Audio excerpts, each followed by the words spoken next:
Welcome back, everybody. We've got the losers bracket finals today of the junior division of Runeterra Academy. We've got Puds versus Legend Spartans. We'll see who's going to come out on top and join BBC in the grand finals. I am your Professor Tiger.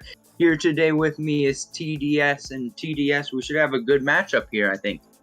Yeah, I think this can go the whole way. Like you're saying, an interesting matchup that can prove to be really worth to see. I think Pots, it's a team that is favored coming from the upper bracket, but Legends Spartans has run the lower bracket, so maybe they will surprise and come through into the finals or the grand finals. So I'm really excited to see which of the teams does show up today and will end up winning the series.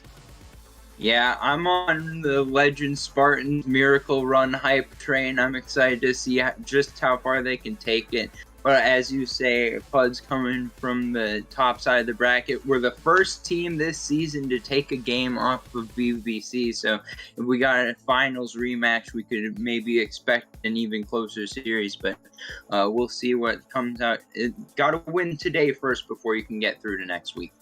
Yeah, but one win can take you a step farther or a step closer to your goal. So at least that should be the deal. That should be the first steps to take into getting something even bigger. And going into picks and bans, we see a lot of typical bans, the Viego, the Lulu, the Trundle, a lot of meta picks that people like, Ezreal as well, and some more niche picks like the Syndra and Ryze that can begin impacting a lot. I think Ryze has been rising a lot in priority, pun not intended. And he's one of the main mid laners that can do so much in mid lane and also translate that into advantages all over the map. So I like seeing him ban, and it's Xin Zhao first pick, which makes sense. I think a lot of junglers like the Xin Zhao a lot, and the main answer to Xin Zhao has been the Diana for the longest time, Leviego as well. But with the nerfs of the Diana, it makes sense to begin seeing some new trend in the jungling, like the Lydia that was just picked. I'm not so sure about the Lilia pickup. I think that Lilia is still having a little bit of trouble finding her own carry potential. But alongside the Lucian, that does give you a balance between AD and AP. So if we're seeing a Lucian mid or top flex here from Legend Spartans, that would make a lot of sense. And Lilia, with the jungle speed clear, could be in a situation where you're just trying to match the Xin Zhao.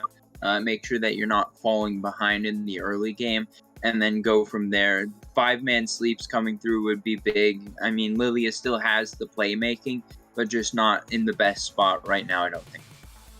Yeah, and I think, like you're saying, picking the Lucian to pair up with the Lydia, I think it's the most ideal thing because Lucian opens up a lot of possibilities to give priority for the Lydia to try and play around the map or have priority in terms of what she wants to do. If she wants to power farm or try and go into the lanes, having the Lucian, I think he will go towards the mid lane, having the Lucian in the mid lane to provide a push priority and everything like that the Lucian does tend to have, it's going to be really ideal for Legend Spartans. One of the things that I do want to add on the Lydia is that I was talking about her as a possible jungle, but there's a lot of players that have been trending towards playing Lydia in the solo lanes. So there's a chance that we could see Lydia going into the top lane and against melee matchups or tanks specifically that do tend to build health and armor, Lydia can be an option because she does percentage damage in her kit. So I think ideally you could even send the Lydia top lane. It could be an interesting thing to watch out for. So maybe we see it, I hope we see it, but I don't think it's going to happen this game. I think Lydia just gets much more comfortable for a lot of people in the jungle. And there's also the Ashe coming through. It's an answer for the Sivir, so that means that the Lucian will certainly not go bottom lane. He will more than likely go into the solo lanes. It's just seeing which of the solo lanes will he be sent to. Yeah, unless we're seeing some strange Ashe support gimmicks, one would expect. Lucian Ashe support. The Lucian support. Yeah, we're really reaching into the bottom of the barrel now. But looking at the comp so far for Puzz, a lot of early mid-game stuff. I think with the Xin Zhao, you're expecting to have a lot of priority in lanes. Malphite's pretty good in the early game at getting priority, but then kind of becomes an ult bot as the game goes on, with some decent frontline capability, but you're just trying to set the team up. So I'm going to be looking for some more follow-up, and if it is the lethality Sivir that is the more popular build right now, I think that we'll be seeing a situation where the mid laner is going to have to be playing on a mage to be able to do some more damage per second. Hopefully, something like a Cassio or a Syndra. Nautilus coming through for Legend Spartans means that their bot lane has a lot of CC coming through, especially Yeah. with the Ashe having the ultimate, having the slows with the passive and W. I think that it's a good situation for Legend Spartans right now. They've got to press R comp pretty easily with the Lucian to boot, so they could be trying to accelerate the game with that. But I think that Puds is going to answer in kind with the Leona pickup here, setting themselves a press R comp as well. Yeah, which it's kind of the typical answer towards the Nautilus. I think a lot of people trend to go with the Leona or the Thresh, but since Thresh is banned, I think Leona kind of makes much more sense. I do like when teams do go for enchanters that can try and outpush the Nautilus and not suffer that much. And a Gwen, this means that it's going to be a Gwen mid lane, a Malphite top, and a Xin Zhao in the jungle. Interesting decision making, but this for the side of bots is a really I'm not going to say really late composition, but they do take time to scale to a point where they are really comfortable. Apart from the Xin Zhao, Sivir, Malphite, and Gwen really don't begin actually being able to play the game after 15 minutes at least. I don't think they can begin interacting before that, so it's going to be kind of hard for Pods to decide doing a lot of things. And one of the things that I like a lot from Legends Spartans, that Jarvan 4 last pick, it can be either top lane or jungle still, so we don't know where they will send the Jarvan and the Lydia. It's going to be interesting to see. But the Legends esports composition, they have a lot of priority both in mid lane and in bottom lane with the champions that they pick. And with that, you allow your jungler to have so much control of the bottom side of the jungle. In the top side, it's a Malphite, so you pretty much don't need to try and do anything extraordinary because you can just go even and you will be really glad in there. So I think right now Legends has everything to dictate what happens really early on in the game, and their composition spikes really heavily in the 15 to 25-minute mark. So if they are able to have a lot of control early on, begin stacking the Drakes, and get to a point that they can force an early soul, it's going to be so hard for Pots to even be able to contest. And even though they have a really nice late game composition, if they aren't able to get to that point, it's going to be so hard to be able to do anything, even with an easy to execute Malphite ultimate combo. Yeah, and I think that it's going to be interesting to see which solo lane each champion goes into out of the solo laners. Obviously, we're seeing Can of 10 picking up the Lilia, which means that it will be the Jarvan in the jungle, and the Lilia played in a solo lane. But I think that this is a game where you could very easily see the solo laners swapping back and forth about which lane that they're going to, because I think that it would be very favorable to see Gwen matchup into Illusion because of the Shroud, making it so that you're able to dodge out some of those auto attacks and some of that damage coming through, especially with the culling. But on the other hand, I think that Lilia versus Malphite matchup would be very favorable for Legend Spartans. So it could be a sort of situation where compromise comes through and everyone stays in the lane that they began in, because the matchups are either one is favorable to each side, whichever the matchup is. And I think that with that said, probably the comfort of staying in the lane that you're used to is going to follow through. But when you have the laners playing Gwen, Malphite, Lucian, and Lilia, all four of those could theoretically be bouncing back and forth between the solo lanes. I don't see any reason why you couldn't put either of those mid or top. Yeah, I think that's a really important point that you're bringing up. The fact that you can move those around anywhere and you can pretty much set them up to maybe not succeed, but to play in any of the solo lanes, which is a really interesting thing to see. I don't think a lot of champions have that flexibility in terms of positioning in the map, and you can try and play around that. But I think even though you do have that flexibility, it still stays with the side of Legends Spartans in the fact that they will have a lot of priority. I don't know how the Lydia Gwen matchup does work in the top lane. It's not something that I have typically see, but I would expect the Lydia and the Lucian to still have control, even if if the matchups flip.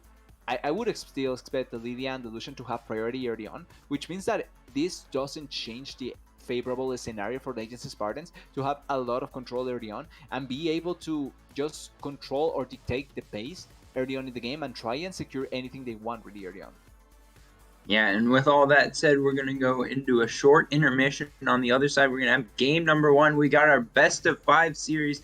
Puds on the blue side, Legend Spartans on the red side. We'll see you on the other side of this break.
Welcome back, everybody. It's time to get on to the Rift. We've got Performance Unenhanced Ducks on the blue side. We've got Legend Spartans on the red side. And should be exciting match number one. We've got uh, should be a lot of early game aggression here, I think, from the side of Legend Spartans. TDS, thoughts? Yeah, I think I would have loved, first of all, to see a level 1. I'm a huge enthusiast of seeing adaptations there, but obviously not a lot of teams do want to go for that. But like you're saying, I think Legend Spartans do have a lot of early game control and priority in their lanes, so they should have a say on what happens. But I would think that Xin Zhao, being an early game jungler that everyone knows, if there's ever a chance or a good setup from the team to be able to support the Xin Zhao, they can try and go for fights. It's not impossible, it's just hard to pull off with how their composition is set up. Yeah. And I think that it should be mentioned, beside the fact that there's some strong early game champions in general for the side of Legend Spartans. The champions on the side of PUDs should be pretty good into some of these matchups.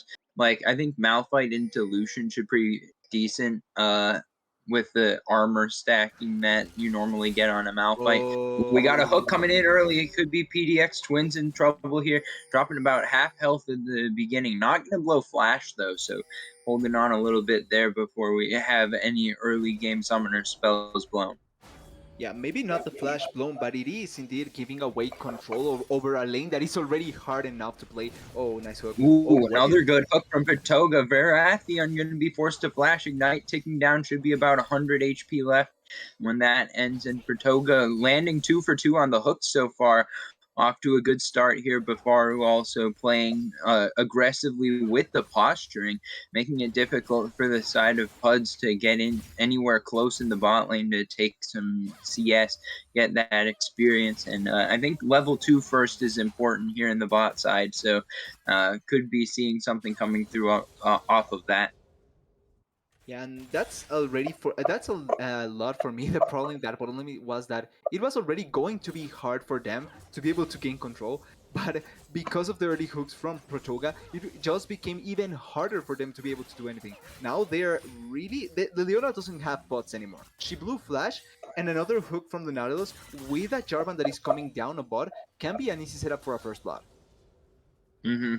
Could be a situation where both junglers near the bot side, actually, so we'll see if anyone's going to show up there.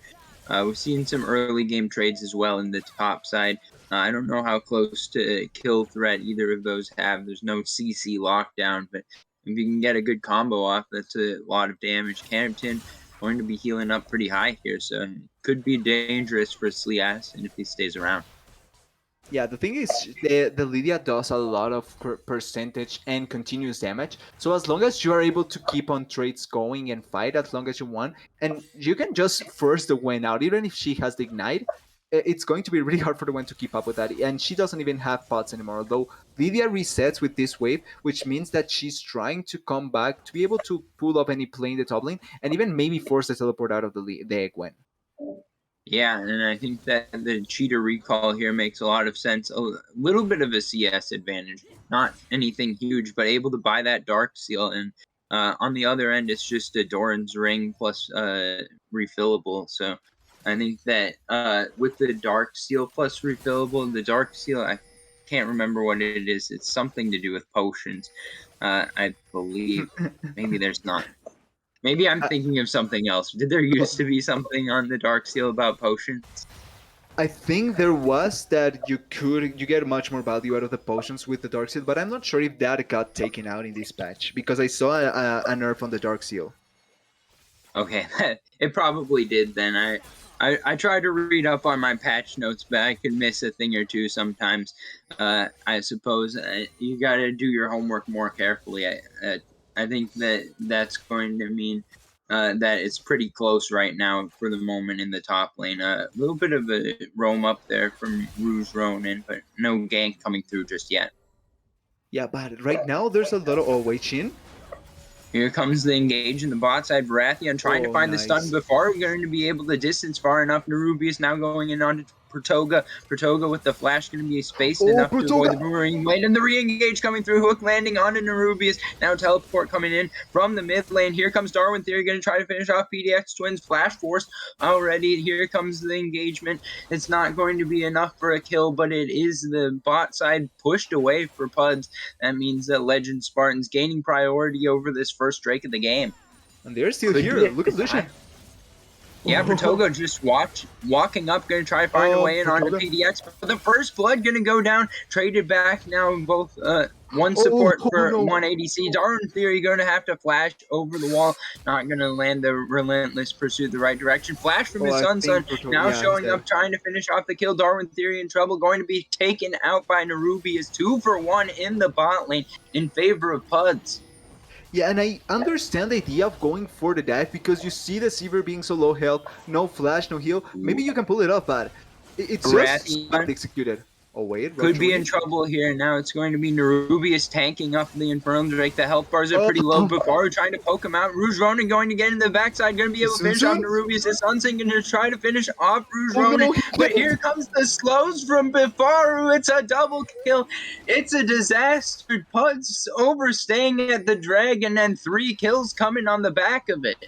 Yeah, and what looked to be such a good situation for bots turns out into being so good for Legend Spartans. They don't need to commit that much because Roach Ronin was already on the mid lane. He soaked all the XP on the wave and pushed the wave onto the turret, so no minions were lost. They were going to collapse on the dragon with the Ashe that still has the range. She had more than half of her health, so she can still go for the play.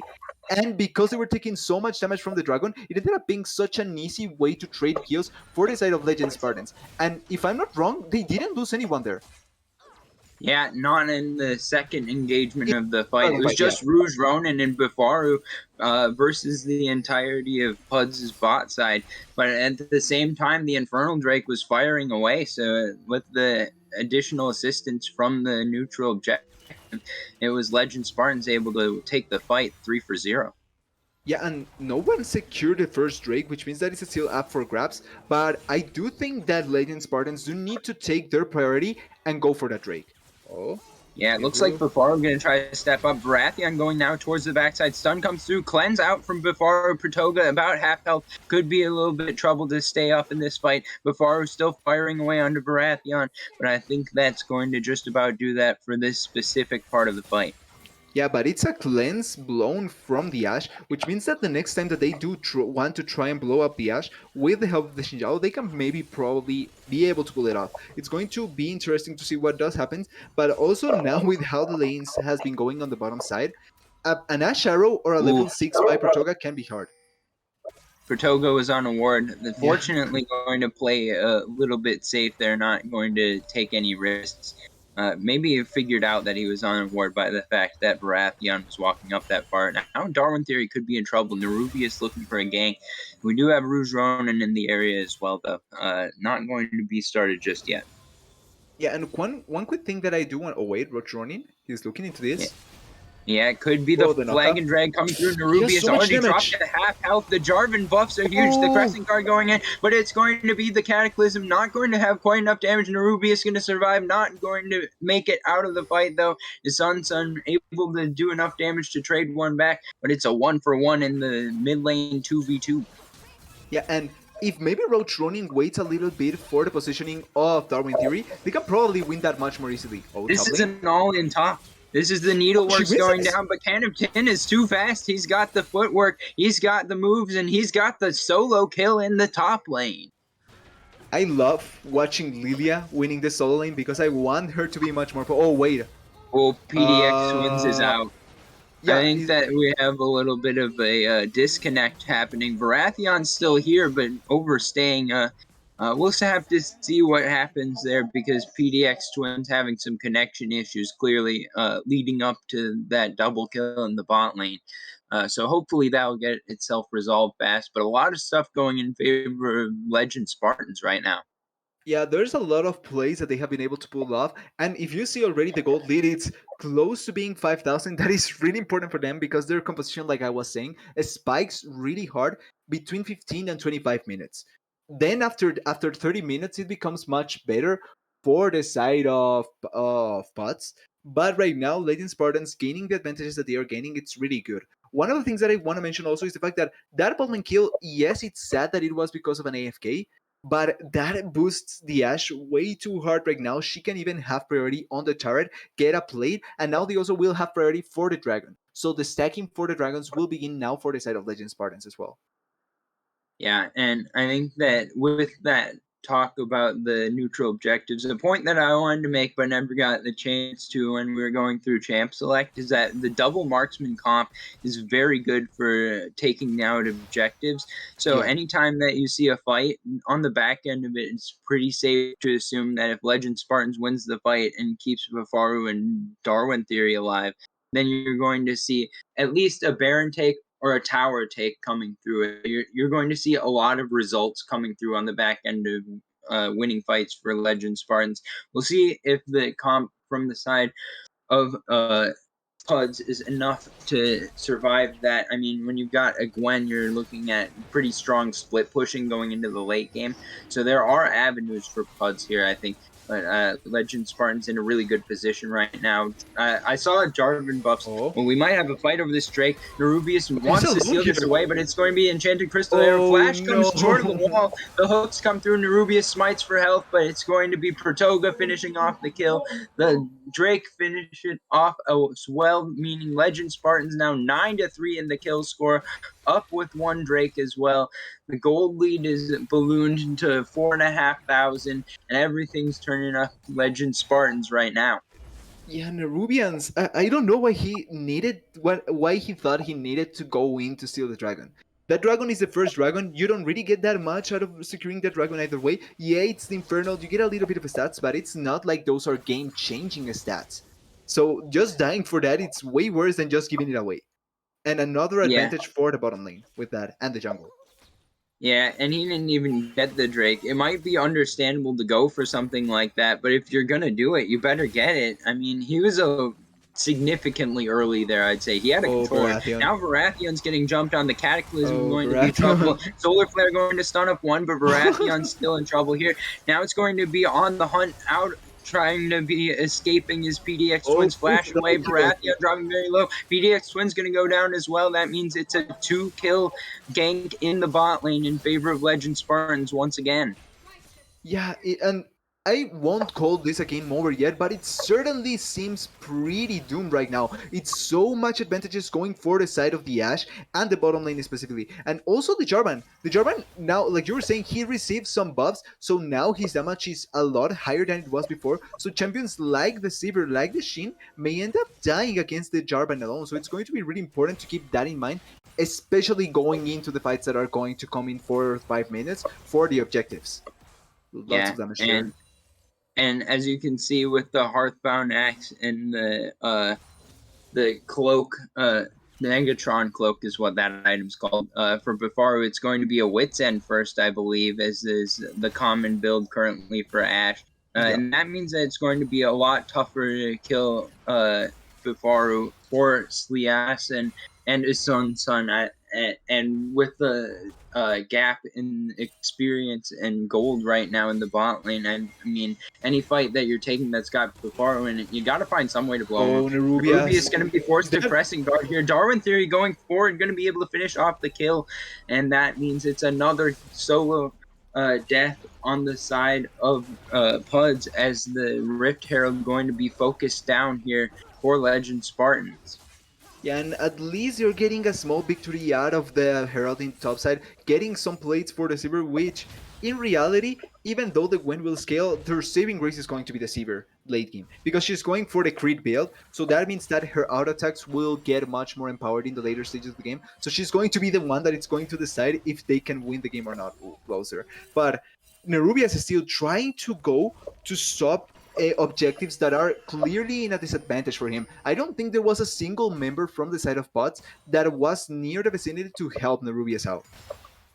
Yeah, and I think that Narubi is just playing a little bit too aggressive as a jungler right now. I mean, Xin Zhao is a very strong jungler, don't get me wrong, but when you're in a situation where all of your lanes are this much pushed in, you just can't be going for stuff like this, and he's being punished. Oh, Pratoga Baratheon. now on the flank, Baratheon going to be hit with the CC chain. Oh No, no. no way out. Solar Flare not going to land, and that is the Rift Herald in the mid lane as well. That means it's a kill and a tower for Legend Spartans. Yeah, they are getting everything they want. Legend Spartans are just running them up, and this is I don't want to say byproduct, but it was certainly coming from the fact that they have every winning lane pretty much. They have one bot lane, mid lane, and top lane, and that gives so much space for Roach running to be able to pull anything he wants up. Yeah, and with the Xinjiao, you're expecting to see early game picks. I mean, I thought that we were going to have Lethality Sivir, and I think that if it was Lethality Sivir plus Leona, then at least they have a fighting chance in lane. I don't think that they get Yeah. push off of that against Ashe Nautilus, but with the scaling Sivir build, you're just putting yourself in a spot where you're always going to be pushed in, and when you're in melee versus ranged mid lane, you're always going to be pushed in. And Gwen, once again, is a scaling pick. And I don't know how much Lilia is able to abuse Gwen, but clearly Tin knows what he's doing enough to be pushing Sliasin in as well. So it's just been 3 pushing lanes for Legend Spartans, and that gives you exactly the priority that you want. Now it's going to be Rouge Ronin going in Oh. pretty deep here, going to get knocked up. Crescent Guard going to be stopping him. He's going for the Cataclysm. It's the Okay. re-engage. Rouge Ronin, though, in trouble, going to be taken out. Darwin Theory, a Darwin little bit Theory. too far forward, going to be caught off on the flank. Now the Drake spawning at the perfect moment, and Puds maybe finding something on the way back into this game. Yeah, hope for Pots to be able to pull this off. They get two really nice picks coming from Roche Ronin that I was praising on the fact that he was trying to do things and he was doing really well. And even though they do have the lanes to be able to push, the response from the laners were really slow. If you see the Ashe and the Nautilus were way behind to the play, and Darwin Theory was trying to come from an angle, that means that he was already pushing way too deep the wave and he was trying to corral to help the Jarvan bike running from over behind them, the members, which means that he's just going to get collapsed as soon as they kill the Jarvan. So really a situation by Legend Spartans, but I don't think it's still bad enough that they will lose everything that they did in the early game, but it's certainly a start and a really good start for Pots to be able to claw themselves back into the game. Yeah, and I think with the 6,000 gold lead is all you have to say in order to remember who's on top right now. But that's an important team fight victory for Puds because as much as there is like stats on the screen and things going on in the game, you have to remember that you're also managing mental states outside of the game. The Yeah. players have to keep their morale up, and when you get a win like that, that's good. Now it's going to be engaged in the top side 2v2 setup. Oh. Nerubius is the focus. It's going to be Oh, the nice flash. combos coming through. The Cataclysm catches Oh, the splashing acid as flash. well. That means it's going to be a 2 kills in the 2v2 in the top side. Now is Sun going to try to come in, maybe looking for an unstoppable force. Flashes in and finishes off Can of Tin. Now Rouge Ronin maybe looking for the 1v1, maybe just looking to crash the wave, but it's a 2-for-1 in the top side. Yeah, the thing is getting that 2-for-1 in topside, yes, even though you lose can often, Darwin Theory had complete ability to be able to keep on pushing this wave, which means pressure onto the turret. And that also means that the bottom lane that was pushing the wave cannot keep on pushing and try and get damage on the turret because they have to respond to this. So it's a snowballing effect that is beneficial for Legend Spartans because of what happened on topside. Really well played by Canoftin, really well played by Roach Ronin, and the fact that they have the stats as well as the levels over their counterparts in the jungle and in the top lane means that they are able to pull these plays off much more easily. Yeah, and just going for that 2v2, an aggressive call from the side of Puds to try to set that Oh, up. Nerubias. But I thought that they were a little bit closer than I had expected. I thought that the fight was on narrow margins. Yeah. Clearly, his son came in after and was able to clean up one of the kills. So I think that that's another point where Puds they're close. They're taking fights that they could theoretically win, but they're going to have to execute perfectly when they're down this much. Now Sliasin maybe going to be caught here. Rouge Ronin going for the gank. Cannington here as well. A lot of Cannington going to be damage. bursted down. The needlework dropping him pretty low. Here comes the sleep. Oh, Cannington going to just barely survive on a sliver of health. Rouge Ronin going to clean up the kill. he's Now dead. a fight breaking out between the two mid laners. Darwin Theory with the Oh, flash, he's dead. but steps forward. His son's unable to finish off the kill. Now a dive happening in the mid lane. It's going to be the depth charge, but Pratoga needs to get out. Going to be shielded up by the Locket, but now Bifaru going to be a bit far forward. Now trying to finish up Zodiac. Flashes over the wall for the angle. Baratheon going to be in the next fire. Bifaru going for a huge outplay. Now Nerubius on the flank, going to try to finish off Bifaru. No, Bifaru sidestepping, cleansing, just trying to survive. Shutdown goes over to Baratheon, and on the back end of the fight, something for Puds, but it's going to be a trade of kills. Yeah, and chaos all over the map. They get a kill and they win on the bot side, but Sliasen, you're seeing that he can begin winning that matchup, and if it was a 1v1, Kind of Thing, I think, goes down. Even with the level diff, Kind of Thing, I think, probably dies there. So really nice from Roach Running to be able to get the kill, but it's beginning to show worrying trends for the side of Legend Spartans. Then on the top lane, it's Solution dying 1v1 against Isunsun on the Malphite, and that's why I'm kind of curious about the build from Darwin Theory, because I thought he would just go for damage on top of the Malphite to be able to kill him off, but he went for the penetration build, which is mainly to do this against the squishies and win it and try and poke as much as you can. Not that much to go for continuous fights, which interests me. I don't think it's wrong, but I think against the Malphite particularly, it's not going to work that well. And then on the mid lane, we just saw Biafuru just outplaying and playing the Ashe like as best as he can, because after that it was just corralling him and killing him.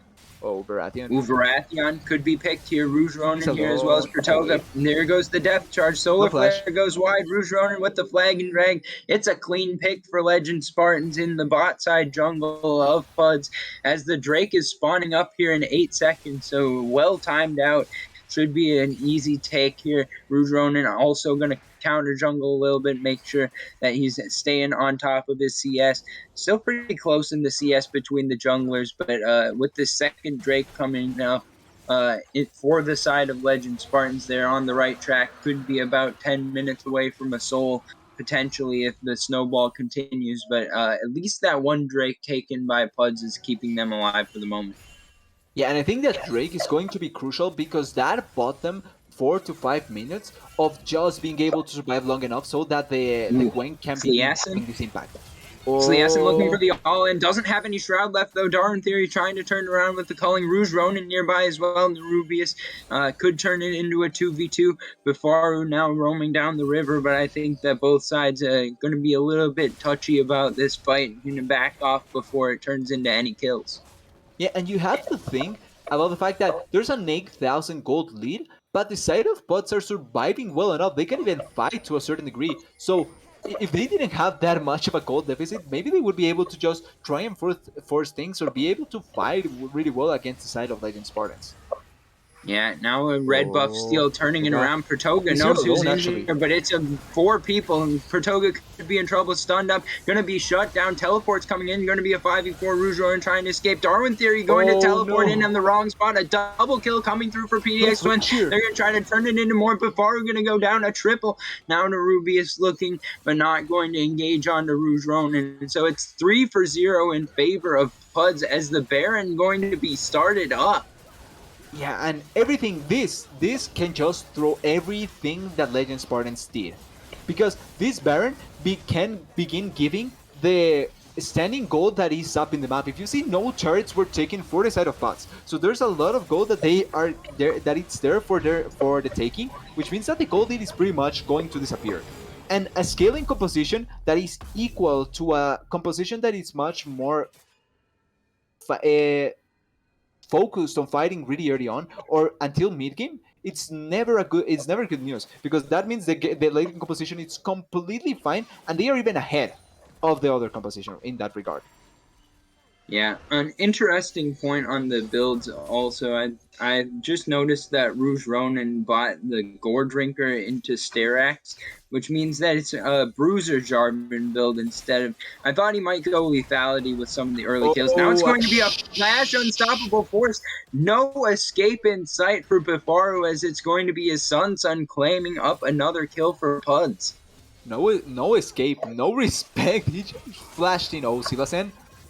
Now Sliassen going to be in trouble, going into the shroud to avoiding the damage from Darwin Theory. Now going to try to Oh, finish him off. The Ignite taking down. It's a 1-for-1 as Rouge Ronin able to finish off Sliassen, but is traded back as Darwin Theory goes down himself. Now it's going to be a tier 2 tower under fire after the tier 1 already taken. That's 2 mid lane towers down. Recall has to come through from Rouge Ronin, but how fast can he get here? It's going to be the wave cleared enough so that there can't be any champions attacking the tower, but the cannon starting the siege here for the side of Puds. They're looking to get in onto the inhib tower. Another wave about to show up, and they will be pushed back a little bit by the arrival of Bifaru. So I think then that's going to be it for now as far as the mid lane goes. But Nerubius still looking potentially. We'll see if they go towards anything. We've still got a minute and a half on the next Drake, so the teams may start to set up in the river here pretty shortly, bot side, to make sure that they can be set up to take that Drake. yeah, one of the things that I didn't like from this pot's push is the fact that with Baron buff, you can take those two turrets in mid lane still, but also be able to take the turrets up in top lane and on bottom lane, and that gives you a lot more map pressure to be able to contest these objectives. Also, if they were going to try and contest for the position, like they should have reset it at the point where they were just backing to be able to get first in the map. If like you're seeing now, the positioning is for the side of Legend Spartans, and they will be able to control the area much more effectively than the side of pods, which is kind of worrying for them, but they still have the just go button in the Malphite Unstoppable Force and the Severe Ultimate as well. So there's still pods is still, in my opinion, at a spot where they can just comfortably try and force something out. Yeah, and to be honest with you, with the scaling options for Puds, I think that there's a chance that they just try to stall the game out a little while longer. Yeah, They've they don't closed even the need to fight gold this gap Drake. to about 3,000 gold. They can afford to give this Drake if they want. It looks like they're Yeah. setting up to contest here. Drake coming up in 15 seconds, so with the reset coming through from his Sun, should be able to get here right after it spawns. I don't think he'll be in time for seeing it spawn, but Canopton not No there either. pinks. Has the teleport available. Could be this fight about to start here. Nerubius looking for some poke onto Pratoga. Rouge Ronin now going to be the target. Enchanted Crystal Arrow onto the front line. Crescent Guard going through. Darwin Theory backing up. Now it's going to be Oh, Sly X trying to dive in. Pratoga dropping pretty low, as well as Rouge oh, the Ronin. win! It's 2 kills early. Darwin Theory trying to outplay Slias and will be able to do so. Now Canopton onto the back line, going into the zone. He is waiting for the burn, and He lost. Bifaru here to clean up the fight. His Sun is the last man standing, and he won't be for long. It's an ace for the side of Legend Spartans, 5-for-2, and it's going to be the third Ocean Drake as well. I really don't know what was on Pot's mind in that fight. Because, like you were saying, we saw the Malphite that had returned to base, but I wasn't really that worried because his Samson had teleport, so he could come back at any point without actually having to worry. But they forced a fight without his Samson being there, no teleport committed, no going towards any ward placements, any kind of dive potential, anything like that. They just wanted to fight 4v5 and they end up losing. Yes, the Lydia wasn't there, but their fighting was so disjointed. And when you don't have the Malphite that has the unstoppable force to just force on top of the Ash or the Lucian much more easily, you lose way too much value, and you cannot fight really effectively with the Sivir that way either.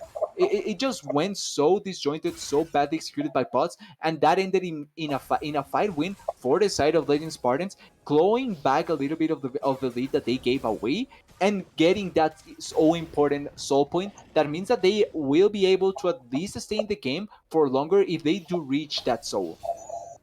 Yeah, and I think that that fight was super close. I mean, it was a 5-for-2, so obviously it ended up swinging heavily in favor of Legend Spartans there at the end. But the beginning looked really good for Puds. They were able to get the first 2 kills of the fight. I think if Sliasa was able to finish off Darwin Theory, that looks entirely different because then Darwin Theory's not there for the re-engage. Sliasin probably gets a Triumph proc. I'm almost certain if you take Conqueror, you're going to take Triumph as well on Gwen.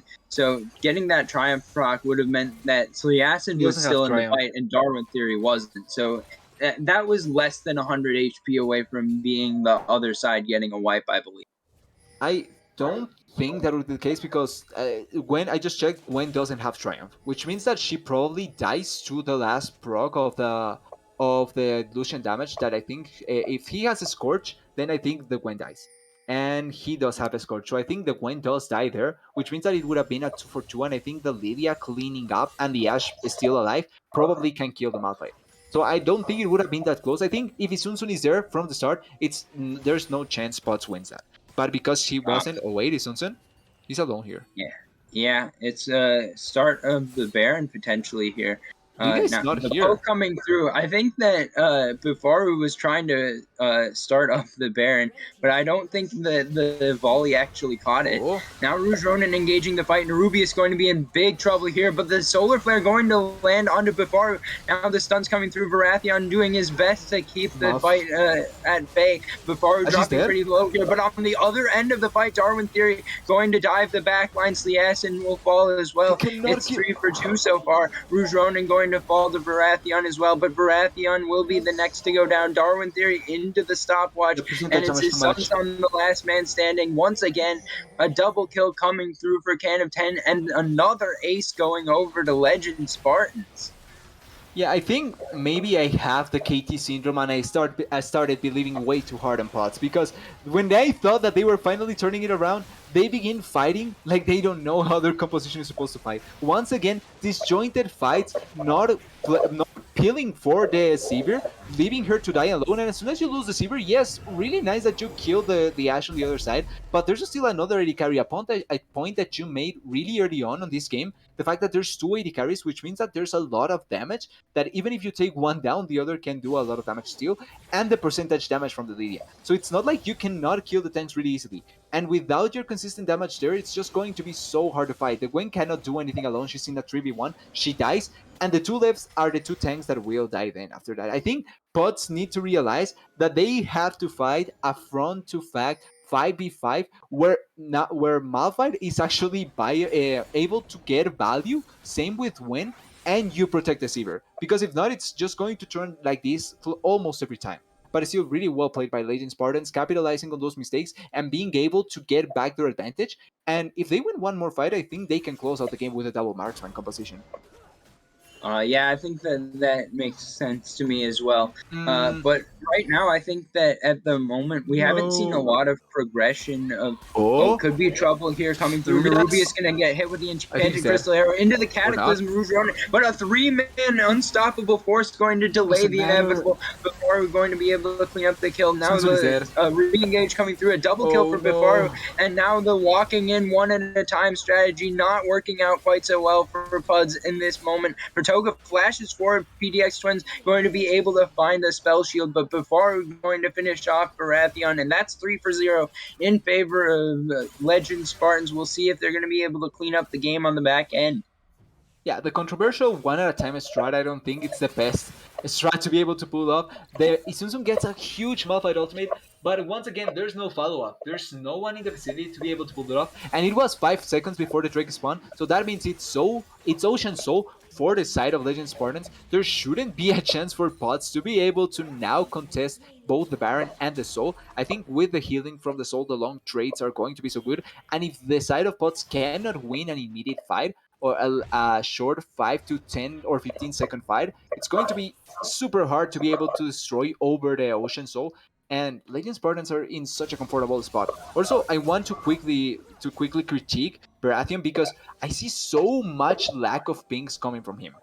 Like his lack of control words is something that I've noticed since the 3rd dragon fight, which is kind of worrying for me because they don't have a lot of vision control with that. Oh, Nerubius. Rubius could be in trouble. The Death Charge is going to go through. The Crescent Guard going to come up in time to avoid some of the damage coming through. But Can of Tin with a 3-man sleep coming through with the Lilia. Now the hook lands. A Can of Tin going godlike here. Now Sliasin will try to save the fight. Darwin Theory going to drop here. Now Sliasin going to focus on the Pratoga. Flash out from PDX Twins. The Zonias comes through from Sliasin, but Bifaru is cleaning up the fight. It's going to be a 4 for 1 in favor of Legend Spartans, and now they've got the wave down mid. Yeah, they also have the Soul. They even have a weight of... They have options to be able to do whatever they want right now. And that fight was a 5v3. It wasn't even a 5v5 with the second marksman there. If it was just so well played by them, controlling everything. Nerubius gets picked off once again. And as even though he survived for a long time, it didn't matter. He doesn't have the damage or the survivability. Well, survivability, yeah, but he doesn't have the damage to try and do anything. Even the Ash that just got there was able to clean up the Xinjiao, and this should be the final push.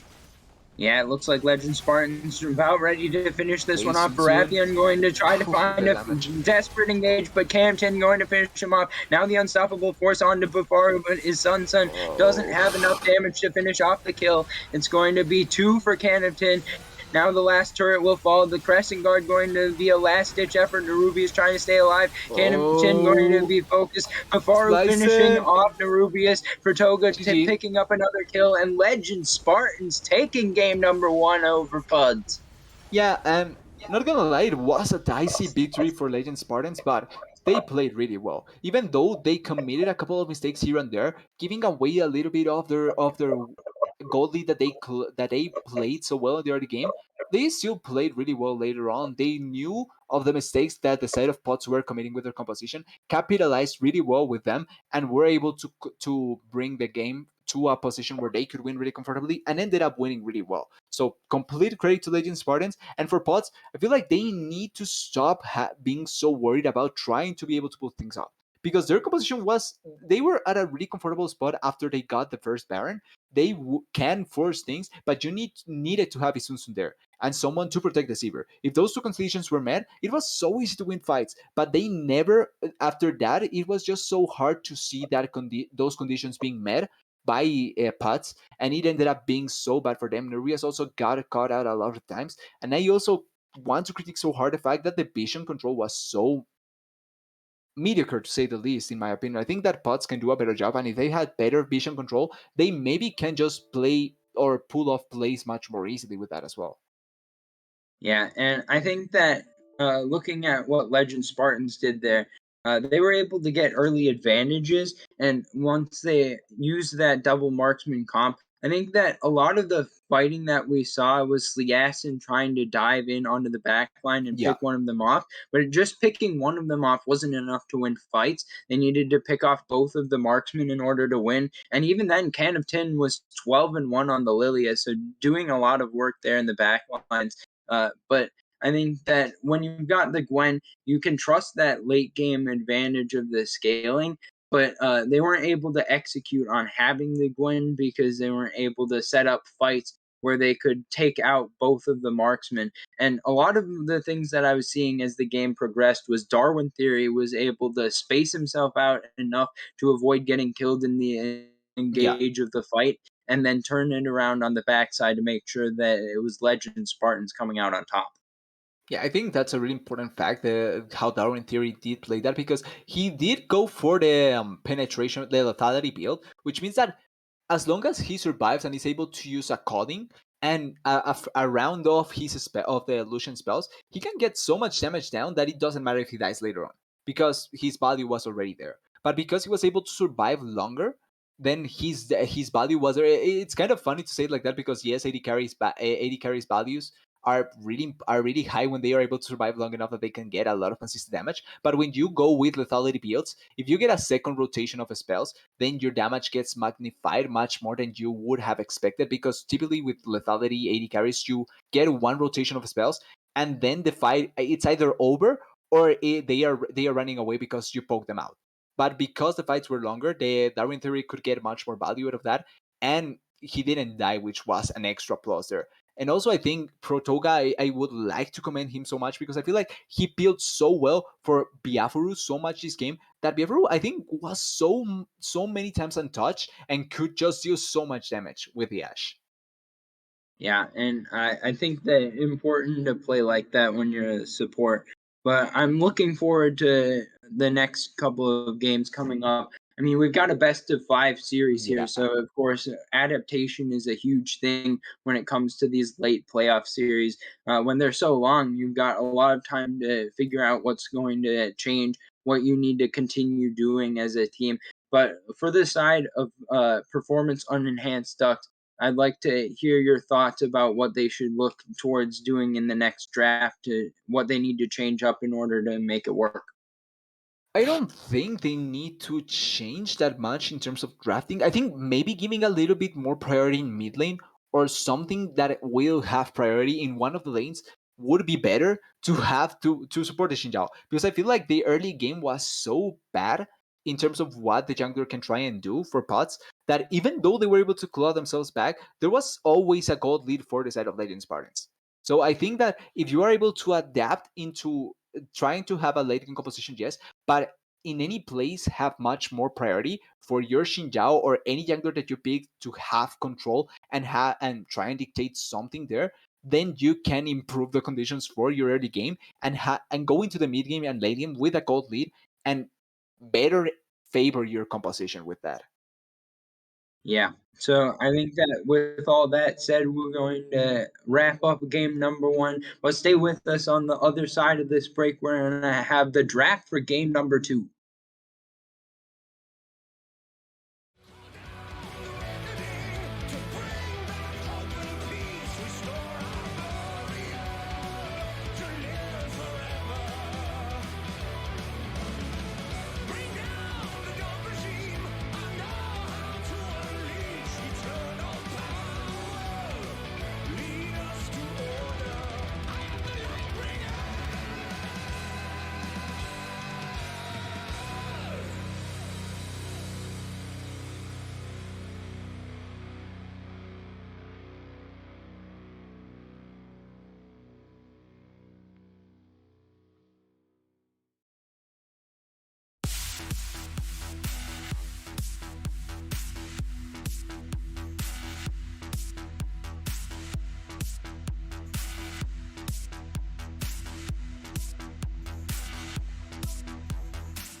Welcome back, everybody. It's time for game number 2. We've got Puds selecting the red side this time around. So, Legend Spartans able to win game 1 on the red side. They will be put on the blue side for game number 2. We're just about to get into draft TDS. What are you looking at this game to be the difference? Already we're seeing the Echo banned away from the side of Puds. I don't believe the Echo was taken out by Legend Spartans last time. But Yep. with Puds being on the red side, what will be different? I think that's the most ideal part, the red side, because we were talking a little bit about this at the end of the first game when talking about drafting adaptations and things like that. And the red side provides the possibility to have counter pick both in top lane and in mid lane, so the solo lanes having the counter pick, which is crucial to try and have priority for your jungler early on. I think that is the main change that I want to see from pods, and to try and see if they can now facilitate their jungler to actually have an impact early on, because we saw in the Xin Zhao having so much trouble trying to do anything in the early game. And yes, he did get picked out a lot, but if your jungler cannot impact the early game really well with a champion like Xin Zhao, it doesn't matter if he get picked on in the later stage of the game, he will be useless either way. So I want to see that change coming into this draft. Yeah, and I think an important thing that we've got to note is that Not So Fat the Gamer is in for the mid lane for Puds. We had his son last game playing the Malphite, which ended up being that passive situation where they were pushed in the whole time on all 3 lanes. But that now with Not So Fat the Gamer in, I think that's what precipitated this Echo ban. And now we're going to see if Puds are going to draft more aggressively, potentially in the mid lane, as they will have different player in, means that it's going to be a different champ pool and a different play style. And we'll see if that's going to be the difference that they need to win game number 2. Yeah, and already we're seeing draft adaptations from Legend Spartans. Like we were talked about this, the Echo ban, it's something new, but they did also ban the Lee Sin, which was something that didn't happen in the previous ban phase. Same with, I think the Lulu wasn't banned either on the first round, I think it was on the second round, and it's now the Ezreal first pick. It's interesting seeing the Ezreal, because I think Ezreal, compared to where he was a couple of patches ago with the Sounder first buff, he was really strong. But right now, he's in a position where he can compete against other early carries, but he's not the inherent best. So it's surprising to see the first pick, especially with 6 up, which I'm surprised we didn't see him on the first game. But now on the second, I completely think that 6 is over Ezreal. And even Ashe can be a little bit over Ezreal right now in terms of first pick potential. And Trundle also coming for pots. Yeah, and I think that the Ziggs with the flexibility between mid and bot means that Puds can hold that as a flex pick all the way through the draft, all the way until the final pick. Whether they will or not is something that's still to be determined. But with this comp from Legend Spartans coming out, you've got a couple of scaling sort of picks. You got the Ezreal Graves. Karma does well in the late game as well. I think specifically you want the Karma Graves combo to be popping off. So a lot of jungle focus here in the game number 2 draft from Legend Spartans so far is what I'm expecting. Unless it's a Graves solo lane, which is possible, but I don't think that that's what I'm looking at as the most likely situation. I honestly feel like Graves solo lane is the much stronger version of Graves right now because of how some of the jungle meta has been shaping up. But like you're saying, Graves can still go into the jungle. He does have a lot of power there still. And with the BO that it's mainly lethality Graves to one-shot champions, the karma value goes up because you do get the empowered movement speed to be able to close down on targets and be able to secure the kills much more easily. Against Ziggs, against Diana, mainly Ziggs because Ziggs is an immobile mage. Diana does have some mobility, but against those 2 champions, I think having the burst damage to be able to explode them is going to be really important. So the Graves is understandable. One of the things that I want to touch on with pots, it's the fact that they have the Trundle and the Diana, which means that I think it's going to be Diana jungle, but I've seen Trundle going into the top lane and into the support position as well. So I do want to see where do they end up sending Trundle, and if it ends up being a support, how does it pair up with the Ziggs? Because we've seen some good Ziggs pairs in the bot lane. I'm not yet convinced Trundle is one of them, but we will need to wait and see about that. Yeah, I mean, I can at least theorize that you could go pillar into satchel charge and get the enemy bot laner into a pretty bad position pretty fast. But I mean, when it's Ezreal that you're up against, it's going to be difficult to totally catch him out. Yeah. I think that Ziggs Trundle would be a very aggressive bot lane, and just having the Ziggs at all means that Puds is going to be in a better position than last game as far as their lane states go. They should at least have one that's even, if not pushing. And they're also up against Ezreal, which means that the bot lane is the most likely area where I think that I would expect for Puds to be seeing some pushing coming through. But Ezreal can at least farm under tower pretty well. And with Graves, if it is Graves jungle, then it's a farming pick. We'll see what the other picks for Legend Spartans are. I'd be interested to see Legend Spartans go for a no tank sort of comp, because against Trundle, I think Trundle is like the tank buster. So either I want to see 2 tanks or none. I don't think that 1 tank is going to work very well here for Legend Spartan. Yeah, I think not going for tanks, it's not going to be that bad for Legend Spartan. I think having a high damage solo lane, it's going to be a little bit better. That Karma can still be flexed towards top lane or mid lane, but I think without Gwen being banned, I think that's still an option. And against the set, you can win that matchup as a Gwen. Yes, it's kind of hard, but I do feel like Gwen would still be an okay option in this composition. Camille. Yeah, it looks like a Camille going to be the option here for Legend Spartans. A lot of AD focus, I think, with the Ezreal, Graves, and Camille all being AD champs. Something with a lot of armor, or just stacking armor on the existing picks for Puds could be pretty good. I mean, you got Trundle, you got Set. Both could be building a Thornmail well within reason. I don't know if you're expecting the AP damage from Karma to be enough to dissuade some of that, but with solo lane Karma, the build could be heavily enough in the AP direction that it'll be alright. And also Camille gets some true damage, so it's not all doom and gloom as far as the all AD comp sort of idea goes. But with this last Wukong pickup, I think that leans into the armor stacking sort of idea. Yeah, and especially not only the armor stacking idea, but also the teamfight composition idea. Because if you look at bots, they have a lot of R bottom champions. The Diana, the Wukong, and the Zed are. I'm not going to say Zed is that defined by his R bottom, the showstopper, but he does use that to get the value out of the Haymaker, which is kind of his main ability for teamfights. So a lot of instantaneous burst damage from pots that it's going to determine if they can win fights. Because yes, Six does deal a lot of continuous damage and can win fights through poke and just to being able to get his damage out, but Pots is going to try and win with the Rs. If they cannot get the teamfight wins with their ultimates, the longer teamfights for the side of Legend Spartans are so much better. They have the consistent damage from the AD carries in Ezreal and Graves, and you're saying Camille can get a lot of true damage out in fights if she gets the opportunity to. I think 2 to 3 Qs are possible if you do go for if you do get a lot of ability haste in the build, which it's not something completely out of normal for Camille. And the value from the Bard and the Karma as 2 supportive champions is going to be much more huge than anything that the side of Pots does have in the long run. So it's interesting to see these 2 clashes of 5v5s in this game. And I think with how Legend Spartans played the previous game, I would be favoring them right now. Yeah, and I think that the way that Legend looked last game was very convincing. Like, it wasn't just the fact that they won. It was the fact that they were taking good fights. They got a lead and they were able to push it into the right direction. Like, once they got the lead, they blew it up to like 6,000 gold really fast. Yeah. And it didn't stay necessarily that high the whole rest of the game, but they never were in threat of going back into a position where they were behind.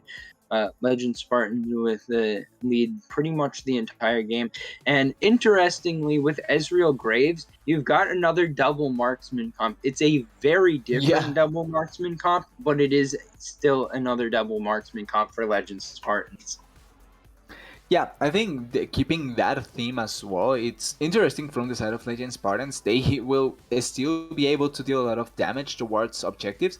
And I think that idea, keeping that in mind for control and for forcing the opponents to go into you, it's going to be interesting. Because in a poke war, you do have the Ezreal against the Six, which I would favor the Six to a certain degree because his poke kind of it's in AoE, it's an AoE poke, so you do get much more value out of that.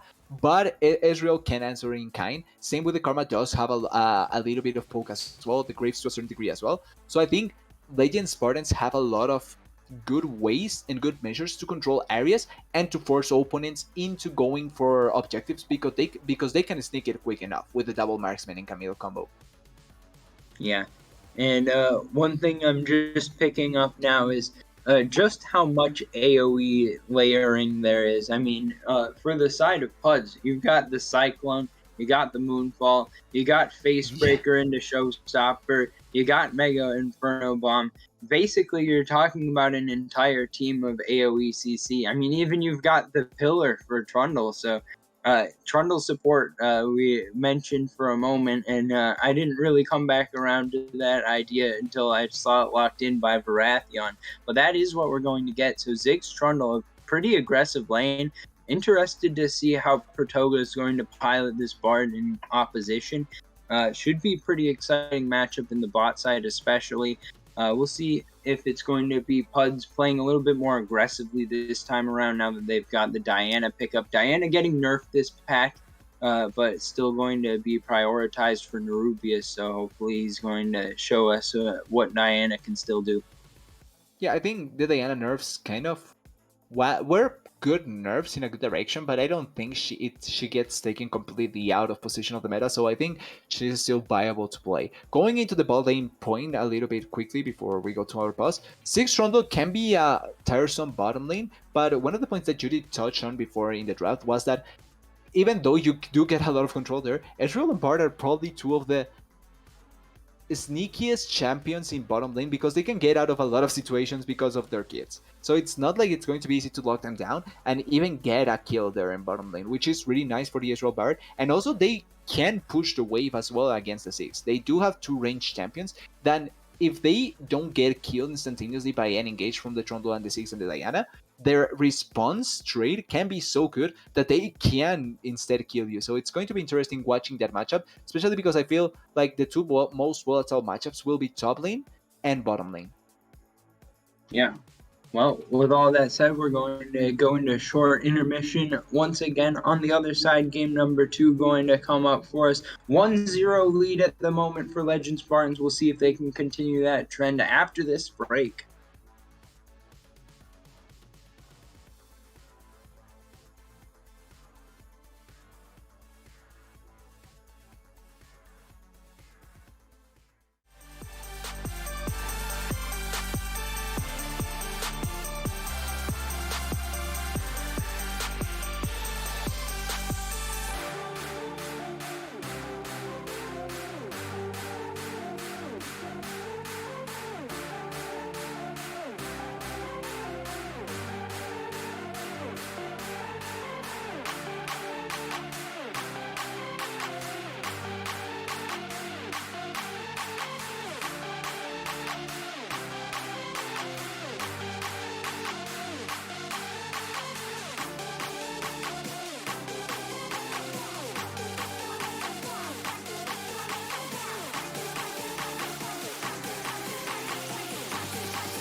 It's time to hit the rift, everyone. And on the blue side this game, we got Legend Spartans. On the red side, we're going to have Performance Unenhanced Ducks.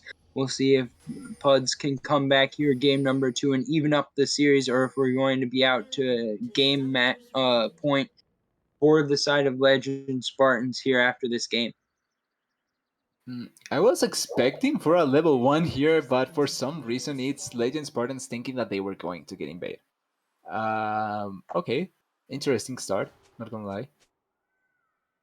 Yeah, and I think that looking up and down the teams, we got triple teleport coming through for the side of Puds, so they're looking to be in positions to try to set up 3 TPs in one place, maybe try to sneak a Baron, sneak an end, maybe. We've seen that before. And we'll see just how effective that is versus the classic heal exhaust bot lane for the side of Legend Spartans. Definitely that gives over some early vulnerability on the Ziggs, but maybe they're not expecting to be in a lot of situations where they're getting all in. Yeah, I think I wouldn't expect that, but it's obviously the safest option. I thought, I honestly think that Ezreal with teleport feels much better because you can ramp up quicker and your teleport value it's probably close to the same with the 6. So I would have liked to see the teleport from the Ezreal, but it makes sense since AD carries like their other summoners better than teleport pretty much. Yeah, and with that heal, that means that there's even more safety as well for the side of Bifaru, and we'll see if that's going to come in clutch.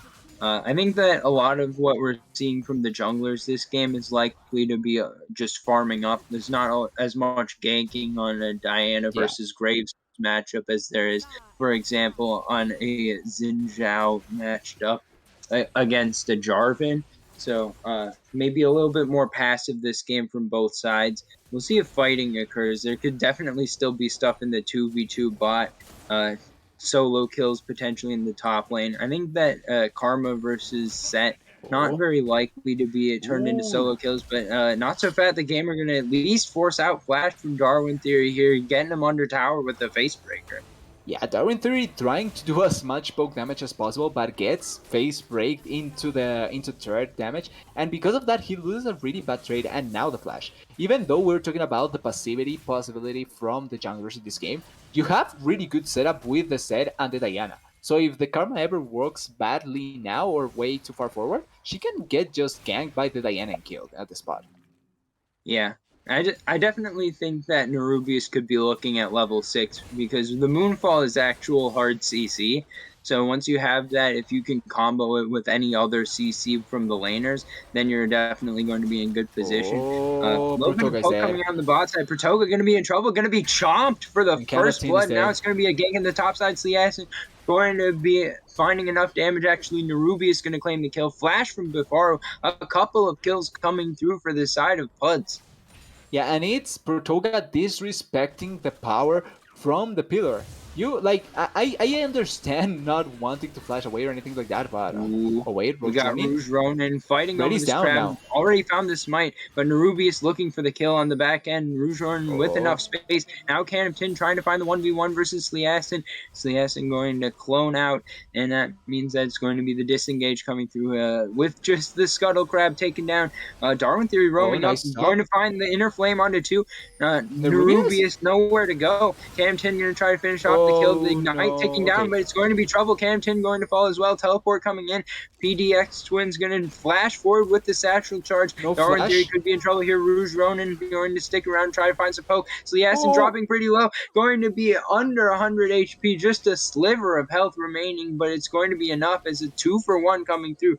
4-for-1 overall in favor of Puds. Not so bad the game. We're going to look around for more, but that's going to be just about it for the beginning stages of this game. yeah, and talk about chaos this time around. It's Pot getting much more aggressive early on in the game. No flash for PDX, so needs to be careful here. But yeah, it's able to run away. I think the most important part is the fact that the Ezreal was able to get so much value down in bot lane. If you see 36 to 20 CS, yes, the 6 got a kill, but the solo XP going in favor of the Ezreal is no laughing matter at all. Also, Kind of Team was able to get one kill back because of the ignite on Ruby, so it's not a complete loss for him, but he is falling behind in comparison to the Wukong. If you see, it's a Phage against a Call, which is never ideal there.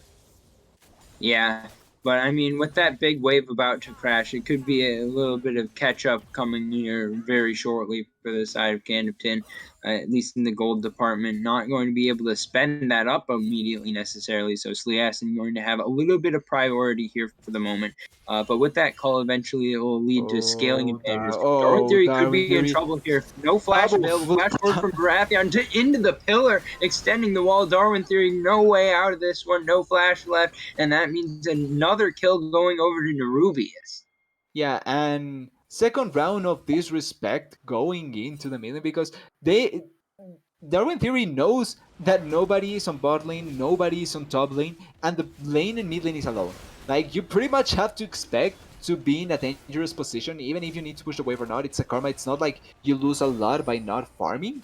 But because of that, he ends up now getting killed twice. He's coming back into the lane, but it doesn't have teleport, doesn't have flash, can get dive once again, and he's so far behind in terms of CS as well, which is a worrying trend there.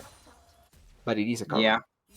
Yeah, and that means that right now the gold lead pushed out over 1,000. First Drake going Oh, over nice. as well to the side of Puds here, and Oh, now they're Darwin looking for more in the Theory. mid lane. Darwin Theory could be a regank attempt. Now the Facebreaker coming through. Darwin Theory going to try to find the way out. The dash comes through from Nerubius. Nice Not going to be run. quite enough to finish off Darwin Theory. The Crescent Slash not going to land as well. No Rouge Ronin Haymaker. in with the ultimate available. The collateral damage. Will he be able to find it to finish off the kill? Going to back off, not even going to attempt it. Maybe out of mana? No, not quite. Guess Just just scared, I not think. thinking it had enough damage.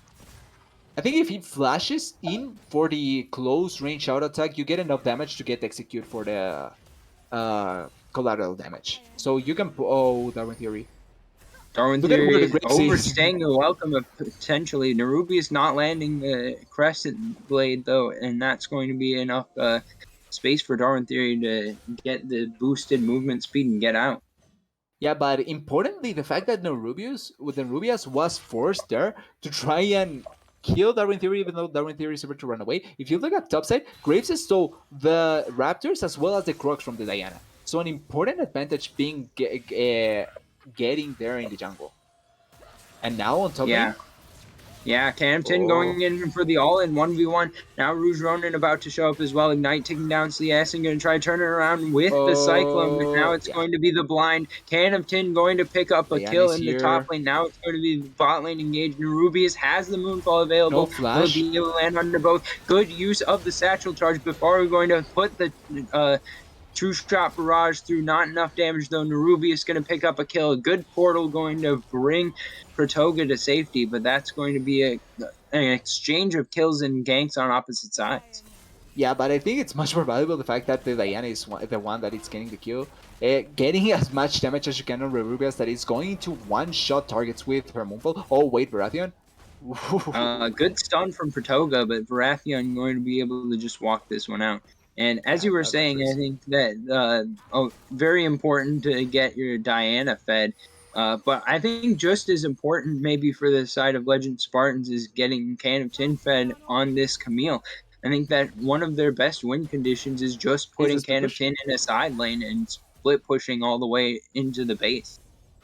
That is a really valuable win condition for the side of Legend Spartans. I do agree with that. I just think that maybe just having the because I feel like they will try and fight as hard as they can.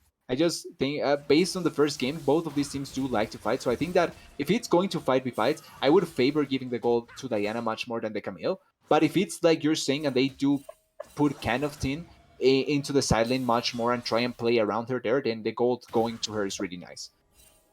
Yeah, Oh, well, Candleton, Nerubius may she's be dead. looking for a gank. The hook shot used in, but now Tin not going to have the escape tools, not going to have the mobility to get out. Maybe just going to try to finish off Sliassin, but the dash comes through. Sliassin going to pick up the kill, and that means that it's going to be another kill going over to the side of Puds. Now 7-2 on the kill score, about a 2,000 gold lead, and it's just working out in their favor this game more than it was last.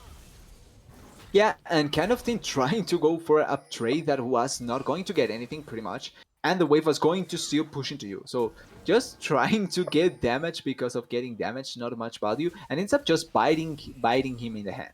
He gets killed, no teleport to get back into the lane, a lot of minions dying, and the Herald is also going down into the hands of the side of Pots. Yep, and it looks like more trades coming through in the mid lane. Maybe Darwin Theory looking for a kill, but nah, Tickle Set's too damage. tanky. All Tickle right, damage. back to talking about things that are going on in the little bit less of the fighting sense. I wanted to mention that just having an Ezreal sitting in the bot lane scaling up 0-1 and 0 is not too bad of a situation, and getting that 20 CS lead already should feel pretty good for Bafaro. We'll see if he can start to do some pretty big poke damage here coming up in the next objectives coming up. Rouge Ronin may be going to look for a Oh. gank here. PDX Twins going to push him away with Ooh. the satchel charge, but Flash going to be forced from Baratheon. Yeah, at least trying to put a little bit of pressure. Drake coming up in 13 seconds. With Nerubias being seen on top lane, I think you pretty much do have the option to get this Drake alone. No, not real contest. But the Herald is going to be put down on top lane, I feel like, with the amount of time that is being spent on top lane. Yeah, we'll see if that's going to be the case. It looks like Nerubius is going to be attacking this tower down to the 2 plates left. Should be able to take the whole tower here, get a bunch of plates. Going to be traded out for this Drake, and that means it 1-1 on the Drakes. Going to be the top tower. Falling is the first tower, indeed, as you suggested. But we'll see if they can get the second charge off potentially here with the Herald as well. Getting the second charge, I think it's it's going to be the most probable occasion, especially with the Diana still up topside. But oh Yeah. wait, Looks like Sligasen. Liasson gonna go for the trade here with the Cyclone. Going to land both parts of it, Not but sure now it's about going to this be the honestly. re-engage with the Hextech ultimatum. Now it's going to be Nerubius going for the dive. Moonfall Oh, coming through. Campton gonna stay alive just for another moment, but not going to be able to get out of that one. That means the dive going to be successful. And there's a pretty big wave there. They may actually be able to claim a second tower, and they will. Pud's coming out on top once again. yeah, and it's kind of Tin once again biting more than he can chew. He sees Sliasin trying to go for the play with the ultimate third and not thinking that it's really strange to just commit the ultimate there and gets then dove by the Diana that didn't she used her ultimate to just secure the kill and was kind of close to a certain degree because of the shield of the Camille, but it was an easy play to pull off and something that I think Camille should have seen coming through, especially knowing that Diana was still on the top side after the push. Yeah, well, with this situation forming up, that means that there's going to be waves pushing way in on the top side. We'll see if Oh, Campton Darwin going to be able Theory, he to has a flash. push it back out. Darwin Theory could be in trouble here. Has flash available, going to be using it. Rouge Ronin now here to make it a 2v3. 2v5, 2v4. actually. The entire team of Puds Wait, collapsing actually, mid lane. We'll see if they're going to try to dive for some plates. Darwin Theory going to back up a little bit more and try to avoid getting blown up. The collateral damage comes through from Rouge Ronin, trying to clear up some of the wave, trying to get some damage down as well. That's going to be a couple of plates going over in the mid lane. Meanwhile, it is just Bafaro continuing to farm up in the bot side, so we'll see if that's going to be enough. With PDX Twins here, actually, it could be an attempt to use the satchel charge to finish off the tower, see if they can get the a rest little of bit more these plates. damage. I think that they should be able to. We'll see if One they more, get it's any close. kills on the back end as Now, well. True yeah. Shot Barrage through does a pretty good amount of damage. The tower is down, but Bafaro trying to set up the fight. Bartle going to land onto Baratheon, but that's going to be Oh, not Camille. enough space. But now Baratheon is the target for Toga, going to pick up the first kill of the fight. Now the Oh, teleport coming flash. in. Not so fast. Going to Oh, find the combo. Everything lands on top of everything else, and it's going to be kills going back the way of Puds. They're able to pick up 3 right at the beginning. Campton going to try to escape his way out, but not going to have enough space, and that's 4-1 in favor of Puds. They're able to line up everything, and all of the AoEs matched up. The kills came through so fast in that fight. Yeah, and it's the easiness to execute composition. It's press R and blow everyone up. Really well done by them, because even though the Trundle dies, Trundle it's not a pivotal part of this composition. As long as you have Diana, Zed, and Wukong there, you can pretty much win close to any fight because of the R burst from each of the champions. But once again, to me at least, it's Pots not only outplaying in the macro sense against Legend Spartan, but it's also outplaying in the team fights, because that fight was so well executed by them. They got the damage out. The teleport from the set, instantaneous flash, shouldn't lose that much by flashing with the set. And as soon as he corrals everyone into a certain position, the Diana gets the value from her Starfall Moonfall so easily and gets the complete damage down. Nobody can answer. Bard gets instantaneously kill. No Tempered Fate used there either. So it's just an easy to execute composition, getting the value from the easy to execute. Yeah, with the Tempered Fate only landing under Baratheon, that ended up not being able to help against the entirety of the engage from the side of Puds. They were able to line all the things up, but that meant that all of the members of Legend Spartans were standing in the same spot. We got a little bit of a pause here. We'll see what's going on. Looks like a disconnect for Bafaru. Hopefully, we'll have him back here soon. But I think that going forward, Legend Spartans just needs to recognize what happened there and just not stand all in the same place. Because if they stand all in the same place, they're going to get all hit by everything. So maybe a little bit of an adaptation is in Yeah. order here, in game, as much as it is out. Yeah, I think those small things are what end up mattering later on. Adaptations in terms of fights as well. Those small things do count. One of the quick things that I want to mention about in this game also is the karma build. I understand that you feel the need to have AP damage because there's no one else apart from you that deals magical damage, but the karma really loses way too much value by not itemizing into supportive items. I don't think that you lose that much by not going into magic damage, because there's not a real tank. Said it's not a real tank like that. Like in reality, he's not a real tank champion, and he's not itemizing into real tankiness. So it's not like you're losing that much away. So Doga, we're gonna have a start of a fight. The Tempered Fate gonna go through, landing once again on the Baratheon. Teleports coming in on the backside, so the oh, Acid gonna Wukong. try to find the way into the back line. For Toga getting hit by the use of the Cyclone. Now it's the Hextech Ultimatum trying to Yeah, Farouk's single in so out much Sebastian, position. but it's not gonna be enough. The Moonfall coming through on the backside. Narubi's dashing around in the back line will get a double kill, make it 3 as it's going to be Sliassin picking up one. The Haymaker comes through. It's an ace. 5-0 in favor of Puds. They will rotate over to the Drake, and we'll see how much they can get after that. Yeah, and this is the huge advantage that the composition from the side of bots does have. It's 10 to 15 seconds fight, they win so easily. Fights have never lasted longer than that. So the value from the Karma Shields and the Bard is never there because they die so quickly. They cannot answer there. And the gold difference is beginning to showing much and much more.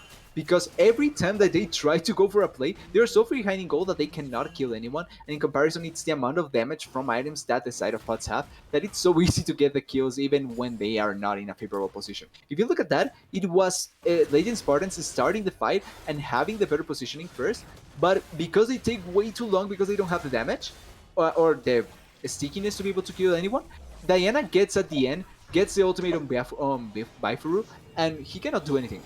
So it's really hard for the side of Legend Spartans right now. If they can survive a little bit longer, maybe they can pull it off. But right now, it just seems so doomed for them. And once again, I feel like Karma's build it's not helping at all because her shields are not there. Not having the supportive power from the shields, it's such a huge loss. Much more than just a couple of extra damage, a couple of damage from the Q coming through. Honestly. Yeah.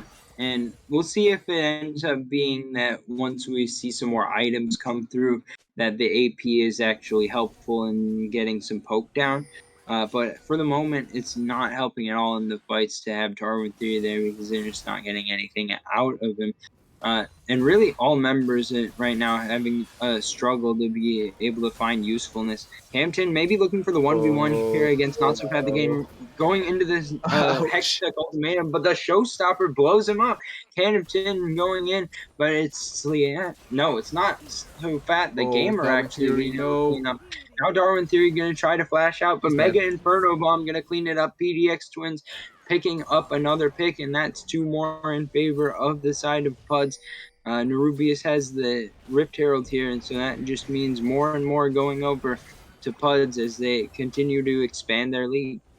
Yeah, and I would love to say that late game wise, maybe Legend Spartans, if they wait long enough, they can pull it off. But in terms of scaling, both teams have really nice scaling. Like they don't lose in any way like that from the side of FUT. So it's not like they cannot win in the later stage of the game, but they can even win right now. They are really strong. They can keep on pushing, and I don't know if they can get stopped. They can be stopped. I mean, Yeah, we'll see if a oh, another last charge. ditch defense can come in here. Sliasson dashing forward, and the threat on the back Oh, line is a lot. But Nerubias, now Nerubi is a bit far forward, going dead, to get shut shut down. down by Campton. This could be the fight that Legend Spartans need. Pratoga dropping pretty low here. The slows coming through is a lot, and that means that it's going to be enough to disengage for the side. For now, at least Campton going for the back line. Oh, It's going to be PDX Twins trying to get out with the satchel oh charge. Going to turn no. it around, going on a rampage. Campton has dropped. Now Rouge Jordan going to be killed off as well. A double kill coming through for PDX Twins. It's the Oh, haymaker through everyone. It's 4 kills. Bufaru was the last man standing. Will try to walk away, but doesn't have any way out. it's done? No flash, no arcane shift, and no luck as the forfeit comes through. That makes it 1-1 as Puds take game number 2. Yeah, 20 minutes surrender. They knew that they couldn't win after that fight. Even if they killed the Diana, it was apparent after that point that they couldn't win a fight. They throw everything to get much team fight win and get back into the game, but it didn't bear fruits. It just gets turned around by the side of Pots. And after a pretty interesting game one where I won't say it was back and forth, and it was just a really nice win by Legend Spartans. They did get the win really nicely, but this time around it's Pots just stomping. It was a complete stomp from the side of Pots in this game. Yeah, I'm a little bit put off by the fact that in both of the first two games, the team that got behind didn't try to come back through macro. So far, what I've been seeing is the teams get behind and then they just stat check and lose. Uh, it's kind of hard to watch when that's going to be the case. I'm hoping that the teams can talk to their coaches, get in a position where they're making macro decisions instead of just trying to show up whenever a dragon spawns. You got to work ahead of time. You got to look for picks. You got to think about it to not get picked off. And I think that credit due to the teams for taking advantage of these mistakes that have been made by each other. But I feel like we're seeing a lot of mistakes right now. Yeah, I think that goes hand in hand with good play. So at least a lot of pods did show a lot of good moments. Yes, there's a couple of mistakes here and there, but I feel like they're executing really well to what the win condition was. They did a lot of good macro plays in this game from being ahead, and I feel like in the previous game they also tried to play it. It's just that kind of it was they knew what they needed to do and then kind of forgot. But it's nice to see that this time around they didn't forget. They played really well around the win conditions, and they adapted into giving much more pressure for the Diana. So they have much more power to try and put and give Diana the priority and the power to play the early game, and that way win the game through having a stable early game that can benefit them much more. Yep. So we've seen a good adaptation from Puds here into game number 2. We'll need to see adaptation from Legend Spartans going into game number 3.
back door in the forest isn't here to taunt us, cause it's going nowhere. You gotta move on, cause shadows in the dark are always coming towards you. Red eyes in the night, you put them out of sight. Don't be paralyzed, move on to Nirvana or Shangri-La or Valhalla. Ooh, cause if you stay in limbo, you'll decay.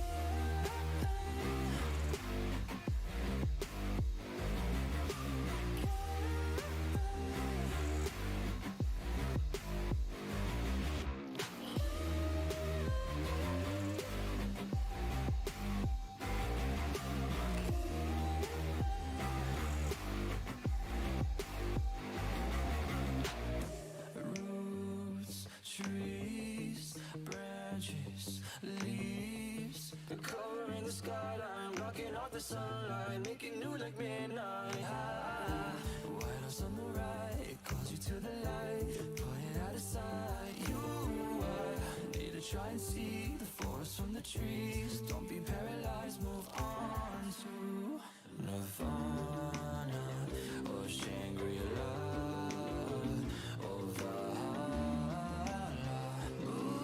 Cause if you stay in limbo, you'll decay.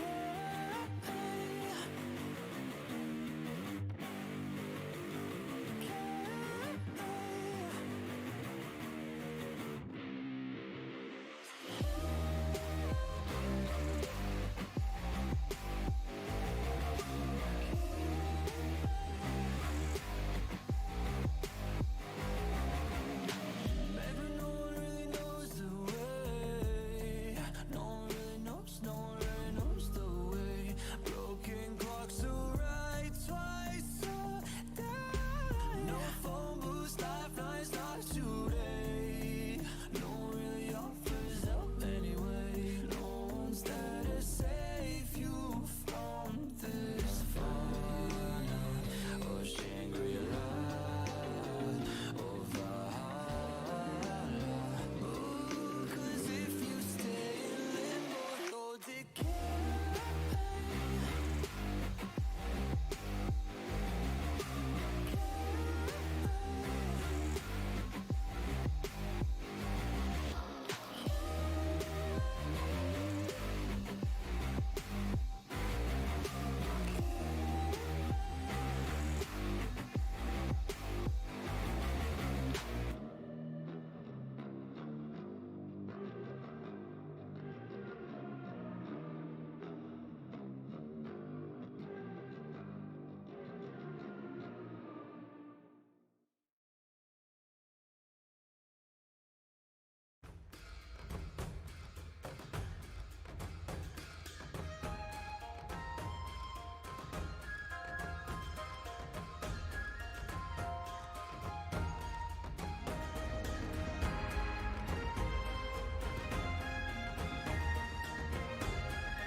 Welcome back, everyone. It's time for game number 3. We got the draft starting up here. Pud's back on the blue side. Legend Spartans, with their first side select of the day, have picked up the red side.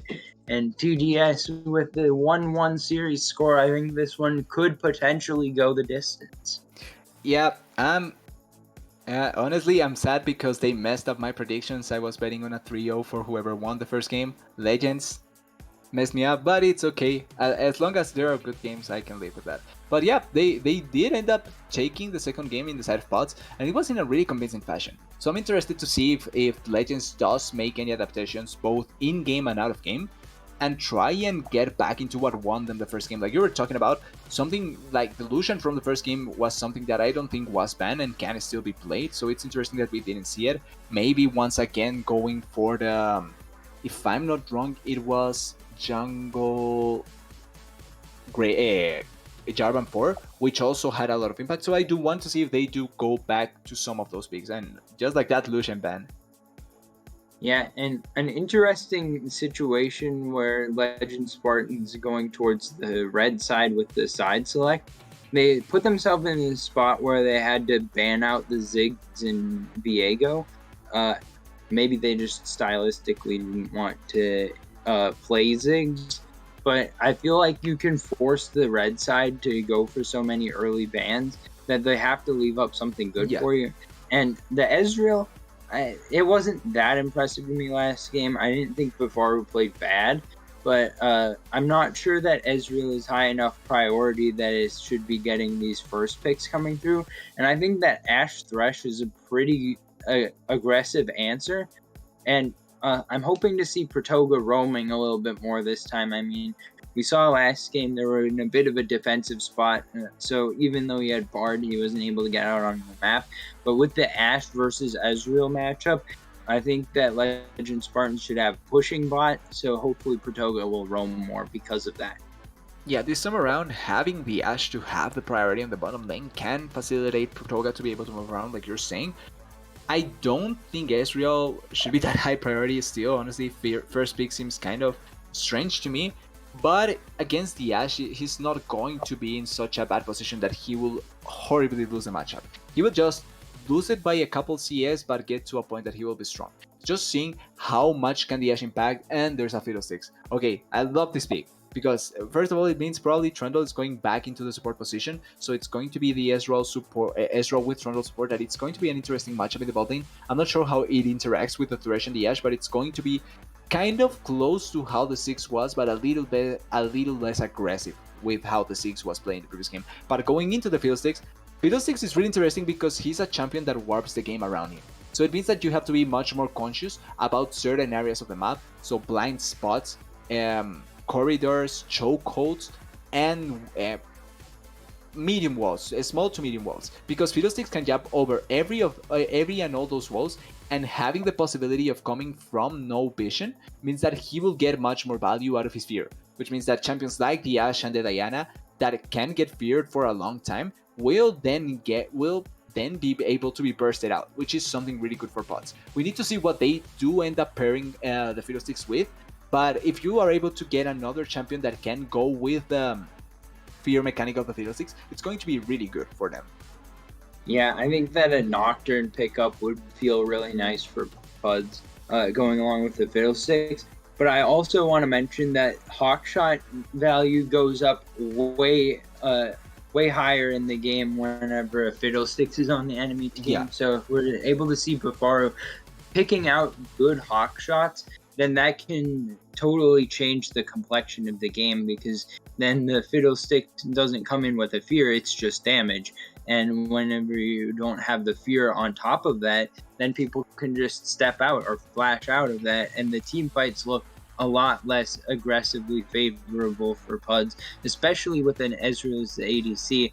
Getting all that time to fire away poke it means a lot whenever you have a champion like Ezreal. So with the limited amount of time that you're able to get, and I love the Twisted Fate pick as nice well answer. to identify where the Fiddlesticks is. So we'll see if the Nocturne comes in like I'm thinking, but the Legend Spartans finding ways to avoid the fears coming through from Fiddlesticks. Yeah, like you're saying, the Twisted Fate, a nice answer for the Fiddlesticks, and it also is a really nice tool to try and impact the side lanes for ganks with the Diana, or just trying to put pressure over on the Fiddlesticks to just make him fear trying to go for plays. The Neeko as an answer, it's interesting, I haven't seen a Neeko in a while, but she does get good priority in mid lane with the ability to push, and she can also just make it so that you don't know which of the two is Fiddlesticks. So there's also that mechanic that everyone knows about the Nico. The last pick, I do want something that do go well with a team fight. Be it the Gnar or the Gunplank, I think both of those champions can be good enough for team fights, because going for the Fiddlesticks, you are banking on being able to win team fights really hardly. So the Nico and the Gnar goes really well with that mechanic. Ezreal to a certain degree as well, but overall I like the idea from Pots to just stay with the theme of winning team fights and winning them with really huge ultimates. And on the other side is Legend Spartans finalizing with what it seems to be a Jace, which it's interesting to say the least. I think it does have a lot of priority in the top lane and can win the matchup, but he does need to be careful because one death on the Jace can just be so bad and so so damaging for the Jace as a whole. If he gets killed once, he can just probably lose the side lane completely. Yeah, a lot of pressure being put on Can of Tin once again. We saw in game number 2, he was in a lot of solo fights in the top side, but a lot of jungle attention given by Nerubius as well was able to help Slias and finish up some of those top lane fights and get advantages. Game number 1, Can of Tin was able to carry with 12-1 on Lilia. Game number 2, not so lucky, but we'll see if the Jace pick ends up helping him out here in game number 3. I think it pairs well with the Diana Twisted Fate as the rest of the top side of the map. And I think even with Ashe, that means that once you get level 6 for Legend Spartans, it's go time. You got all your ultimates online. You got a lot of global presence. And I think that there should be a lot of roaming as well from Pratoga. And should be a lot of threat onto the side of CS and here onto this Gnar. We'll see if he's going to be in good position to evade that. If he gets some help from the team, could be in a decent spot. But I think that Legend Spartans back on the position where they have the early game advantages. Yeah, and I think that's going to be the name of the game for Legend Spartan in this game. It's map pressure and global pressure with the ultimates that you have. Because they did in the previous game, and you mentioned this a lot, having Can of Tin on the Camille, the idea was to have pressure on the side lanes. You wanted to have her be far ahead so that you can pressure the side lanes as hard as you can and make it much more harder for Pots to just commit for certain plays as a team, because they couldn't just leave the Camille alone. But they didn't go for those plays in the second game as Legend Spartan. So I hope that with the Twisted Fate, with the Jace, with the Diana, they do commit for those plays. Even with the Thresh that can roam around because of the Ashe having the possibility to have control over the bottom lane, and also the Ashe that does have a global pressure with her Hawkshot and the Enchanted Crystal Arrow, you can play around the kind of thing. It's just if Legend Spartans are going to commit to that or not at the end of the day. Yep, and I'm looking forward to this game. I'm seeing in the draft a setup where both sides need this map control more than they have in either of the first 2 games. So I'm hoping that on the back of that, what I was talking about after game number 2, where the teams were just kind of walking up and stacking each other, not going to happen as much this time around, because when you've got the Fiddlesticks, you need to set up in advance to make sure that you can clear out the vision. And then when you're against the Fiddlesticks, you need to get the vision. And having Twisted Fate and Ashe should be able to help out with that. But wards are important too, so I'm hoping that with all the priority that is available this game to the side of Legend Spartans, that they will be going into the river, making sure that before the objectives come off, they're setting up, not just whenever the objective spawns. And hopefully this game is going to be played a lot more between the ears than on the keyboard. Yeah, I hope that the setups this game are the best from the series, because like you're saying, like that point is the most important one, and I love that you're bringing it up. It's control, vision, and good vision positioning, not vision control, vision positioning, so that you in advance can know where everyone will be. Like, because even though you have the Twisted Fate Destiny Gate, Fiddlesticks can still find areas where he can come from behind, and even if you are able to see it for a short period of time, that ultimate does have a long cooldown, so it's going to be hard to keep him up. So I do hope that this game has the best vision control for both teams. and a good setup so that they can be enabled to play how they want to play or what their compositions show that they want to play with. Yep, and with all that said, we're going to go yet again into a short intermission before we get into game number 3. Series tied up, should be a good remainder of this series. Game 3 going to be the jumping point from both of these teams. Hopefully one of the teams going to show that they've got what it takes to get into the driver's seat of this series.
Welcome back to the Rift. Time for game number 3. On the blue side, we've got Performance Unenhanced Ducks. On the red side, we've got Legend Spartans. 1-1 series. We're getting into the meat of the series. The teams closely matched. We saw it in the regular season. It was a 2-1 matchup. Puds did take that one down, so we'll see if they can get to a 2-1 state here. Maybe a little bit of an early invade coming through from the side of Legend Spartans, but they've been spotted out. Yeah, they got noticed. They are now afraid of going much more further, and I do like the idea or the attempt to commit for a level 1, especially with the Thresh. They're still in the vicinity, so maybe they do go for something, but it seems like not. On the other side, it's Fiddlesticks and Citizen on the Gnar getting the vision down to have more information on the Diana. Yeah, so they're looking to get some early game info and potentially set up for ganks, potentially set up for invades. We'll see what happens. It was actually a control ward drop on the red buff by the side of. Let's see who Nerubias. dropped that. It must be Nerubias because he has just one pot. And also Fiddlesticks is a champion that doesn't really need to worry that much about health if he does kite correctly and uses his W correctly. Yeah, so that makes sense. The control ward going to be down there. Double camps for both junglers. It looks like as the start. So we'll see how fast each of them can get out there. It looks like just early game start of the poking has already begun in the bot lane. I'm a little bit skeptical about the Trundle Ezreal combo. I think that the Trundle Ziggs showed that it was good, but Ziggs has a lot of setup to go alongside the pillar. Ezreal not so much, so we'll see if it's going to be an effective bot lane. Toga fishing for a hook, not going to find it. Yeah, trying to send a message, but the message was not received. Portuga goes wide with the hook, but it is a good attempt to try and get a little bit of priority there, especially with already having so much priority. And now with that, they can also. Oh wait, everybody's alone here. Yeah, before just subject to a bit of poke. The pillar landed, not a lot of follow up. Ezreal at level 2, not the most menacing champion in the game. Probably picked up Arcane Shift on the second to make sure that he's got the additional safety and going to be able to survive more effectively, but not going to have enough to find engages. Darwin Theory taking a wrong end of a trade there. We'll see if it's going to be the push continuing from Not So Fat the Gamer. I think that the Nico pick, something that we haven't seen a lot lately, but can be pretty effective. Yeah, as long as she can get her stun down a couple of times, it's going to be really easy for her to get poke damage and be able to harass the Twisted Fate. But Twisted Fate is a champion that can just clear really effectively, and he doesn't really should run into mana problems because of his card. So it's not like you can just get him out of lane really easily, especially with an eco. It's not going to be that bad for Darwin Theory in the long run. He's also running the Unsealed Spellbook, which means that even if he commits teleport, he's going to get body there.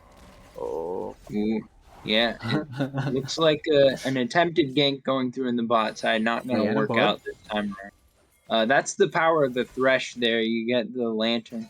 Now it could be a collapse trying to set up for Nerubias. a Scuttle Crab, and Nerubias already dropping pretty low. Rouge Ronin going to be Oh, a flash hook no. goes wide from Pratoga, an aggressive play there. If it panned out, he would have looked great, but unfortunately for him, now he's just down a Summoner spell. Yeah, he wanted to go for the highlight play in a situation where they already were kind of poked out of position, but because this time around the setup was really good because Darwin Theory had lane priority in that instance, and the bottom lane also had lane priority, so it was harder for the Fiddlesticks to be able to go for the Scuttle Crab. And now Diana with the red buff is able to have so much more pressure on the jungle, and she should get double Scuttle Crab over the Fiddlesticks, which is a really nice early advantage. Yeah, and Rouge Ronin on this Diana pickup going to be in the early lead. We'll see if he's able to convert that once he gets to level 6 into potentially some ganks. Now looking for an invade, potentially. Nerubius could be in trouble. Smites for health. Not enough to take down the Gromp, but is going to be able to survive. Yeah, Nerubius is getting bullied on these Fiddlesticks right now. first on the bottom Scuttle Crab, going for a Scuttle Crab that I don't think he should have any say on. And then on the top side, he couldn't even commit for that because he already was committing for the bottom side. So overall, I think it's better prep from the side of Legend Spartans, having priority on both lanes and helping on the bottom side Scuttle Crab. And then it's just an easy pathing from the Diana to get the second Scuttle Crab and begin invading the Fiddlesticks into the jungle. At that time, the Jace also had the push, so it meant that the Gnar would have a harder time trying to react. And we saw that this Sliasen cannot answer to the Diana being there, even though the Fiddlesticks was in such a compromising position. Yeah, and I think that we're seeing a little bit of shades of the first game where the priority, especially in the bot and top lane, is pretty heavily in favor of Legend Spartans here. The mid lane at least balanced out a little bit more than before. Darwin Theory is still getting some advantages in the push, but not as much so as the Lucian versus Malphite matchup.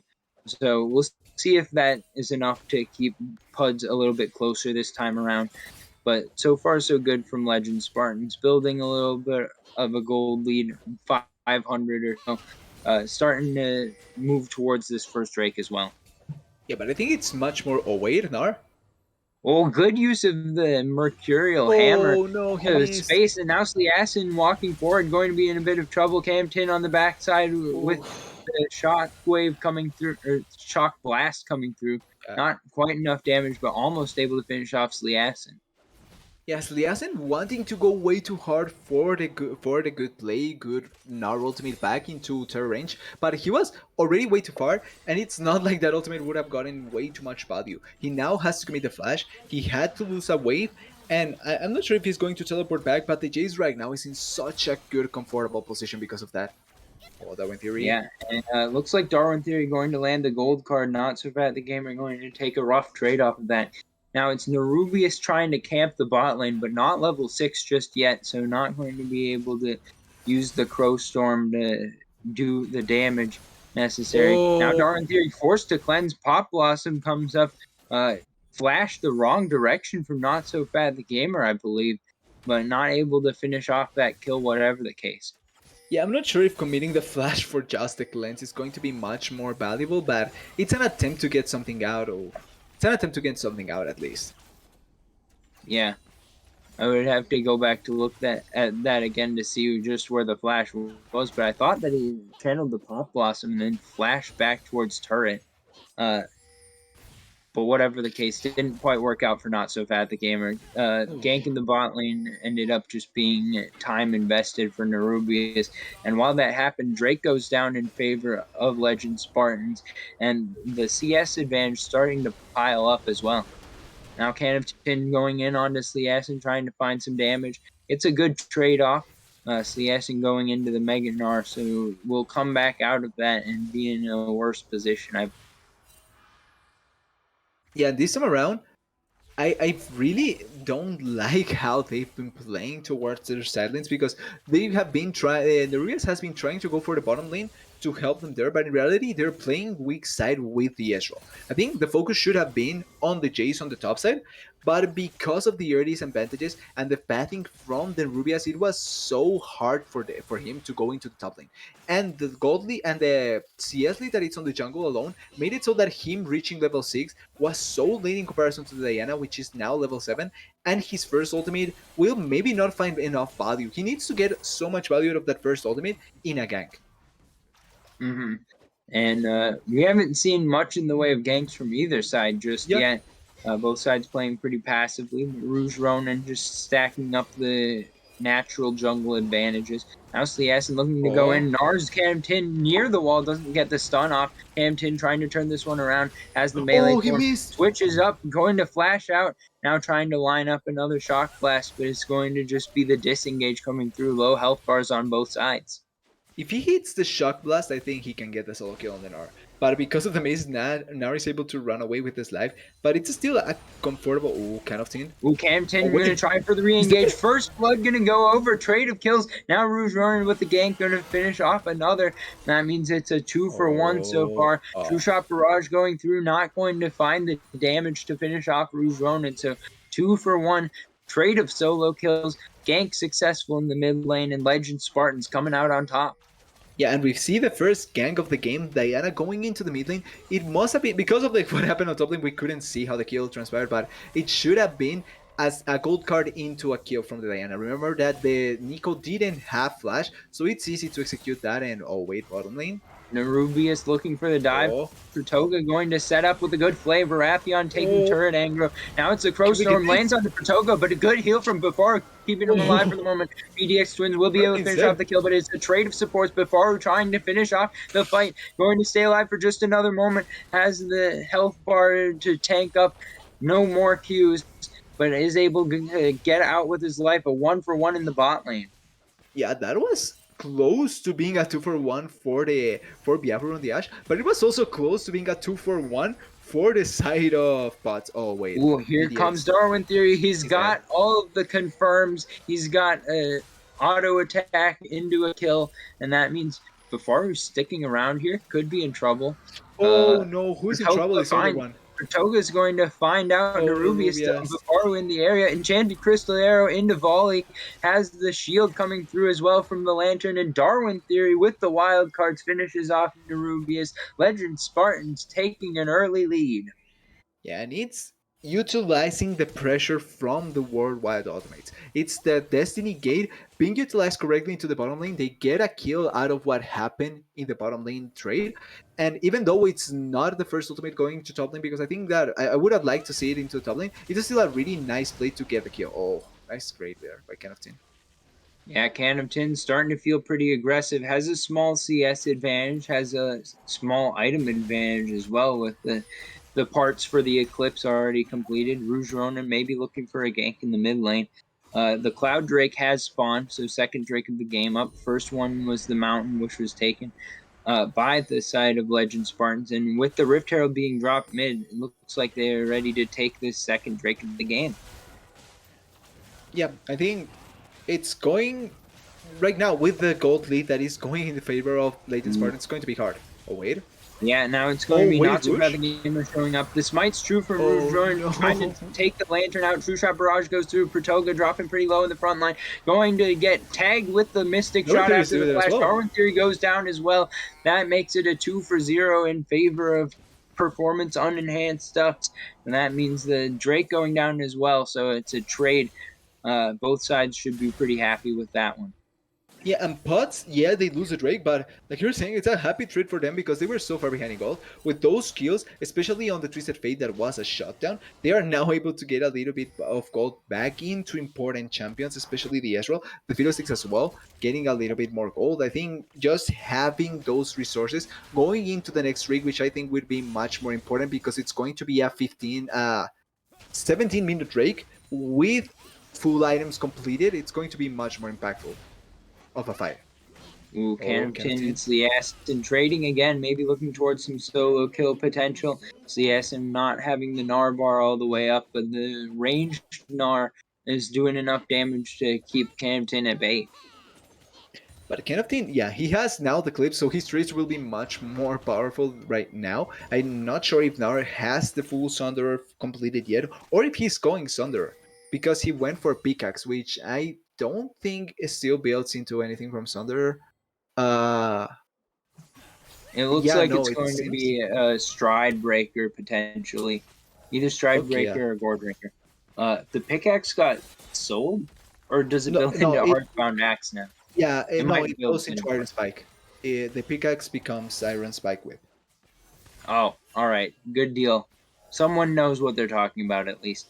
Well, whatever the case, right now it's about a 2,000 gold lead for the side of Legend Spartans. They're in a good position here. Rouge Ronin may be looking to find a dive set up to continue pushing that advantage.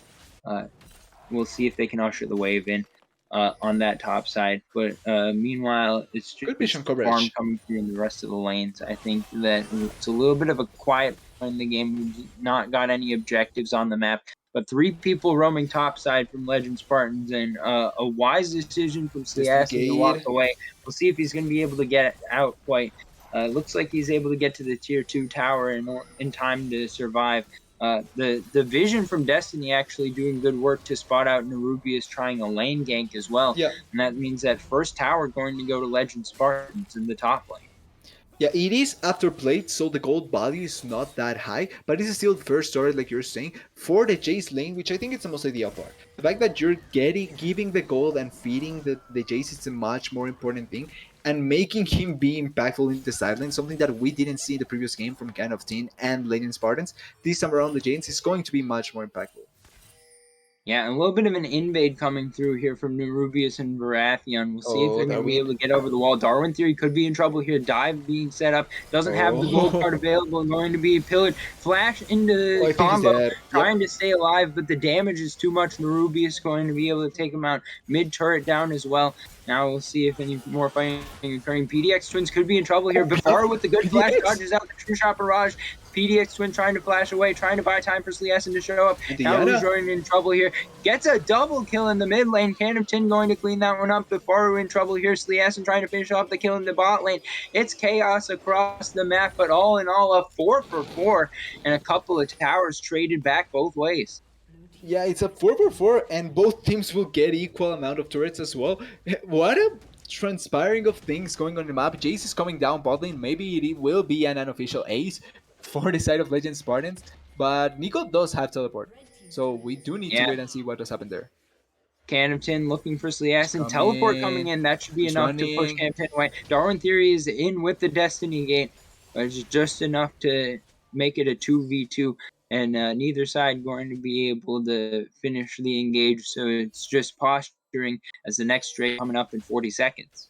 Yeah, but importantly, they did commit Destiny's Gate, which has right now a 98-second cooldown, which means that I don't think it should be up for the Dragon fight, which means that Nerubius right now it's in a really comfortable spot to get a huge ultimate value because of the Destiny's Gate not being up. So it's important to keep that up, especially with 20 seconds for the Drake. Yeah, we'll see if he's able to find the flank position. Warding so important against that Fiddlesticks. But good sweep from the side of Baratheon to make sure that those wards aren't in place. Could be coming from that tri-brush in the bot lane. Now it's the side of Legend Spartans trying to find the startup on the Drake. Going to try to pull it towards the mid lane where they've got Cannington. But now coming from the bot side of the river is the side of Performance on Enhanced Ducks. We'll see if they can finally engage on the fight. Now they've pushed Legend Spartans away. They're going to try to finish themselves.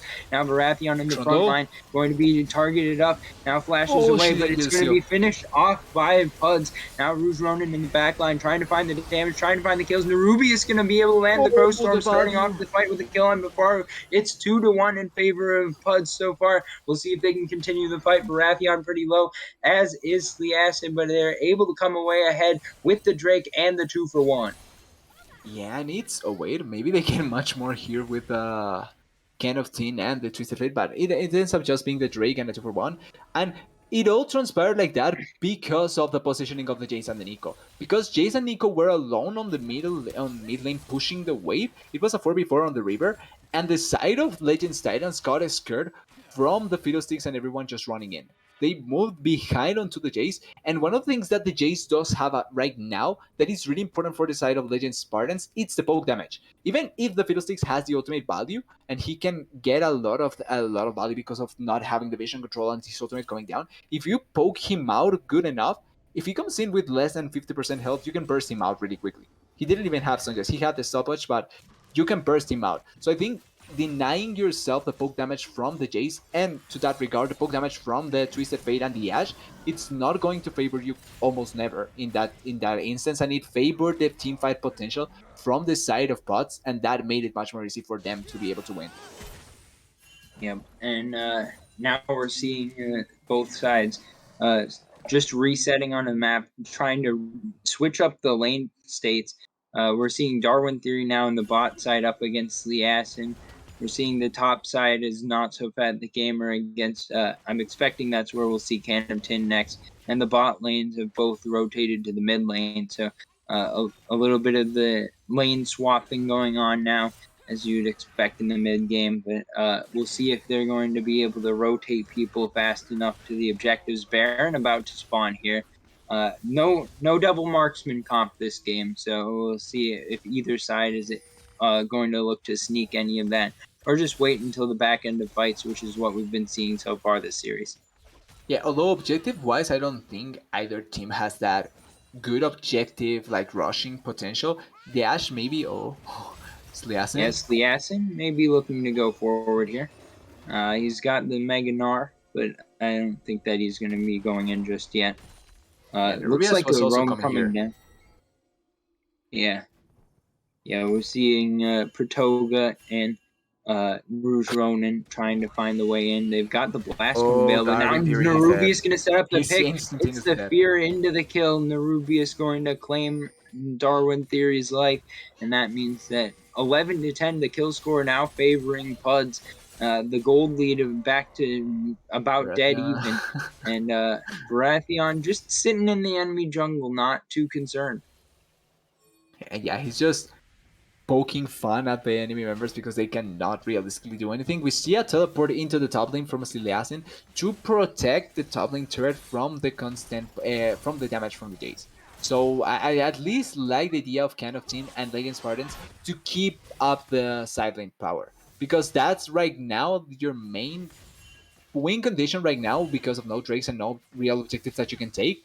Just being able to keep on pressuring those side lanes is going to be much more valuable. Yes, Darwin Theory did die there, but I think that he should still go into the side lanes as well, because if you're able to buy the attention of the enemy to free up a space for the Jace, you're still doing so many good things there.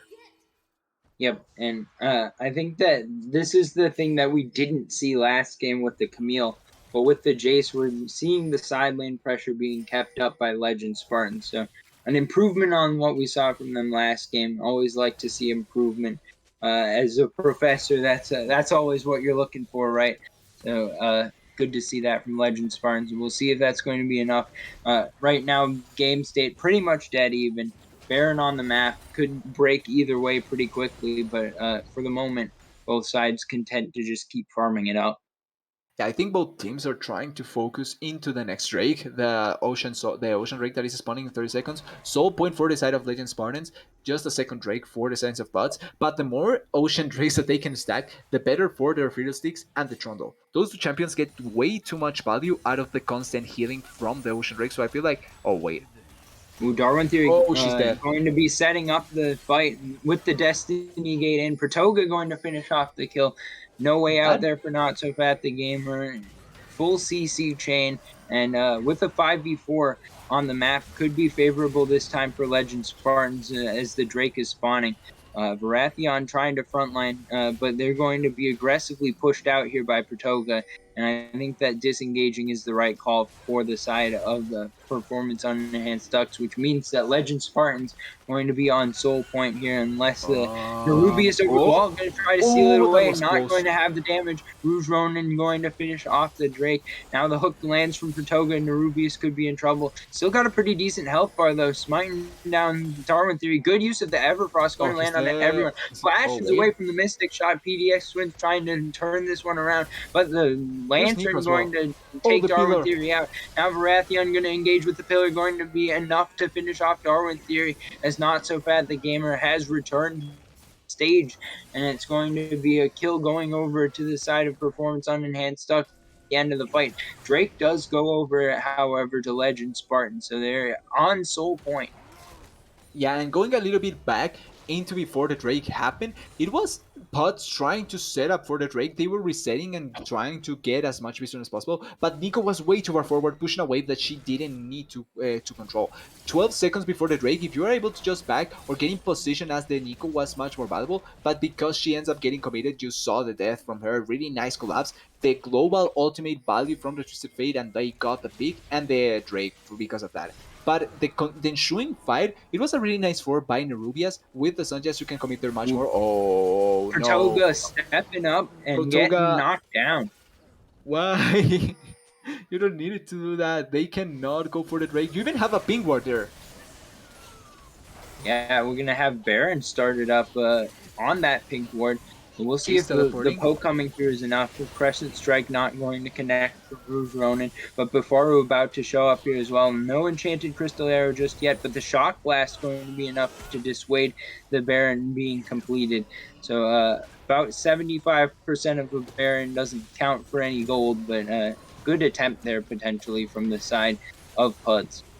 Yeah, but it's really important the fact that they were able to force out the teleport for from Can of Tin, because that means that even if you do get a little bit of pressure on the side lane, if there ever comes into a 5v5, the Nord can join into the fight because his teleport will be off cooldown. The Jace cannot. So that is going to be a really important factor to take into account, because the next fight will probably be the next Drake. I'm not sure if the teleport from the Jace will be back by that point, but it certainly will be a really important moment of fight, or if they force before, the teleport will not be up. So those small cooldowns will be important to keep in mind.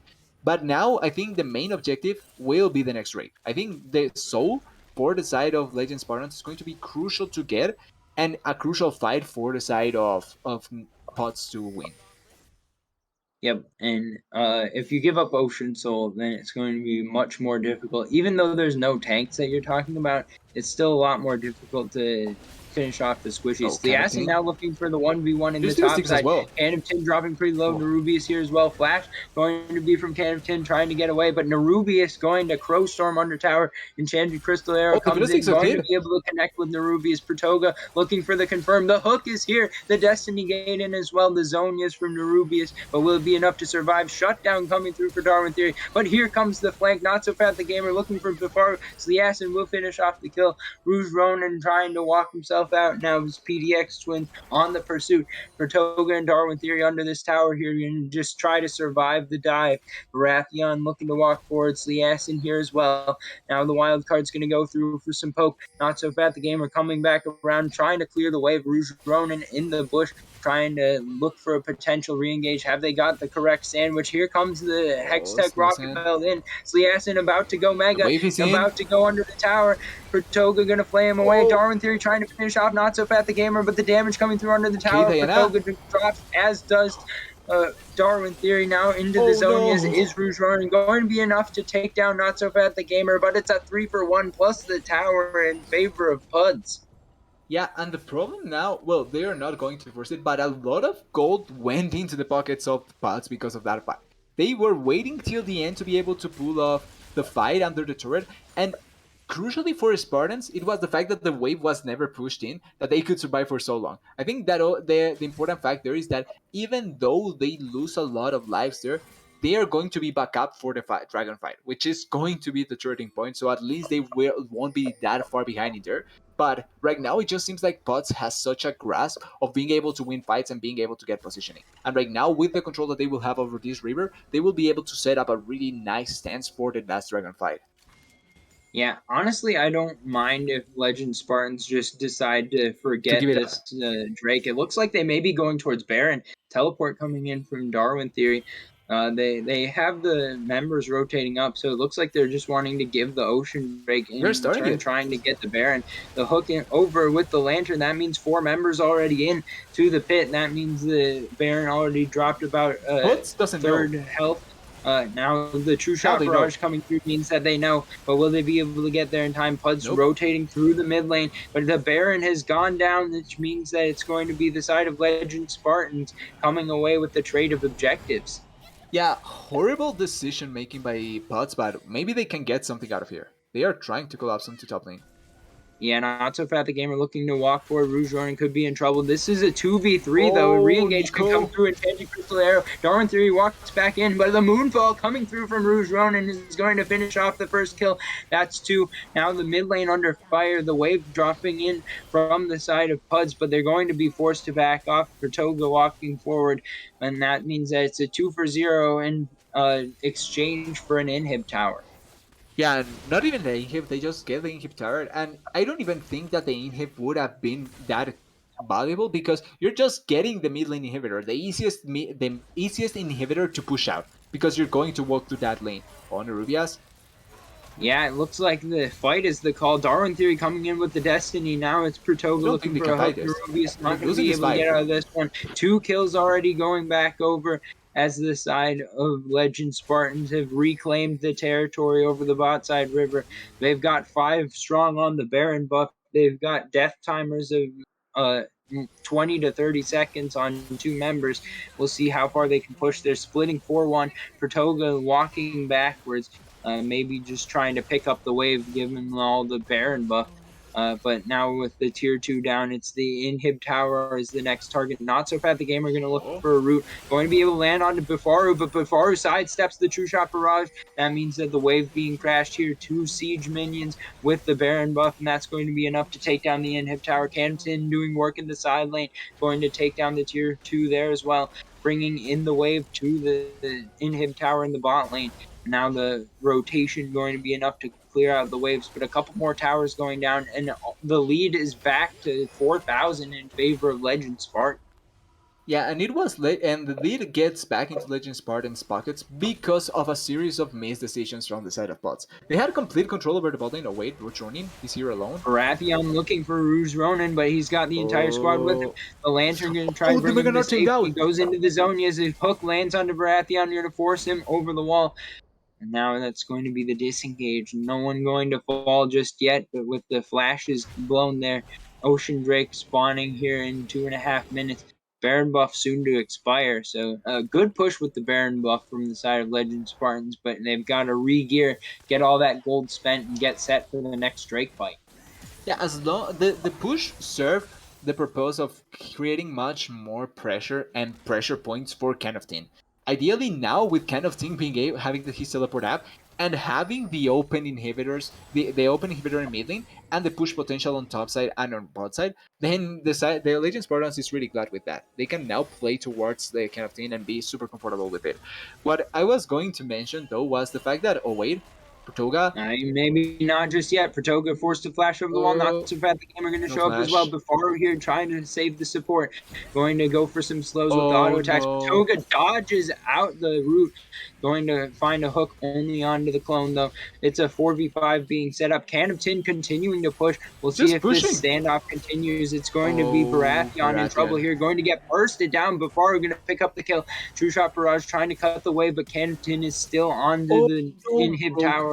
Now it's going to be the 4-man group from the side of Puz trying to escape. Darwin Theory going to go into the back line, make them fight. It's going to be the fight breaking out, but Can of Tin's working on the base. It's 2 kills going over already. Make it 3 in favor of Puz. They'll But try he to get cannot their win. resets in. Rouge No. Ronin going to try to interrupt any more recalls. Can of Tin going for the second in. Him has the wave crashing onto the Nexus towers, and they're trying to rotate over to the Drake. All the macro going down Oh, from the side. Legend Roach. Stars. Rouge Oh, Ronin Roach. going for the re-engage, but the Mystic shots come through. A shutdown goes over to PDX Twins, and that should be the end of the engagement. We'll see if Camton going to be able to find his way in. The Sorelda's Grudge doing a lot of work here for PDX Twins, and the kills going in favor of Puds as the base falls. Yeah, the base did fall. And one quick thing also, Jace kind of thing left a ward in the base. So there's a chance that if the side of bots commit way too hard for the dragon, Jace can just teleport her. He has teleport. So there's that possibility as well. But yeah, a nice turnaround for the side of bots to get that win fight there. But kind of thing never went back. He never went for the fight. He just committed to getting the split push, and that's why what I like to see from this chase, because that is the better win condition in this game. The split push from kind of team. Well, third Drake goes down in favor of Puds, which means that the next Drake is soul for both teams. 3 Ocean Drakes going to give some pretty good regen on their own. So starting to stack up those Drakes pretty meaningful for the side of Puds. We'll see if that's going to be enough to get them some wins in team fights. They still trail by about 4,000 gold. They are up against some super minions in the mid and top waves, but we'll see if they're able to fight their way out of this. Yeah, luckily those are the closest lanes towards Baron, and that is going to be the objective that will matter in the next 4 minutes because the dragon just got taken. So it's not like pots cannot defend those areas really easily and then collapse into the Baron. The important thing will be what does kind of team try and do, because as you're seeing on the minimap, he's going for the bottom lane, the farthest away lane from the Baron, to try and create pressure so that Legends Titans can try and force the Baron or just force a fight. Yeah. Nerubius just barely getting out, but that means that the jungler just recalled. They'll at least get Prio over the pit. So Legend Spartan's going to be in control of the map state now. Canopton working on the bot side. We'll see if he's going to be able to push the wave into the inhib. Now Oh, PDX Twins PDX, trying to arcane shift away, but the Destiny Gate coming through. The hook lands, and it's going to be the shutdown going from Rouge Ronin. And now it's a 5v4 on the map. Just like that, Legend Spartan's going to go on towards that Baron. We'll see if they're going to be able to get into it in time. They are spotted on a ward, but how much can you do about it if you're the side of Puds? They're just going to be up against a two-man Baron push as the interference being run by the squad of Darwin Theory plus Pratoga. And meanwhile, Canopton playing defensively enough in the bot side, going to be able to get out. So 5 people with Baron for the side of Legend Spartans. We'll see if that's enough to end the game. Yeah, and really well played by Kind of Team there to just go back into the fog of war and be safe because he didn't saw anyone trying to go for the Baron. So the best play for Putz is to deny the Baron buff from Kind of Team and deny the split push potential from that Baron buff on him. But because he just went and disappeared in the fog of war, there was no chance for the side of Putz to get advantages out of there. And now, like you're saying, it's a 5-man Baron buff for the side of Legend Spartans, and they are in prime position to take the game.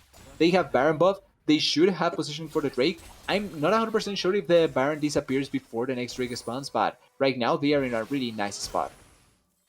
Yep, and with those 2 inhibs down as well, they've got super minions in the top lane and the mid lane, I believe.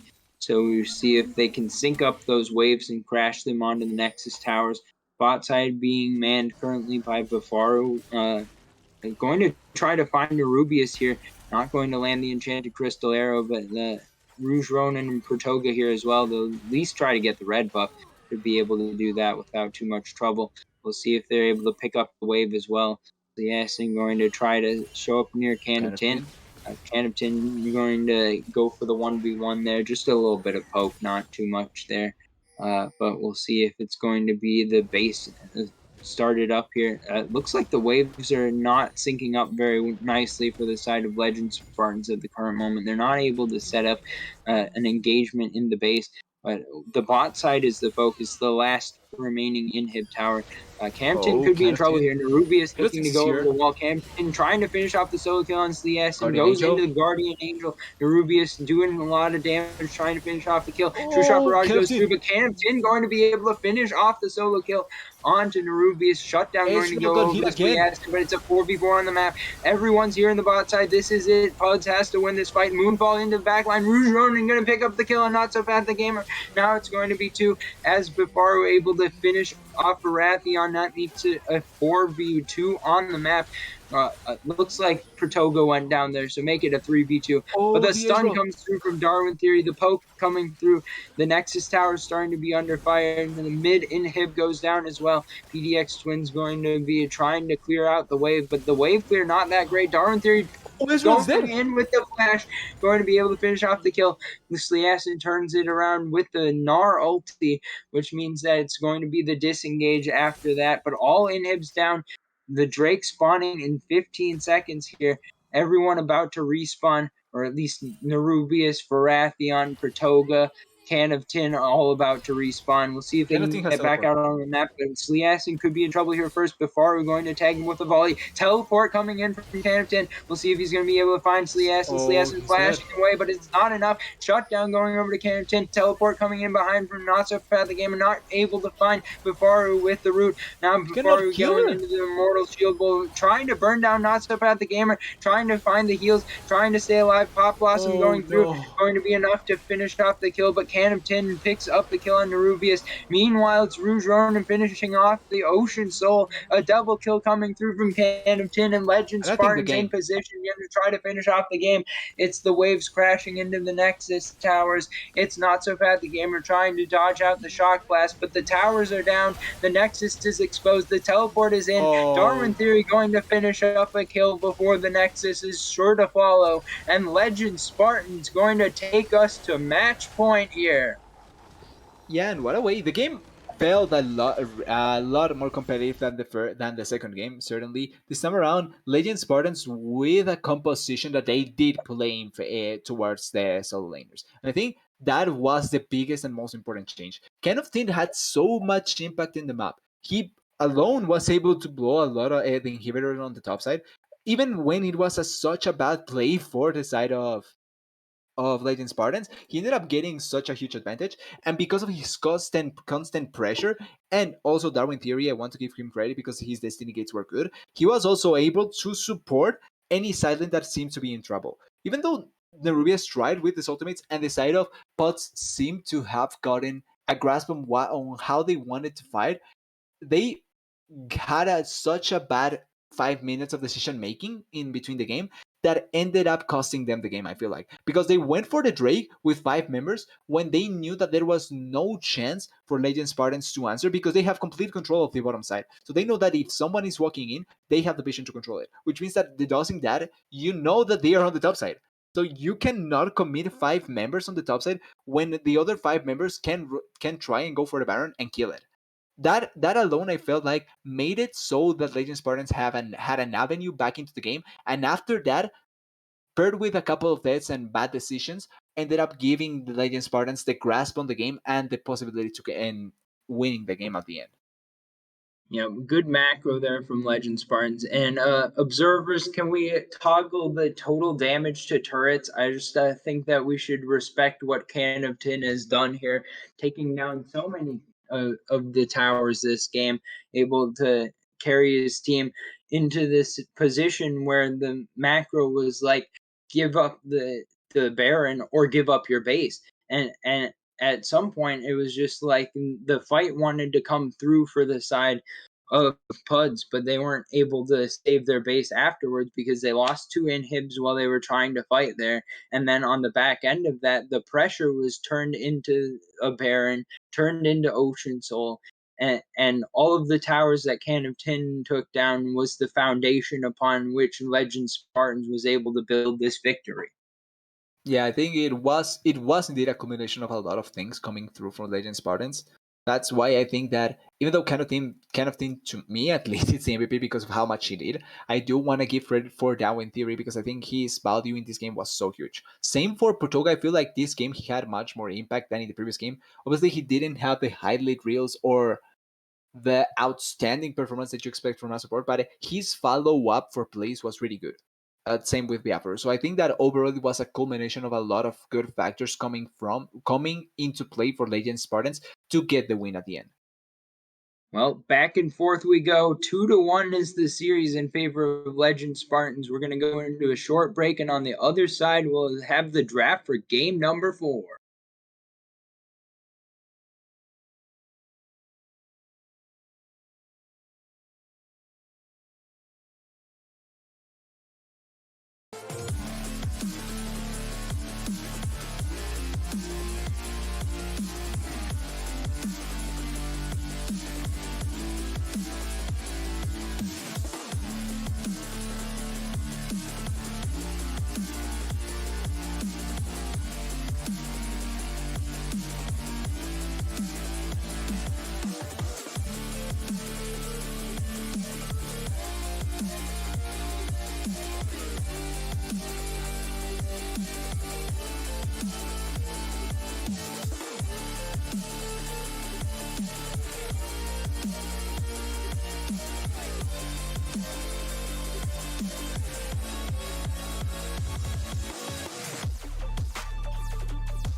Welcome back, everyone. We've got a pretty chaotic series on our hands. We've got 2 games to 1 Legend Spartans leading now.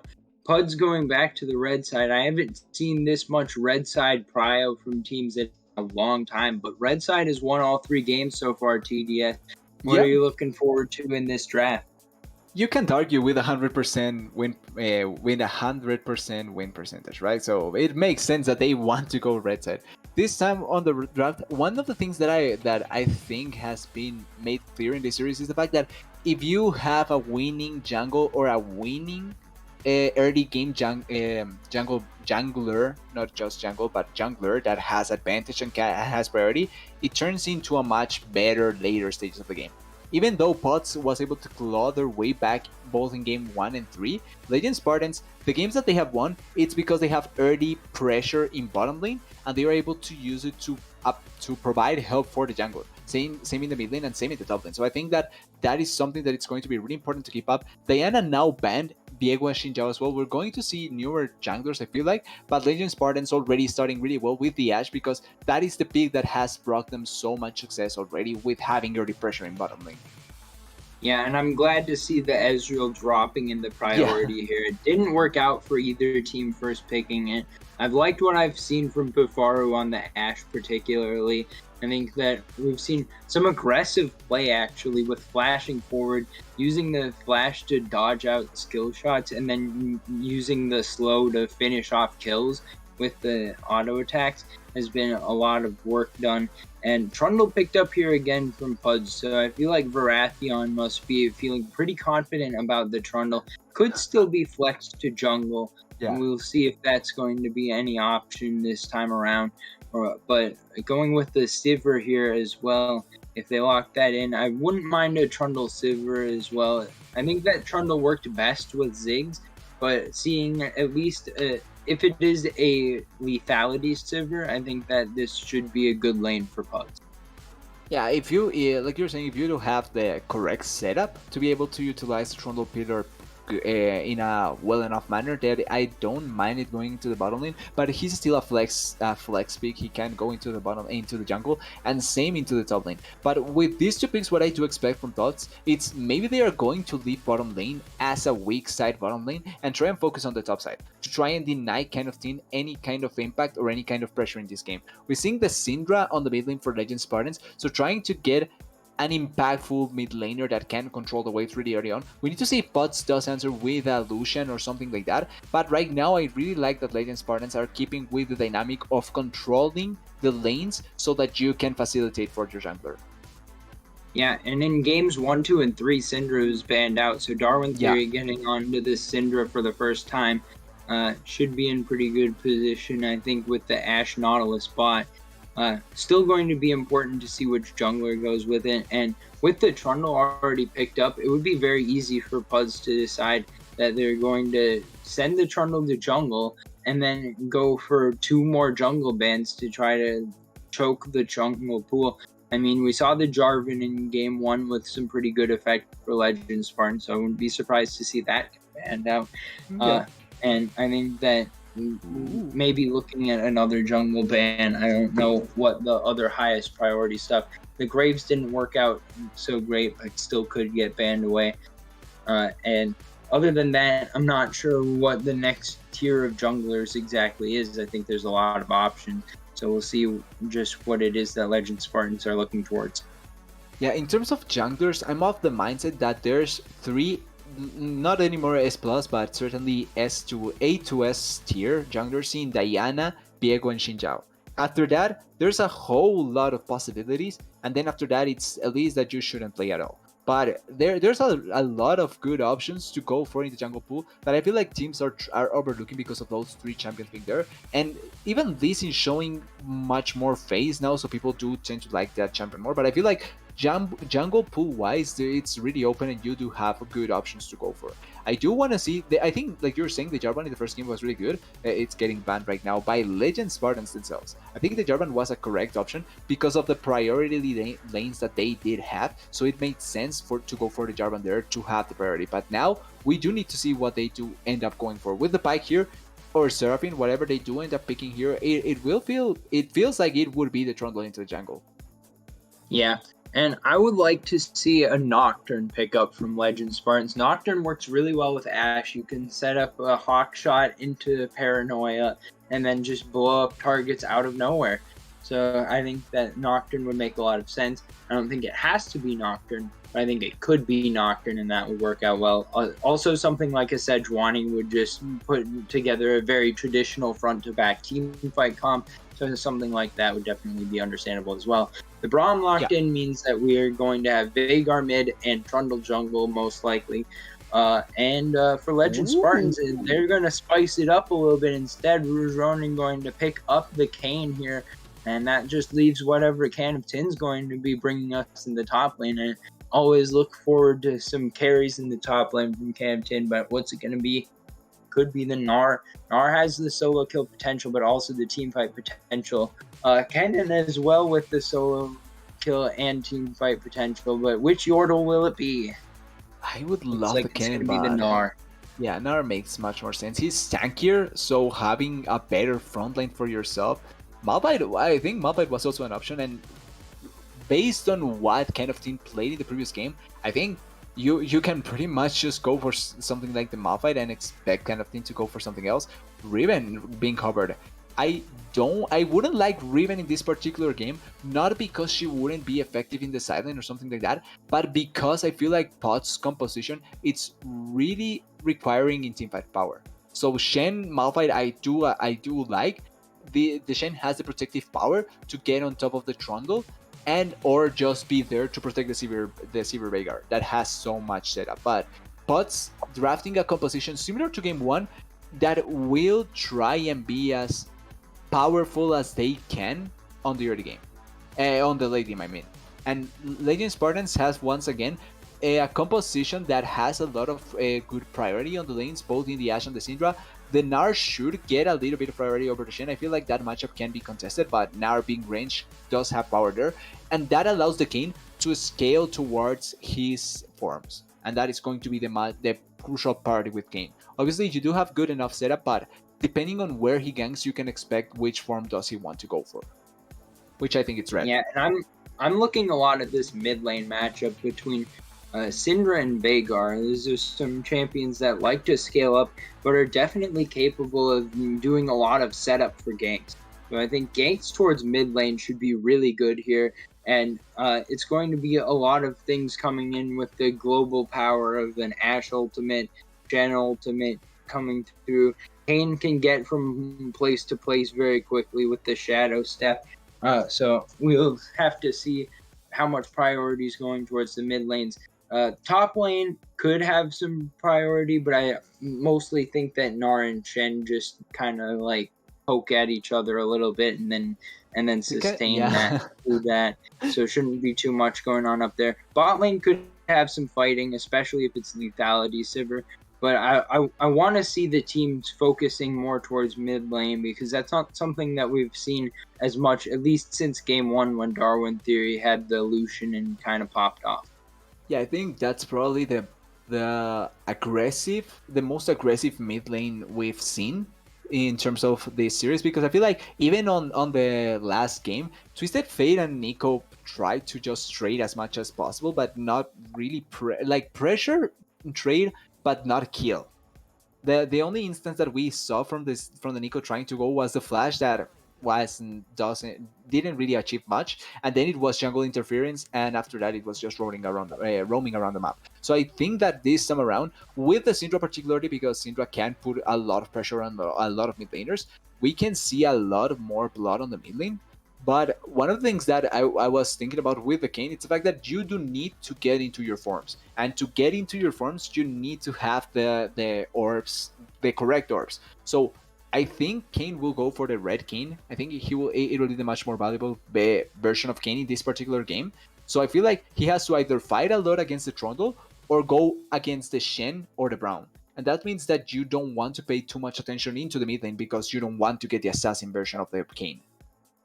Yeah, I'm not so sure that you don't want the assassin version of the Kayn. I think that with Bifaru on the Ashe and with Darwin Theory on the Syndra, they have the damage to take down the tanks, and having the Kayn be an X factor by taking out the carries could mean a lot in the fights.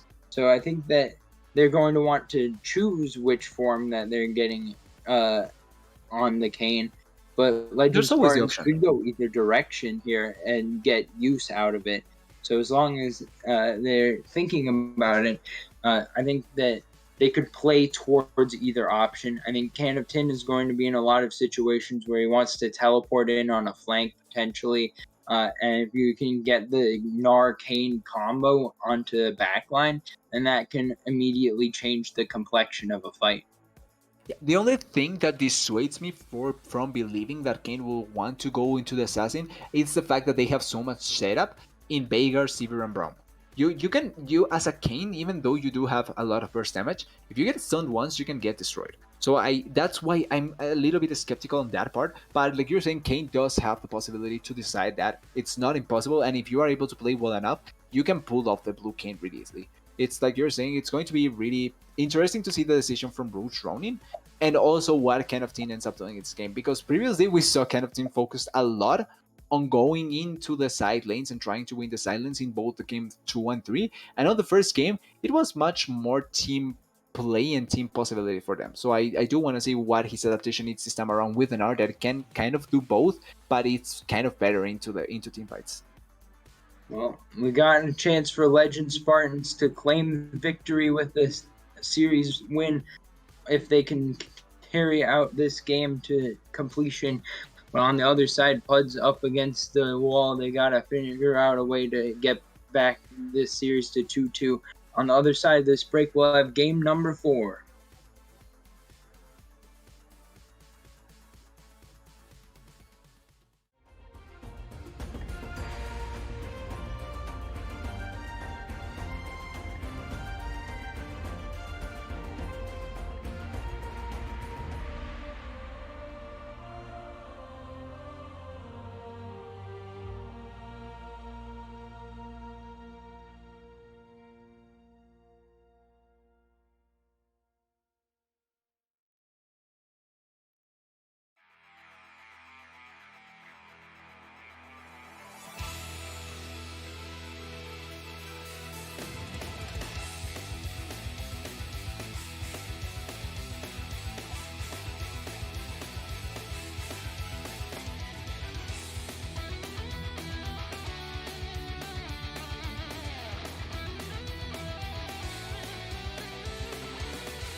We are back on the Rift, everyone. It's time for game number 4. Legend Spartans on the blue side, and it's Performance Unenhanced Ducks on the red side. Legend Spartans with a chance to move on to grand finals with a victory here. We'll see if they've got what it takes. Yeah, we have to see if they are able to pull it off. Their composition is interesting in the 5v5s. I do want to see it being able to fight an actual fight, but there's going to be a long time before that actually probably ends up happening. I feel like we have a similar situation to the first game where the Rubias of the jungle will not be super happy with the lane assignments. I think that bottom lane and mid lane are once again winning for Legend Spartans, and top lane will be a kind of competitive lane. Yeah, I think that all the lanes are pretty competitive, so I think that this should be a good matchup for both sides. I think that Nerubius may be going to gank more often than Rouge Ronin, but I'm expecting both sides That is true. to get at least some ganks through. Pratoga has the potential to roam a little bit more than Baratheon does, I believe. So could be both sides getting some influence from different lanes, different areas on the map, and we'll see which lane is the one that gets all of the resources, and which lanes are giving up resources to get into that lane. Yeah, the problem is which lane do you want to give up the resources? Like, I feel like you want to give resources up on the bottom lane, but on the mid lane you kind of also have to give up resources because the Syndra should have the control. So deciding on that and then piling your damage onto another lane is going to be hard. Yeah, and we're going back to the whole bans thing. I'm interested to see just how good Darwin Theory's Syndra is because it got bans the first Yeah, 3 games, and I don't know why it got taken off of the ban list for Thresh. I thought Pratoga was fine on Thresh, but I don't think that it's any different than when he's on Nautilus. So yeah, we'll see that is true. if Darwin Theory can carry the rest of this game. Yeah, I think it's interesting the decisioning on the ban. Ooh, who goes wide, but really Yeah, nice trading by Biafra. unfortunately land on a minion. Oh, Baratheon in trouble here, going to get rooted. Ignite ticking down. Flash already burned. PDX going to be forced to heal as well, just barely keeping Baratheon alive. And a good trade from the bot lane of Legend Spartans, going to have them in good position here. yeah, 3 for nothing in terms of summoners, and really nice trade by Pratoga. Even though he blows the hook onto the minion, he still gets able to get a stun down and is able to put pressure on the Braum.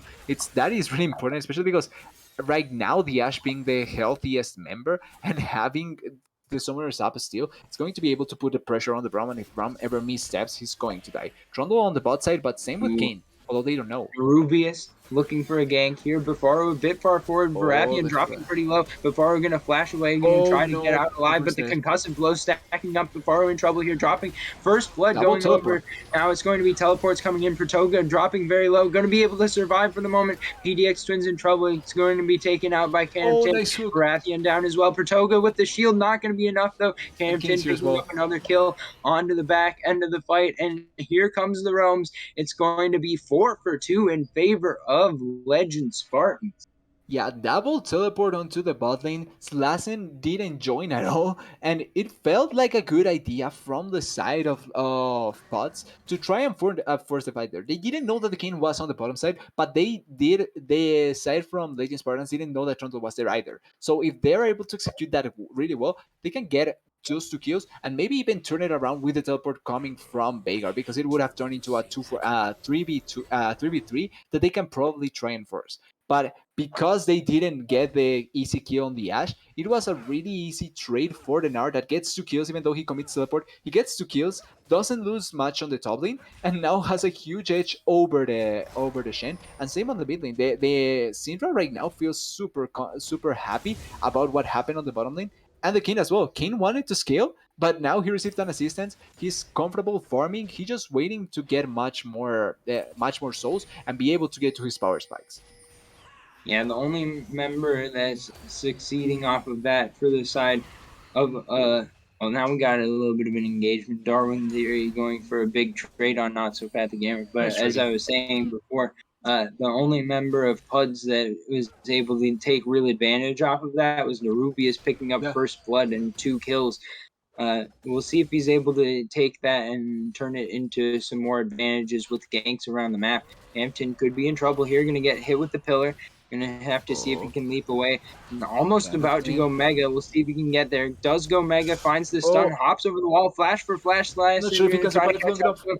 Boulder toss going to slow him up. Nerubius trying to walk forward. Yeah. Has the speed in order to track him down. But now Darwin Theory trying to finish off Not So Bad the Gamer. Not going to have quite the damage to do so. So it's just a kill of the top laner, and Nerubius now 3-1 on the Trundle. Oh, mid lane. Darwin Theory could be in trouble. Nerubius looking for more. Flash burned by Darwin Theory, and that's going to be all for that. Nerubius is on the hunt. Yeah, Narubia is actually trying to do as much as he can with the advantage that he got. We're talking about this being the only member that is ahead. Oh, wait, in the jungle. Okay, Kane is able to run away. Thought there was Yeah, going to be Kane's something more. a little bit elusive there. Shouldn't be in too Oh, much Rogue trouble. Runion. Pillar trying to catch up to him. Rouge Ronin going to dash away. Rouge Ronin with the level advantage, but the roam coming through from the bot lane of Pud's first means that it's going to have to be disengaged. Shouldn't be too much of an issue, though. Rouge Ronin just able to walk out there. That will be first Drake started up by the side of Puds. We'll see if they can finish that one off. Shouldn't have too much trouble with this. Rubius has the smite available. No Rouge Ronin in the area, so Pud's going to be first Drake this game. Yeah, but really important the fact that now the Stand United got achieved by the Shen, so that means that you will now have the possibility to fight as a 5v5.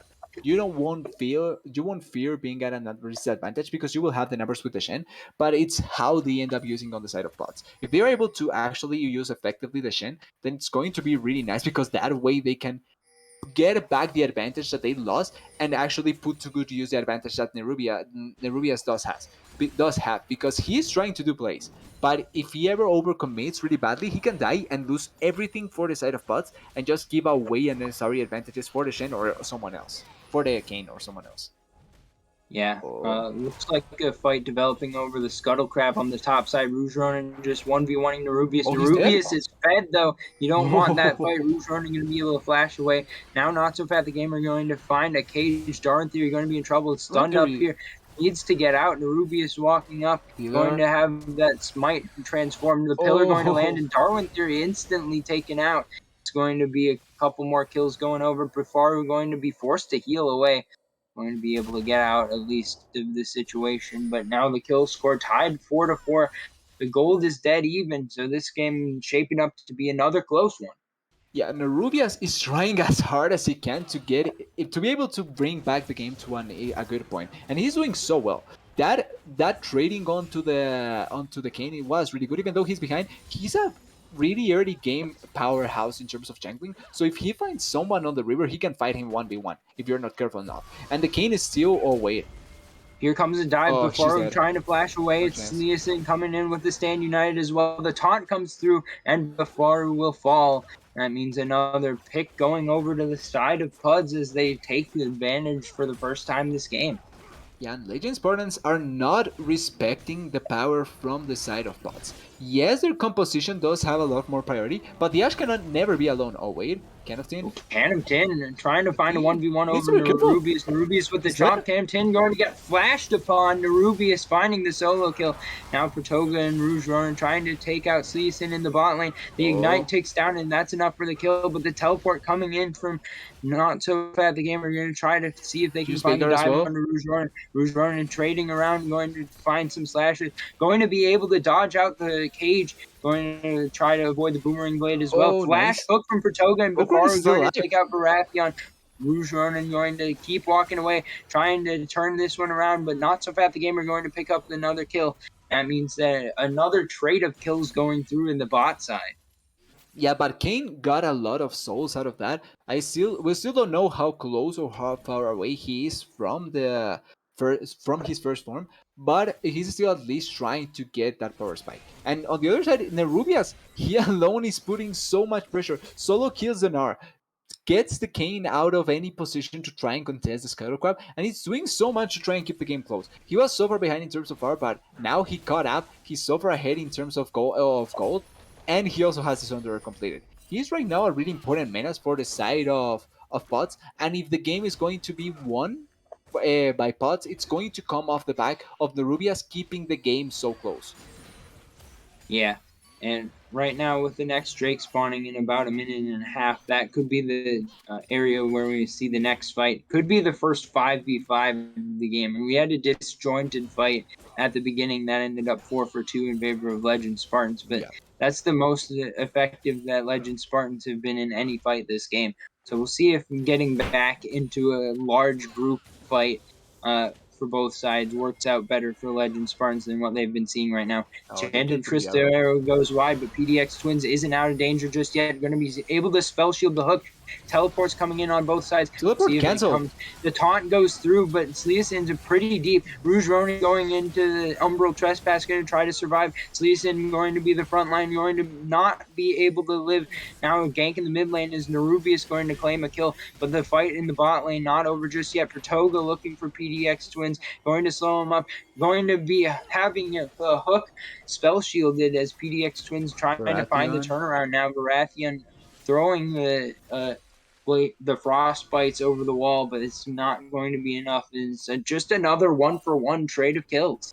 Yeah, but the thing is, it was supposed to be a 5 people fight on the bottom lane for the side of Legend Spartans, but Nerubias was on the mid lane. They cancelled the teleport from the Syndra and they are able to then collapse on top of her. If you look at Syndra's summoners, she had to blow teleport because it was cancelled, and then the flash. So she's without summoners, and it's going to be much more susceptible to any gank from the Trundle.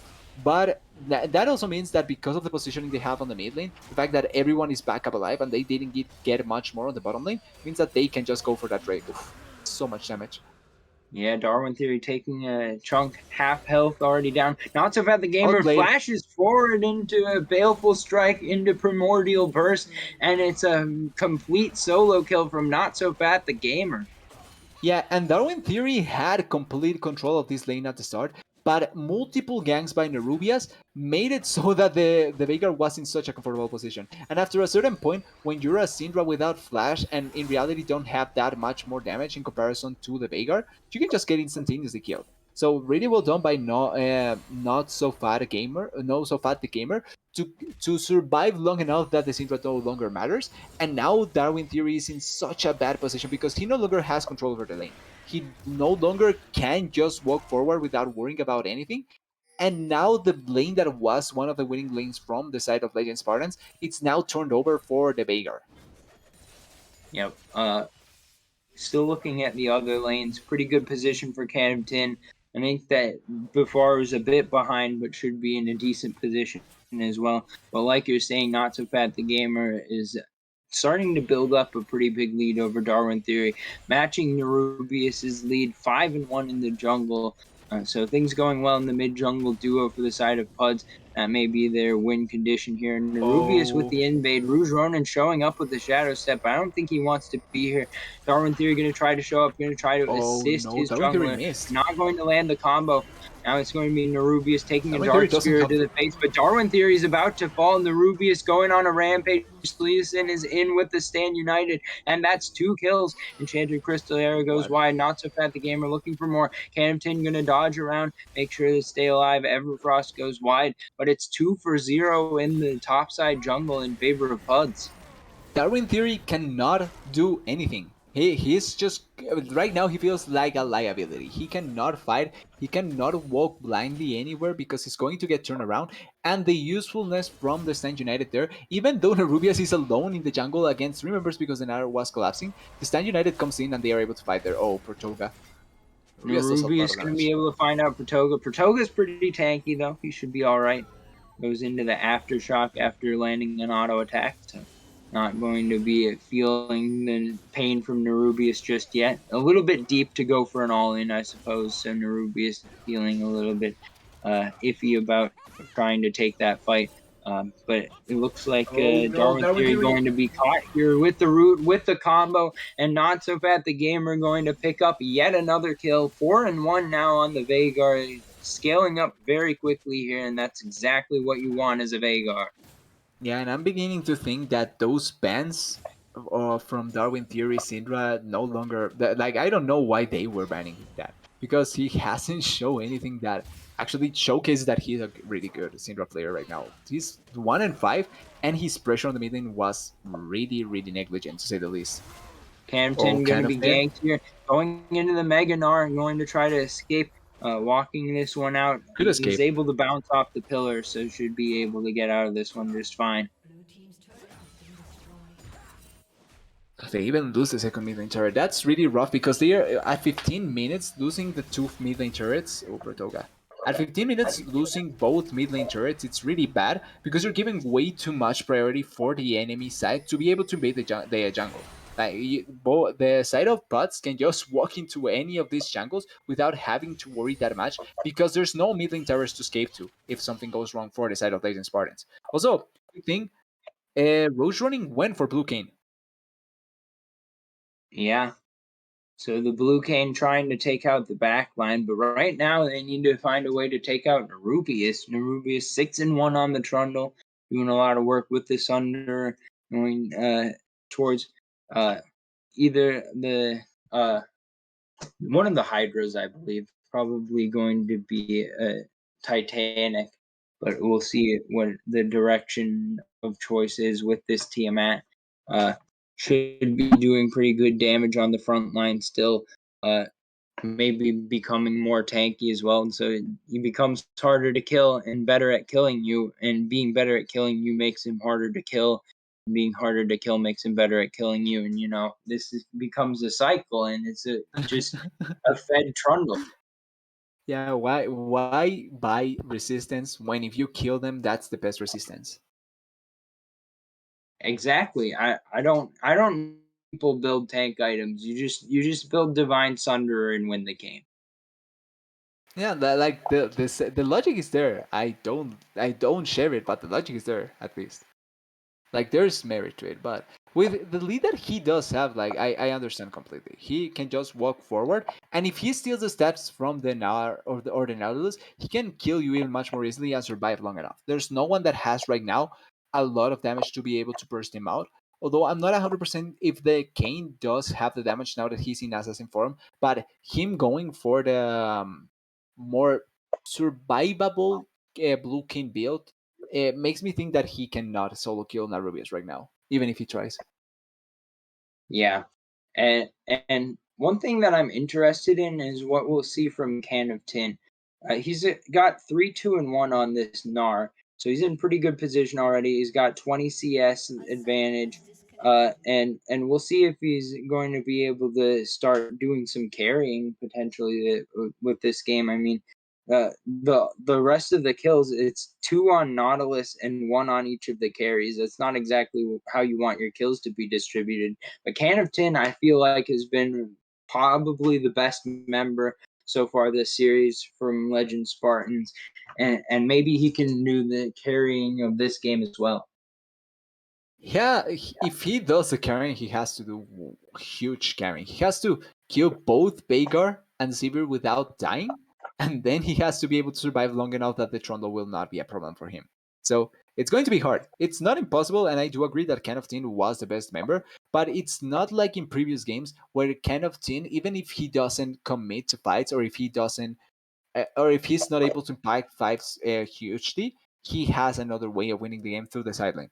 This time around with an R, you don't have that much side lane pressure, so it's important to take that into account as to what kind of team can actually achieve in this game. Yeah, and I think that he should buy a Divine Sunderer. It's working out so well for Yeah. Nerubius that I think Can of Tin could use that item as well. We'll see if he's going to be committing to that. I think that the Sheen plus Kindle Gem is the right items for that. He's also got a call that he's about to complete. So the next recall for Can of Tin should be pretty big. He's going to be on level 11 soon. He's going to be on first item power spike. This is going to be a situation where Canopton may be having his best opportunity to take a fight and win that for the squad. Yep, I think. Oh, okay. Then, well, while we're waiting, we're going to send it to a break. We won't go too far away. Don't worry about it. But as soon as we come back into break, we'll be able to finish this game and maybe continue to the series.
All right, we're back in.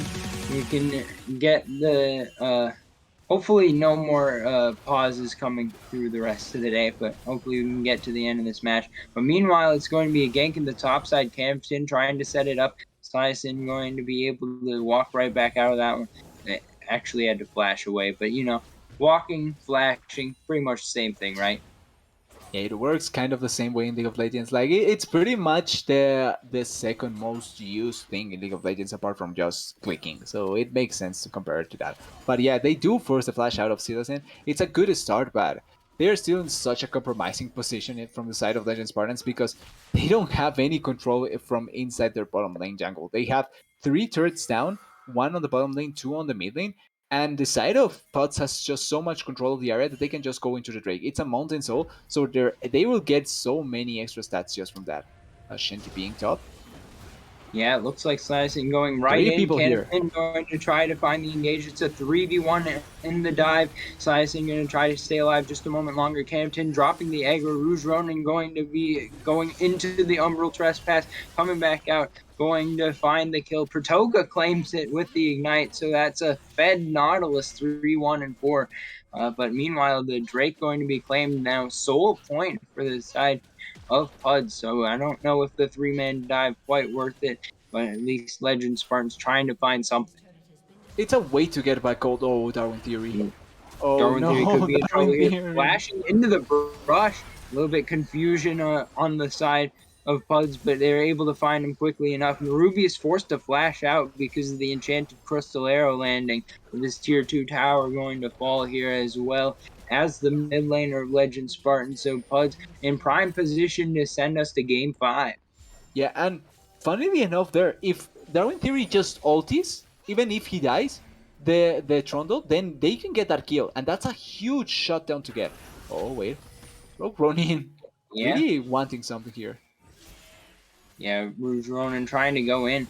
Baratheon going to disengage with the ult, but Rouge Ronin on the chase. He Not still so bad. The wants to gamer get. trying to set up the cage. Doesn't he have Disengage. ultimate? Rouge Ronin not going to be tagged with the Oh. Everfrost, but the combo is huge. Baratheon going to pick up the kill. Now Cannon trying to turn it around, but Syson is here with the teleport. It's Nerubius going to pick up another kill onto Pratoga, and that means it's another 2-0 in favor of Puds as they crash the mid wave into the end tower. Yeah, and Rouge Ronin really wanted it, but he didn't even Darwin have. Theory Oh, trying to burst out, not so bad. Oh, The no. gamer Baratheon could be in trouble in the front line. Oh, Dark Sphere going to Baratheon. land. It's not so bad. The gamer finding a baleful strike, but it's 1-for-1. Campton going to pick up a kill. But Faru going to get laid to waste by the W. Skyward go the abilities, and not so fat. The gamer picks up 2. Yeah, the side of Legend Spartans are trying to force so hard. First, on the previous fight, it's Roach, Ronin. Oh wait, maybe. Oh, too late. Ah, he didn't realize too late. That could have been a Yeah, nice shot then. the sweeper not able to catch him in time, and the recall goes through. So right now, everything humming up. Puds, they're in position. They've got the 7,000 gold lead almost, and Rubius maybe going to try to find a way on the Oh, Campton. they missed. Campton going to be able to walk around the pillar, but will he be able to walk out? He's got the hop. He's going to be able to escape for now. Pratoga roaming towards the top side. We got Rouge Ronin nearby as well. Could be a fight breaking out. And Rubius going to try to go for a dive. Ooh. Takes a tower shot. Able to walk out, though. He's got the terrain in his favor. So Cannington going mega. Going to be in position, but not so fast. The gamer on the flank. Going to be hit by Rouge Ronin. Doesn't have the Vanguard cage anymore. Death Charge going to land onto 2. Here comes the Nora into the wall. The stun combo is true. And the shutdown goes to Cannington. It's a 5v3 on the map. Rouge Ronin going to pick up kill number 2. Slyson will fall as well as Darwin Theory going to pick one. Now it's Rouge Ronin looking for more, but a 5v2 on the map, and it's going to be Legend Spartans picking up this Baron. Yeah, and the side of Pots is trying to answer with the Herald. If they get, yeah, they can push this and probably get a little bit of damage and even an inhibitor, but I feel like this trade for Legend Spartans is so crucial because kind of the same of what happened in the first game. There's a lot of standing gold up in the form of turrets for the side of Legend Spartans. So even if they lose this inhibitor and even if they lose a little bit of damage on the turret, they are going to be able to stop it. Although, wait, they are committing way too hard on the side of Pots. Yeah, Okay. well, here comes For the Nexus United, Towers they're going to soon do to this. fall. It could It's be over. decided. Pud's trying to end the game. They've got 4 members in the base. The Nexus falls, and Pud's able to backdoor with the Huge Rift Herald. huge goal. And I gotta say I didn't expect them to commit too hard, but it made total sense in that regard. Not for me at least. I didn't see it coming. Blame me, whatever you want, or anything like that. But I thought that the side from Pots didn't have a way to commit so harder. Yes, they can get an inhibitor or something like that, but because the Herald didn't die previously, if they commit so hard with the teleport with the Sun United, they can win. The Trundle destroys turrets. So it's a fail on me not seeing that possibility, but complete credit to Pots to not only know that they can go for it, but decide at that moment to go for it. Because if the side of Legend Spartans get that Baron and Pots cannot answer in any way, maybe the game gets into a point where it's much more doable for the side of Legend Spartans to come back, and Darwin Theory can finally begin having an impact. The Ash can be impactful as well. Same with the Kane. So really crucial decision making, really well done by Pots, and we're going to a game 5. Insane ending to game number 4. But we're going to have Silver Scrapes coming up, baby. We're going to game number 5. We'll have a short intermission, and then we'll have draft for game number 5. You don't want to go anywhere. You got to find out how it ends.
Welcome back, everyone. I hope you're all still with us. We got a long one. We got a full 5 game series. We got Legend Spartans selecting the red side, as has everyone since game number 1. Red side with the 4-0. We'll see if it goes all the way or if it becomes a last second caster curse. But Puds on the blue side, we'll see if there's any differences in the draft than what we've been seeing before, how the teams going to interact. But lots of flex picks coming through so far, and they've been the reason why red side has been so successful.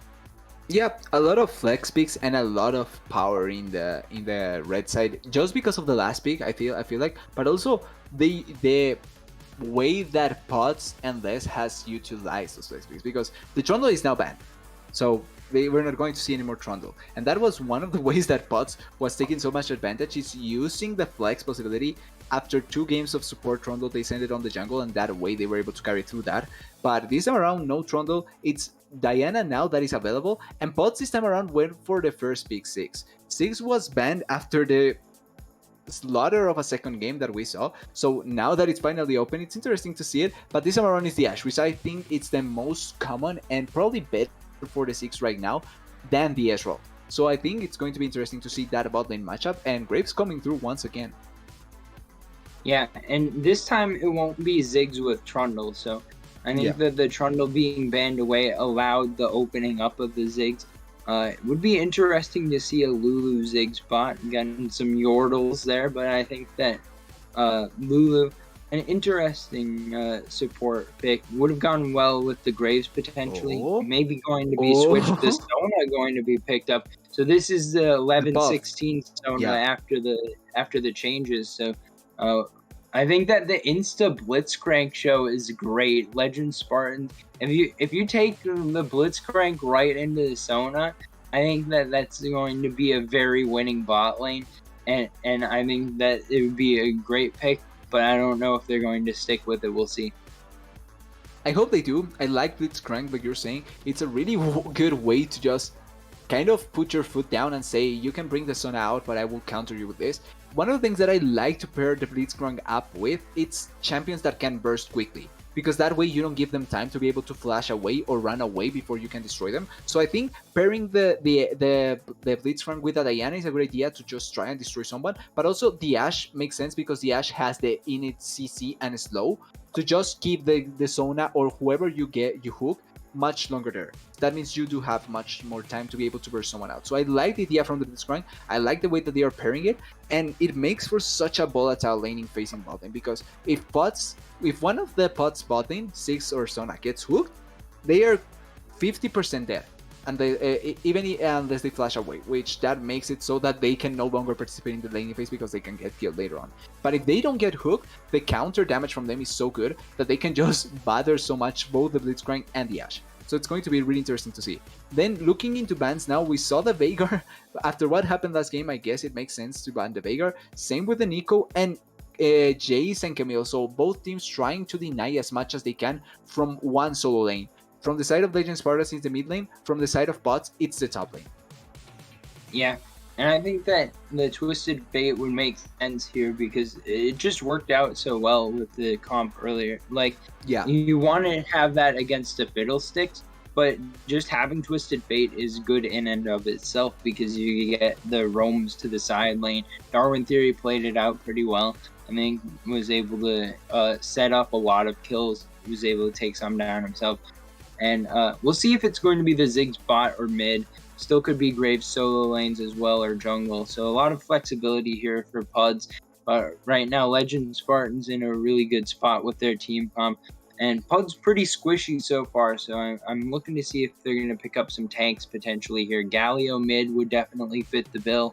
And we'll see if they're going with a tanky top laner or just something to match up with this whole style of setting up with a lot of sustain, a lot of poke potentially, and then try to assassinate maybe some people with some lethality options on Graves. Wukong does set them up to have a pretty good wombo combo. We'll see if that's going to be enough to find the kills, or what Legend Spartans have as the counter pick. And Legend Spartans, they're going to go for the Jax, it seems. It's still a pick, but they are going to live and die by giving Canoftin the opportunity to carry through the side lane. So I like that they are replicating kind of close to what make them succeed on game 3, but this time around it's going to be the Jax, which will take a little bit longer to be able to take off. But if he takes off, I don't think no one from the side of bots can answer. Even if the Wukong and the Galio come through with a combo and all that, expending so much resources there, it's not like they will be able to delete the Jax, and then the Twisted Fate can also be there for support. So it's not impossible to just make the Jax unstoppable and control the side lane. One of the things that I don't like from the bot's composition, it's the Galio and the Wukong, honestly, because I feel like just having a normal tank that can peel for your backline would have been much more valuable, especially because the Galio and the Wukong want to go in. But the Six and the Sona really don't want to go in. They want to try and kite out and play the long fight so that you can get much more value out of your heals, out of your damage, and out of the control that you have in those champions. So kind of opposing teams, but they can make it work if they do go for the wombo like you're saying. Yeah, and I think that there's a lot of options for PUDs with disengages as well as engages. So, like with Wukong, you can use the Cyclone defensively. You can leave your clone in front of you, do the spin, and get knockups on the people trying to chase you down just as well as you can go forward with it. So, I think that there's a lot of possibility for PUDs to use this comp towards the poke style and sustain. But they also have the ability, once they've poked the enemies down into finishing off territory, then they can go for finishing the kill with the Wukong Galio and all of those things. Galio may be able to follow Twisted Fate as well, so this could be partially just like a I lane think that sort has of to be the pick. idea. They need some front line as well, so we'll see if it's going to be enough. But I think that Legend Spartans here are going to have a lot of burden of execution, but I think that they're on comfort champions this game. So I think that that's kind of where you want to be at in a game 5, is where you've got the tools to win and you've got the comfort picks so that have the ability, you have the ability to execute on them. So it Yeah. just comes down to playing the game out well. I think it's much more the fact, like the main point for me, it's what you're saying, the comfort.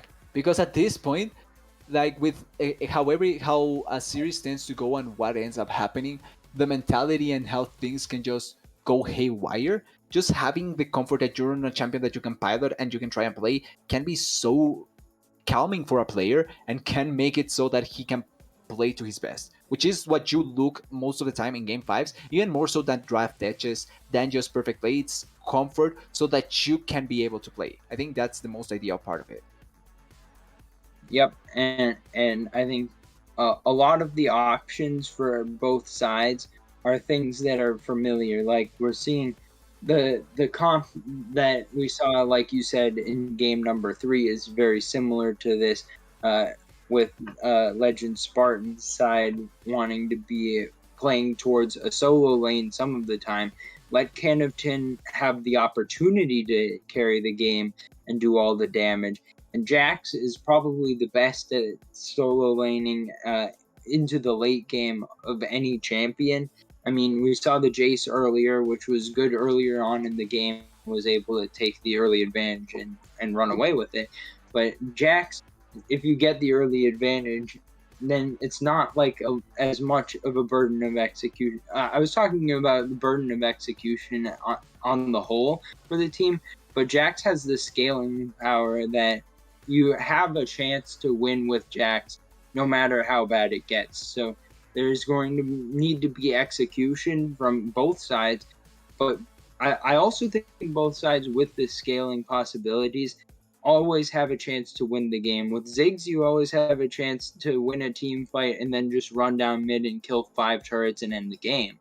Yeah. With Jack, you always have a chance to go into side lane and push all the way into the base and win the game. And both teams have those options. Yeah, I think that's like the most crucial point, the fact that they have options, and if they are able to execute, it's going to be really important. I think and I hope that neither of these teams fall into the fallacy of not executing what their compositions want. Because if Legend Spartans don't play through kind of thin, the game is over. They cannot win the game if they cannot play through kind of thin. And on the other side, if PUDs cannot play through their 5v5, the game is over for them. They cannot answer really well. So it's going to be interesting to see who does commit to the correct playstyle and who can execute their playstyle better. Well, with all of that said, there's only one game left to play. This is the one to decide who will join BBC in the grand finals. On the other side of this break, it's Legend Spartans, it's PUDs, it's game 5. Roll the silver scrapes.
right, it's time for game number 5, everybody. This is it. We got on the blue side, we've got Puds. On the red side, we've got Legend Spartans. And with the Blitzcrank, we might see an early invade from Legend Spartans. Yeah, I think that's typical with the Blitzcrank, but it's in from where do they commit for the Blitzcrank level 1? Sonat leaves a ward on the bush to be careful about the entrance, and they know about this already. It's not going Yeah, okay. I can see it. The ward going to be cleared out. Deep vision going to be gained. Uh, Actually, no wards left behind by Legend Spartans, so maybe missed opportunity there. Uh, Deep ward on the top side coming through for Puds, so they should be able to know where the enemy jungler is starting. Looks like it'll be a blue buff start for Rouge Ronin. Reset coming through for Nerubius, so maybe going to start bot side as well. Yeah, what Actually, can't. the Rubius could probably or could have gone for a level 1 invade together because they had the vision control there, but if you say it's Rouge running, I can often going for the red side start and then going towards the bot lane. So it's going to be mirrored clears from both junglers, try and respond into bot lane. It's going to be interesting to see who has the priority there and how can they use that priority to get advantages. Yeah, and really for both sides, they might be playing a little bit less aggressive.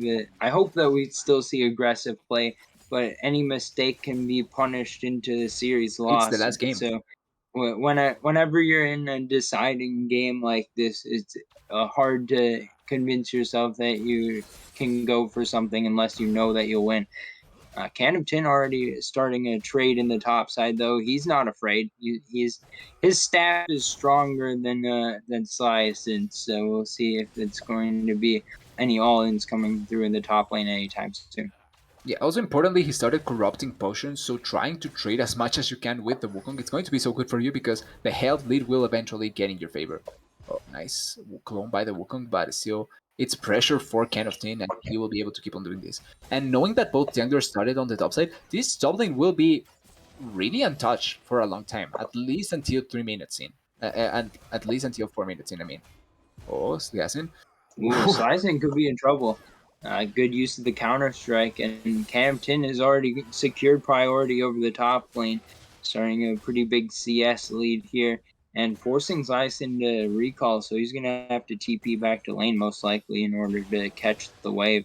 Uh, by the way, in case anyone hasn't done their reading on the Sona mini rework, the basic gist is that she gets extra ability haste for landing her Q or W, and that adds up to 60. And once she gets to 60, then she's able to get resets on the ultimate. Well, not resets, but Extra cooldown. cooldown refund on the ultimate. So that's Yeah. the deal on Sona. Okay, one quick question with the Sona thing. Does it have to be the empowered QRE or does it be or can it be any QRE? We're Oh, talking about Sona, not Seraphine. no, but she has empowered that. Oh wait. Oh, it's Oh, the that one here. abilities, not the auto attacks, if that's what you mean. Oh, okay, yeah. Because there's that the passive, but if it's not that, then it's Yeah, okay. I know what you're talking about now. Yeah, but But yeah, okay. Darwin Theory on the wrong side of He's the map. We'll alone see if here, he's no going to be flash. able to get out of this one. Trying to dodge around with some gold cards, but he's in a pretty rough spot. Not so fat. The gamer should be able to close this one down. Gold card going to be landed. Minions. He's going to go under tower. He's holding the wave. First blood going over to Not So Fat the Gamer. We'll see if holding the wave actually has any impact on how the wave state going to turn out. Should be allowing the bot wave to crash actually, so maybe actually meaningful that he held that wave for a moment. Yeah, it does help a little bit, but what I'm more interested in that was why he didn't flash into the direction of the Diana. Because if you see, the Scarlet Crab on bot lane is done, which means that Diana was there. So she could have probably just flashed there. Also, the bottom lane had positioning advantage. So he could have survived to keep flashes towards the direction of the Diana, but I think maybe he was just too scared and didn't know where to flash. So good first blood for the Galio. Luckily, it goes to the Galio and not the Grace. I think that would have been worse. but it's still a nice first blood secure for the side of bots. Oh, see this Yeah, one? and the gold has stayed pretty even. Canopton going very deep in this trade has the counter Yeah, strike. no, he Flash won for Flash, and Canopton going to be able to finish the off the dive. solo kill in the top lane. That's just what Legend Spartans wanted to see. Outsmarted and outplayed. Can of Tin showing up for the final game. He has been winning that lane, but because he had so much advantage because of the first trades, forcing the teleport out, he was able to back without losing that much. He still has his teleport, and now with that first blood, first the flash, force the teleport, they can even force a dive if they do set up well enough with Diana. Diana on the blue side jungle from the Graves, trying to steal something from him, but I don't think she was able to get not that much from that play. Yeah, and Oh, now we get some trading going on the bot side. oh The no. hook goes wide from Pratoga. That would have been set up. Biafaru? Bafaru dropped pretty low. PDX Twins trying to go in with the flash. Heal is enough for Bafaru to stay alive for the moment. Flash, Oh, Baratheon gonna try to find one Baratheon! more auto attack. Not enough damage, just a sliver of health. Now Pratoga able to turn around. Darwin Theory here with the Oh, the Destiny hook. Gate. This hook's gonna land. PDX Twins soon to fall. Now it's going to be Darwin Theory under fire. Not so He's fast the dead. gamer trying to pick one up on the back end of the fight. But it's a 2-for-1 in favor of Legend Spartan. 2 for 2. Because Baratheon died. There was only one kill from the side of Puds, but whatever, No, doesn't but matter. yeah, no, it's a 2 for 2 because Sona died. So it is a 2 for 2. Oh wait, no, Okay, actually, no, I'm dumb. Sorry. That yeah, Ash didn't die. Yeah, I'm so sorry. yeah, It must be yeah. tiredness. We got it's late. We've been going at this for 4.5 hours. No one's gonna blame me for missing Yeah, that I one. predicted. I Just a predicted little. a 3-0, so you can't blame me. Like, yeah, it's just tired. It's okay. But yeah, you're right. It's a 2 for 1 in favor of the Legend Spartans. Really well played. Ash survives, which I think is the most crucial part, and that means that she at least didn't lose that much in terms of the wave. Yep. And the first Drake of the game is spawned. It's an ocean. So we'll see if any of the sides going towards that anytime soon. But meanwhile, we're starting to see a pretty big CS gap in the top lane as Canopton going to be Oh, looking for something. Darwin, But Darwin Theory could be in trouble here. Not so fast. The no gamer flash. looking for an engagement. Nerubius here as well. The gold card lands, but the collateral damage is too much, and Darwin Theory will fall in the gank in the mid lane. Yeah, and differently to the third game, where we saw the Twisted Fate as well, this time around there's a lot more pressure onto the Twisted Fate early on. Even though he has the Destiny's Gate and he was able to use it, I like that they are putting pressure on the Twisted Fate so that even if he has Destiny's Gate, he's dead and he cannot use it in the rest of the map, which is nice to see. But like you're saying, there's still such a huge lead for Legend Spartans, mainly on the top side, but it's still something really important to keep in mind. Galio coming bot lane, it seems. Okay, no, he's on the river. Yeah, walked down to make sure that he could be there with a heroic entrance if he needed to, but guess not Uh, going to go for that. Enchanted Crystal Arrow going to land. Yeah, all right, that happened, and that they are result, as I tired guess, as us. just trying to avoid getting ganked. So Bafaru going to at least land it, but I don't think that stopped him from getting back to his wave or anything. So I don't know why I just think she was just trying to stop the back because Galio was backing and that stopped the back. I feel like that's the whole reason. aggressive reason to use an Asheville, but okay, I guess that's valid. Annoying to have your recall stopped, even if it's at the cost of an ultimate. That seems valid. At least it's the Ash Arrow and not something like a Diana ultimate. I feel like if you're going to use an ultimate, at least the Ash Arrow makes much more sense to use in that regard. Yeah, it's pretty safe. You're not going to be punished for using it. Yeah, that just means they'll have a little bit less lane pressure. They won't be able to go for an all-in. The cleanse not available right now for PDX Twins, but it should be back up by the next time that the Enchanted Crystal Arrow is available. Yeah, and also, So the cleanse is an interesting choice, making sense against a Blitzcrank Ash, I suppose. I do agree that the cleanse can work in that regard, especially because I feel like it's mainly for the enchanted crystal arrow to set up for the Blitzcrank.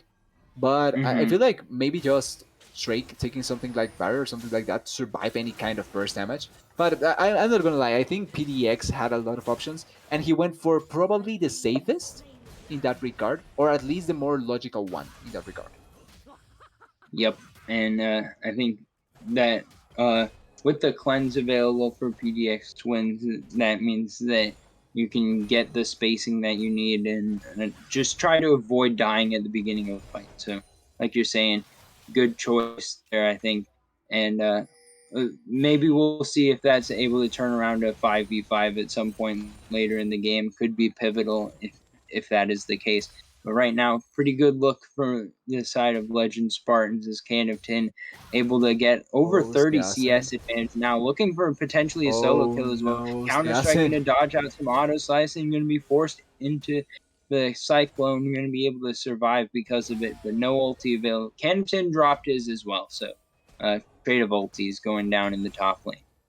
The pressure Can of Tin is creating alone is so huge. He just based on the first solo kill, which was so well played, he has been able to do so much, and that's why they go for the solo for the last pick here. Ooh, Oh wait, Campton could be in trouble. He's being baited in. Sison looking to oh, set up, and it's going to be knocked down with the collateral damage. oh Nerubius Nerubias, now staying in.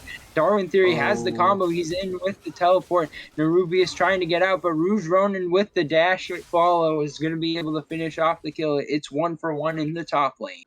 Yeah, and even though they stop Kind of Thing to keep on pushing, it's still a kill, got a kill for the Diana. And I'm not sure if it was a oh wait, bottom Oh, lane. here's a crescendo. Befaro could be in trouble. Oh, It's the going to be a counter play. satchel charge. Flash forward from Befaro going to be able to set up a kill.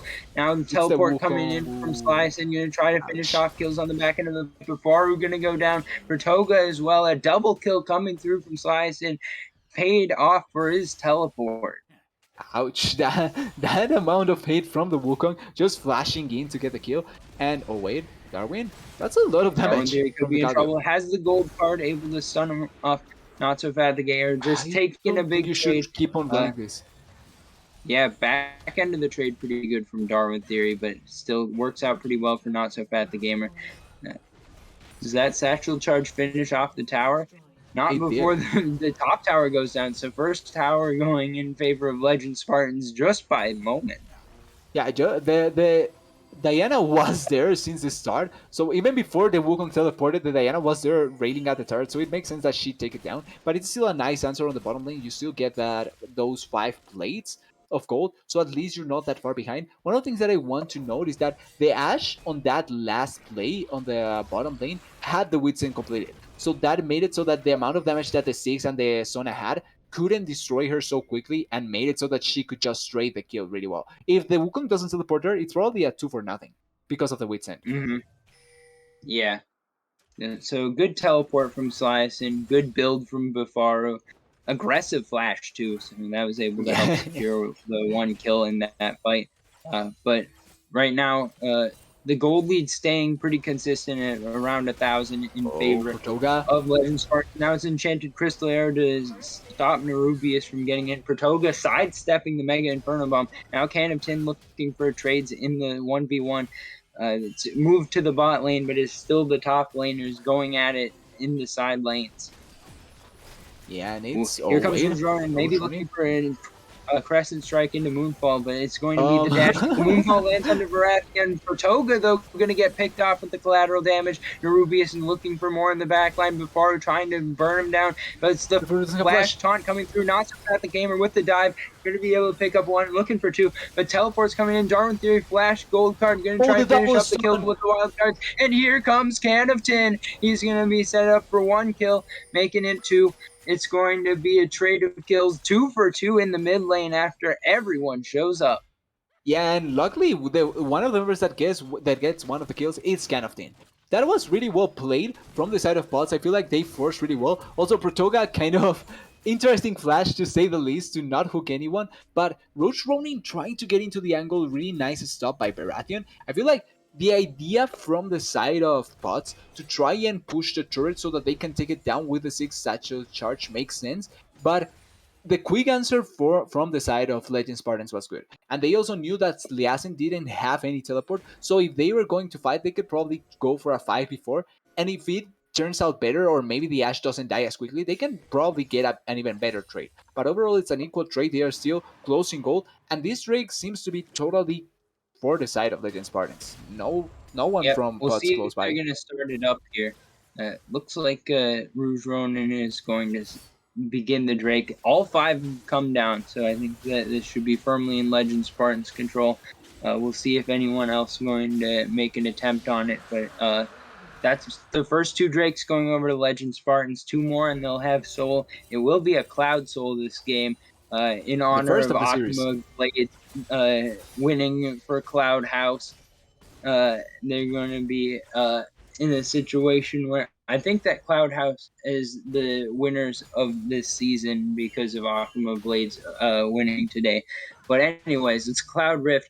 We'll see if Oh, the Nerubias. ultimate cooldown's coming through. Campton maybe going to be picked off here. Nerubius a bit far forward, not wanting to go too far away from Slice, and I don't think he wins the 1v1.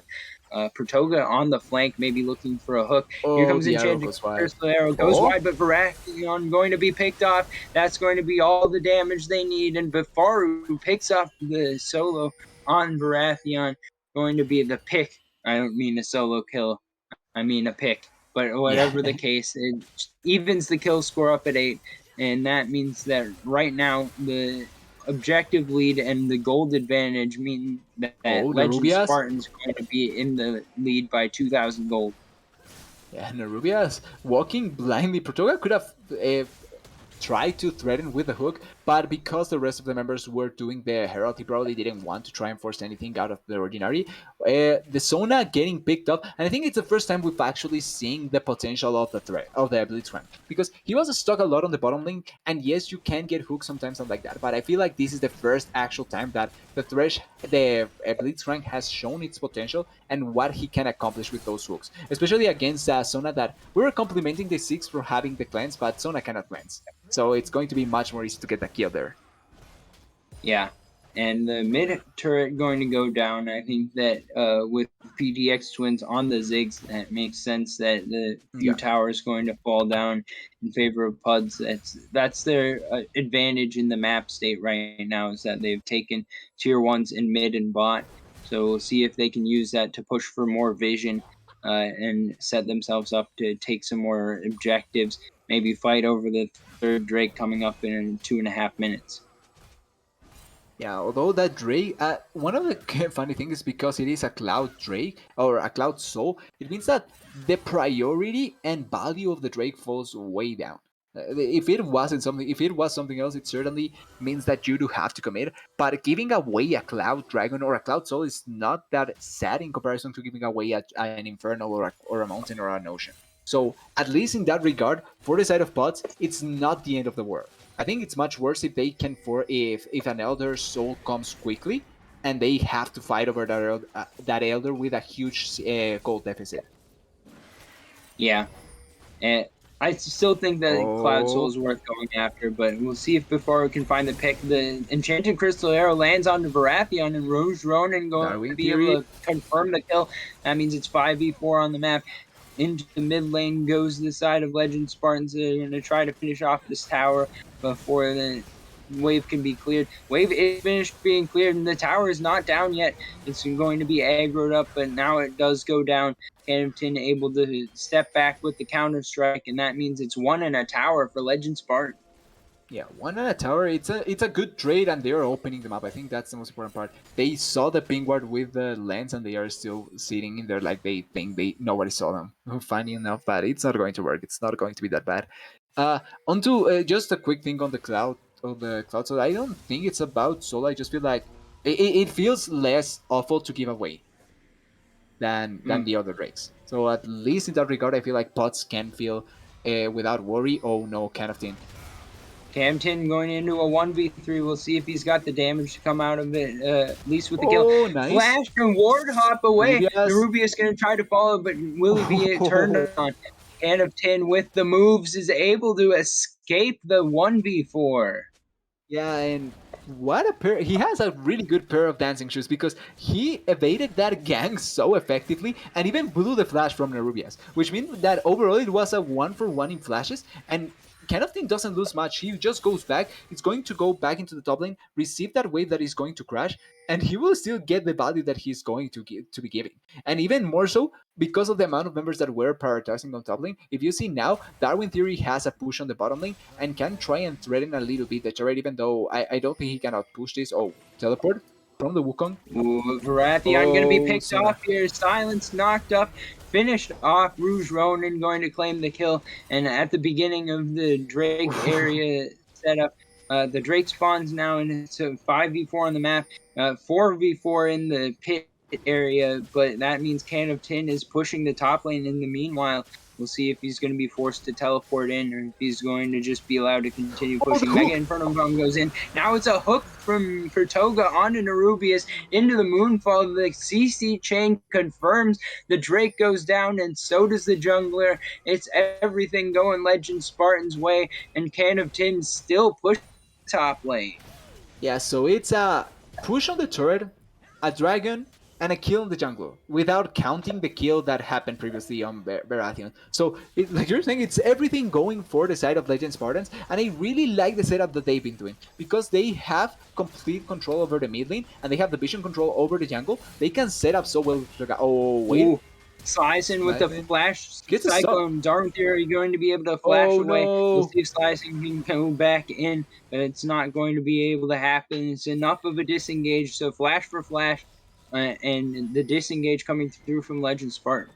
Yeah, once again, it's much more value for Legend Spartans because even though it seems like it's a 1-for-1 in Flash, if you see, the Jax was never close by. So Potts loses the possibility of a kill. The Jax is still farming and getting really strong alone on the side lane. He will keep on doing his things. And even the Diana wasn't even close by. She was doing farming on the other side. So even though it seems that it's an equal trade, it's much more beneficial for Legend Spartans because they are still gaining gold from other sources, whereas the side of Potts are not gaining anything. So it's really bad for them that they are keeping that they keep on committing for this without actually getting a kill or something that is worth a lot of gold.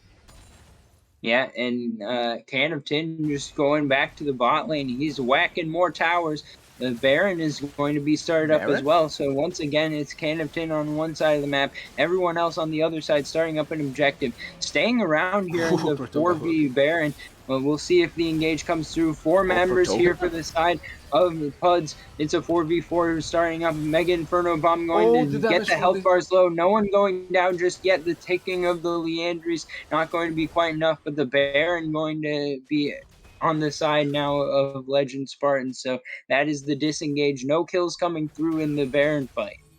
Yeah, at least they stopped the Baron, but the same concept as before. Even though they are able to force them out and they can clear vision, they cannot take the Baron realistically with a 6. Oh, Portoga. Ooh, Portoga going to find the hook, but not Oh, so fast. flash. The gamer going to flash taunt. This could be trouble Yeah, for Bafaru. Teleport coming in from Can of Tin.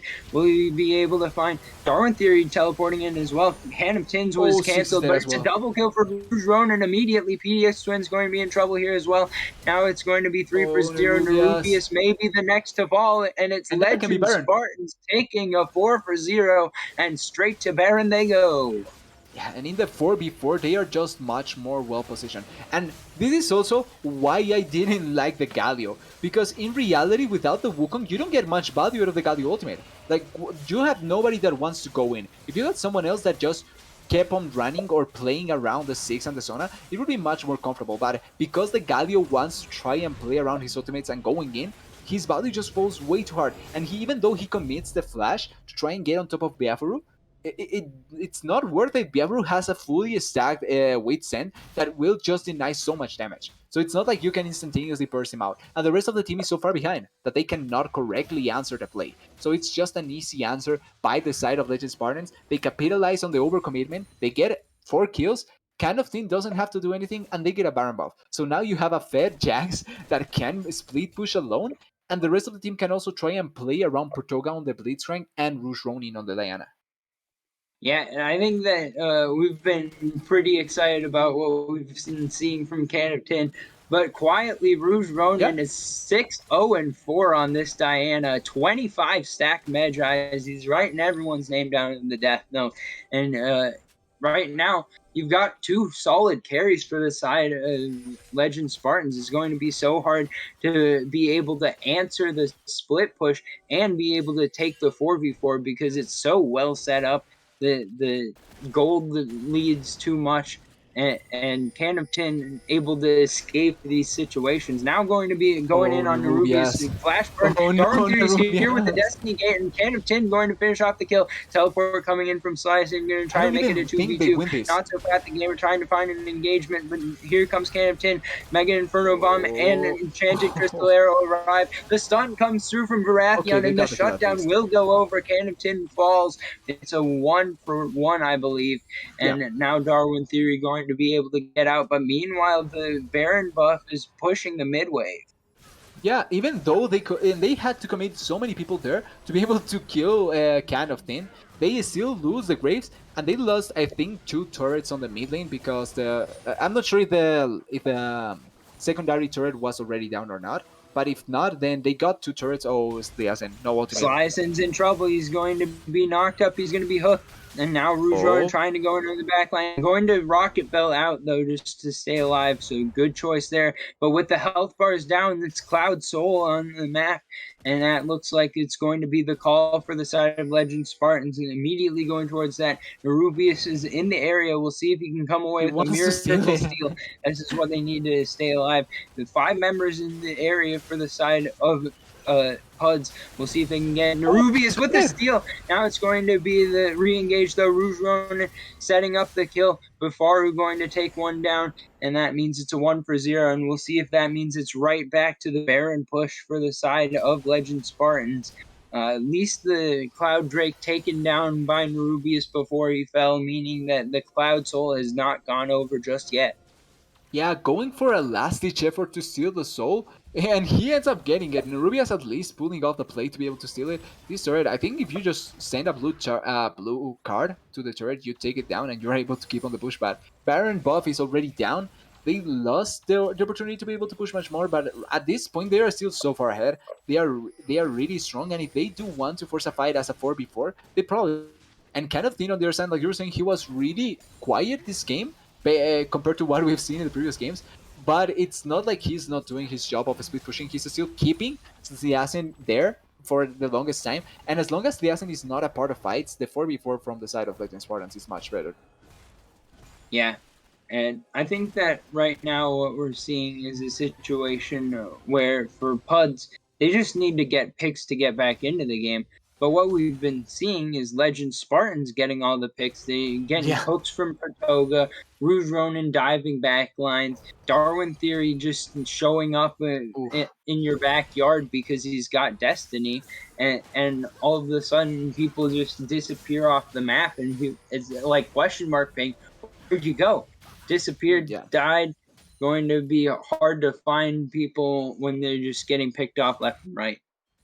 Yeah, and this is such a hard point for this for the decision making of bots, because if they do overcommit for one side, they can lose the other side completely. And one of the things that Darwin Theory, like you're saying with the Destiny Gate, can do, it's the fact that if the side that is untouched is kind of thin, then Darwin Theory can just try and collapse there and win the game with kind of thin as well. So the ball is on the side of Legend Spartans. They can do whatever they want, and it's on pots to try and figure out a way to be able to get back into the game and win it. Yeah, Rouge Ronin may be looking for an engagement here. Baratheon could be the target. Crescent Strike lands for half health. Baratheon pretty healthy with the W heals coming through, but dangerous moves by Rouge Ronin trying to find some kills.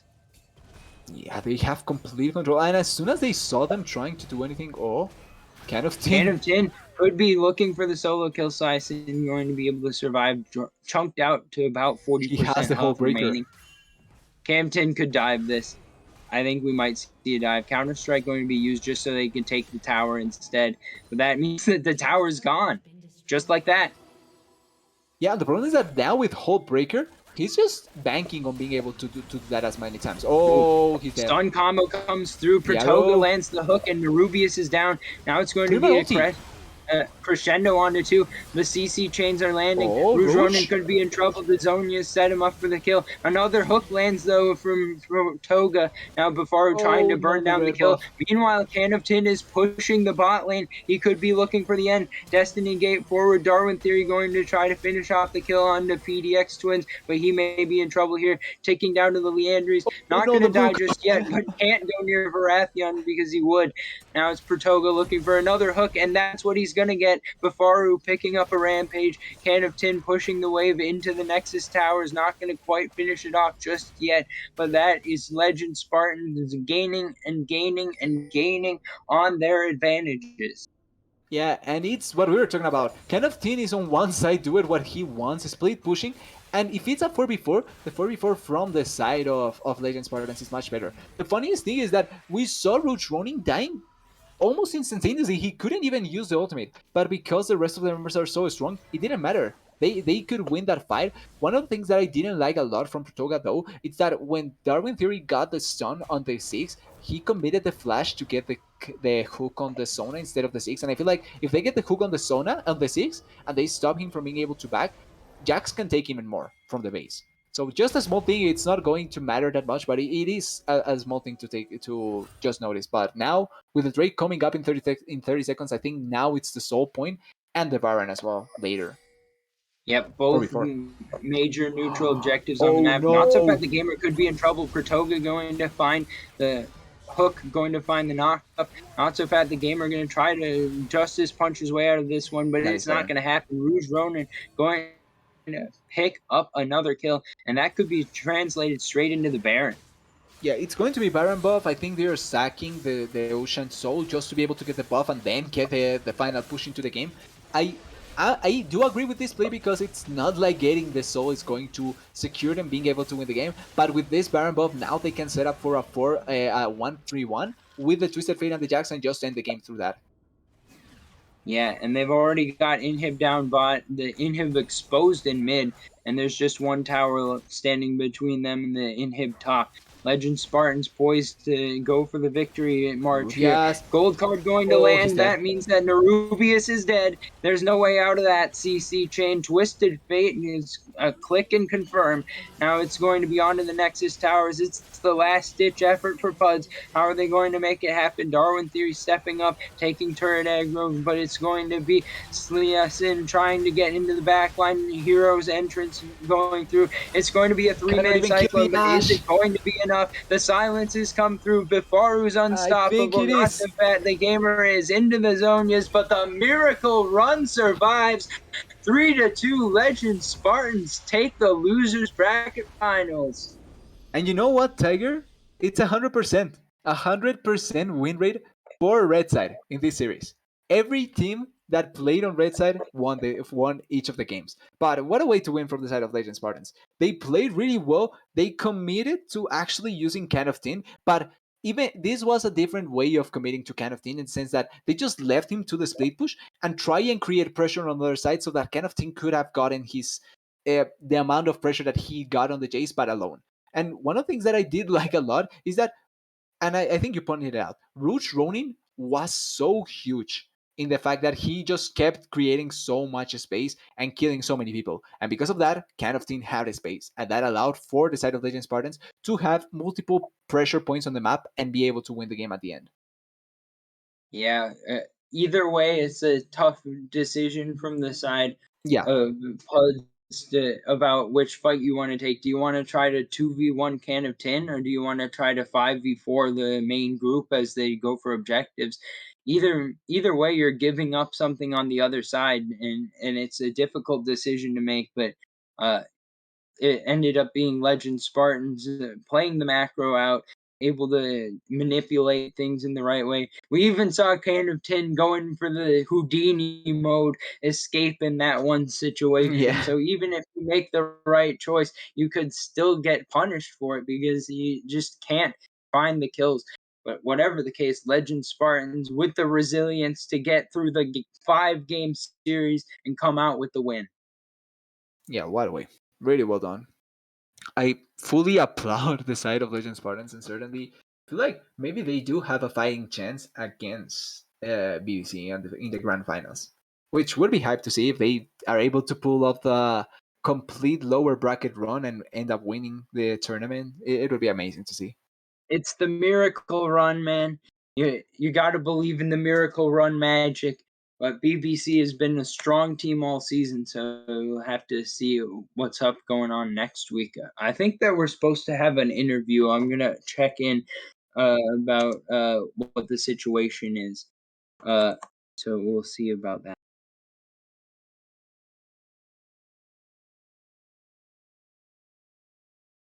I definitely am hoping that we can get an interview with Can of Tin after.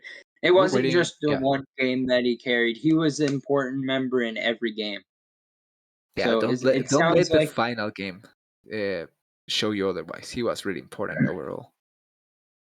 yeah, of course, team game, so all members are important, but Can of Tin He definitely performed making so sure well. to be the carry performance throughout the series, uh, absorbing a lot of pressure, going on picks like Jace. Even on the NAR in the game that they lost, they were doing pretty well. Can of Tin was 5-2, I believe, but uh, an entire series where Can of Tin was important the whole way through. Yeah. Oh, one player that I do want to shout out, even though kind of thing was certainly to me at least as well the MVP of the series, is Protoga, because I feel like his impact on certain supports was certainly noticeable, and even though he didn't do the highlight plays or the most amazing plays, he was always there to be able to pull off and help the team. Like with the Blitzcrank, he had important hooks. With the Thresh, he had a lot of follow up play that was really important, and with the Nautilus as well. So I do want to shout Hook out Protoga champ. in that regard. Put Pratoga on hook champs, please. we, we saw the one game on wait, what did he play in the game that game number 2? I don't remember what Bard, it was. It was Bard. Bard, yeah, That wasn't the fit. It just wasn't it. But that's okay. Pratoga playing a pretty good series there, and especially game number 5, we saw a lot of good hooks coming through from Pratoga, and I liked. Uh, to be honest, I could say good things about every member of Legend Spartans yeah. in this series. And to be fair, I could probably say good things about every member of Puds as well. I mean, it was good from both sides. A well played series, honestly. Anytime that you got a 5-game series, it's exciting, but especially how the series evolved. Oh, We wait, got to see. dragged in. Let's go. All What? right, we got an interview. You're appearing as Quintic. You'll have to explain further. Sorry, I just completely zoned out. What's going on? Good start. Are you one of the players or are you the coach? I am the coach. I am the Spartans coach. Okay. All right, good deal. I feel like I've seen your name before, so that makes sense. But going through, what adjustments did you make throughout the series when the games were going back and forth? You dropped a game, you won a game, you dropped a game, and then you got to game 5 and you were able to take the victory. Yeah, no, that was It's I think it's more of a it was kind of a combination of just our team understanding like how we need to play against specifically Puds a little better, and also them like generally relaxing their bans. Because honestly, I think they banned very very intelligently for the first few games.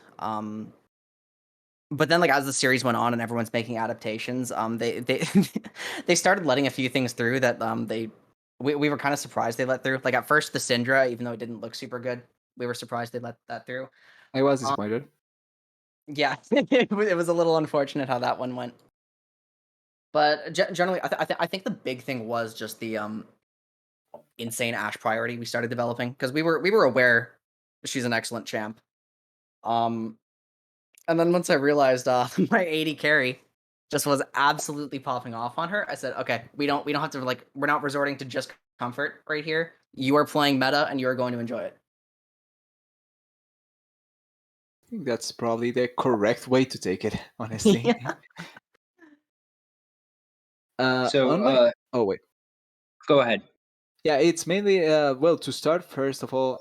Even though you guys won, and I'm glad that you won, I have a little bit of saltiness because I was betting on the 3-0 to whoever won the first game. So I'm salty about that. Don't but just a reminder. But it's still really really well way to win, especially after game 2 and 4, because I feel like those two games, like it was kind of a stump to a certain degree. In game 2, much more so than game 4, because game 4 came down to a quick decision making from Pots. But on game 2 and game 4, I feel like it felt like if Pots just did whatever they wanted, they could probably win. And it seemed like it took much more out of you guys to be able to pull it off. But still, you guys were able to pull it off. So one of the things that I was interested in is if at any point you not want to say doubted, but if you thought that it was going to be hard to win the series if bots ever gets connected, and if any of the players were ever kind of discouraged to try and play because of just the pressure of the series. I'm always like a little bit concerned when I join the call again after a loss, like just about what the energy is going to be like. Yeah. Generally though, I think my players are pretty good at keeping their heads in it. Just generally staying untilted. Like even after game 2, they just decided that it never happened, and so they weren't tilted about it. Um, Yeah. as long as they like literally blocked the fact that game 2 happened out of their memory, like they were carrying on pretty effectively. So I will be honest, like I do sometimes have my doubts. Like I'm just a little worried for them, because I know I have good players, and I know I have players who really like getting picked off sometimes. Yeah. Um, yeah, I wouldn't say my faith wavered at all, and I wouldn't say like my players got demotivated. I think they really like they really pressed forward on the series pretty effectively. Yep, and I think that that probably showed itself when they got to game 5 and were so comfortable that they won in a stumpy way, pretty much. How they lose those two games, they won in the final game, I feel, like in a really dominating manner. So it really did show that they weren't that affected by it. And I'm glad that you mentioned the second game, because I do want to talk about one of the things that I feel like was adapted in as the series went on. Because on the second game, you went for Camille for Can of Tin, which it didn't fail the same as how you guys played the third and the fourth, and for the third and the fifth game, in giving priority for him to be able to split push and win the game. And we were expecting much more out of that particular pick and out of that particular game. So it was interesting seeing that then you actually decided to play towards kind of thin and going for a split push as well. Yeah, so I know Tin loves to split push. He's he's very good at it. We like enabling him to do it. I It think we was know really as well. in it was really in the I'm drawing a blank right here. Let me pull up a note for a second. It was really in the Zenigma series that I realized like we're not limited to split push as I thought, because like Spartans have gone through like a lot of roster changes over the season. We've been Yeah. trying to figure out our identity. We've been like we kind of locked in a good identity with the split push with this roster, and then I discovered like Tin on Malphite. It also works. Pretty effective there. Um, game 2 was a really weird draft, to be honest, because we just came into 11-16. On this patch, like I think the nerfs were a lot more significant than the buffs. Like there weren't a lot of champions who got significantly buffed. Well, yeah. So I think so it's we were, Son we and were just Karma mainly. yeah. Well, I would even argue like I not to Oh, give away too J4 as well. much, not to give away too much, but like I think Sona's only like actually better in specific situations. I think so too as well.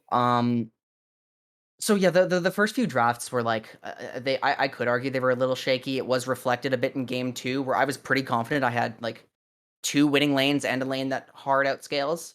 That just came down to execution, and they didn't understand like kind of the weird oddities of the picks that are coming up now, like the Trundle support, the set mid that they really enjoyed playing. Yeah. Um, so just go back to comfort, go back to basics, the split push, the comfortable style enabling Tin from the side lane. Really just starting to I really do think I understand the patch a lot better after playing through a 5-game series. Yeah, and I Yeah. hope that. Oh, just to finish, I think you did as well, and I hope that now that you know going into the finals, it will be much more doable for you guys. Yeah, I Yeah. think I don't want to shit talk BBC because they're obviously a good team. But like we But we saw against their series in Puds, like gods do bleed. I do think they're beatable. I think we were really really off our game last time we went against them, and I'm really excited for that series. All right. Well, congratulations on bringing the Miracle Run through to finals, and hopefully we can see it go into another 5-game series. This was a lot of fun, and thank you for joining us, Quintic, and good luck next week. Thank you. All right, well, that just about wraps it up for us tonight. Thank you, everyone who's joined and stuck with us through to the end of the stream. It's about 1 a.m. if you're on the East Coast, so thank you for staying up late with us. We had a 3-2 win for Legend Spartans. They will move on to the final to face BBC for the championship of Runeterra Academy's junior division. And for all of the people working on this, I am Tiger. I've been here with TDS. We have Yeah. PBS doing the work behind the scenes. And have a good night. Hopefully, we'll see you back here next week.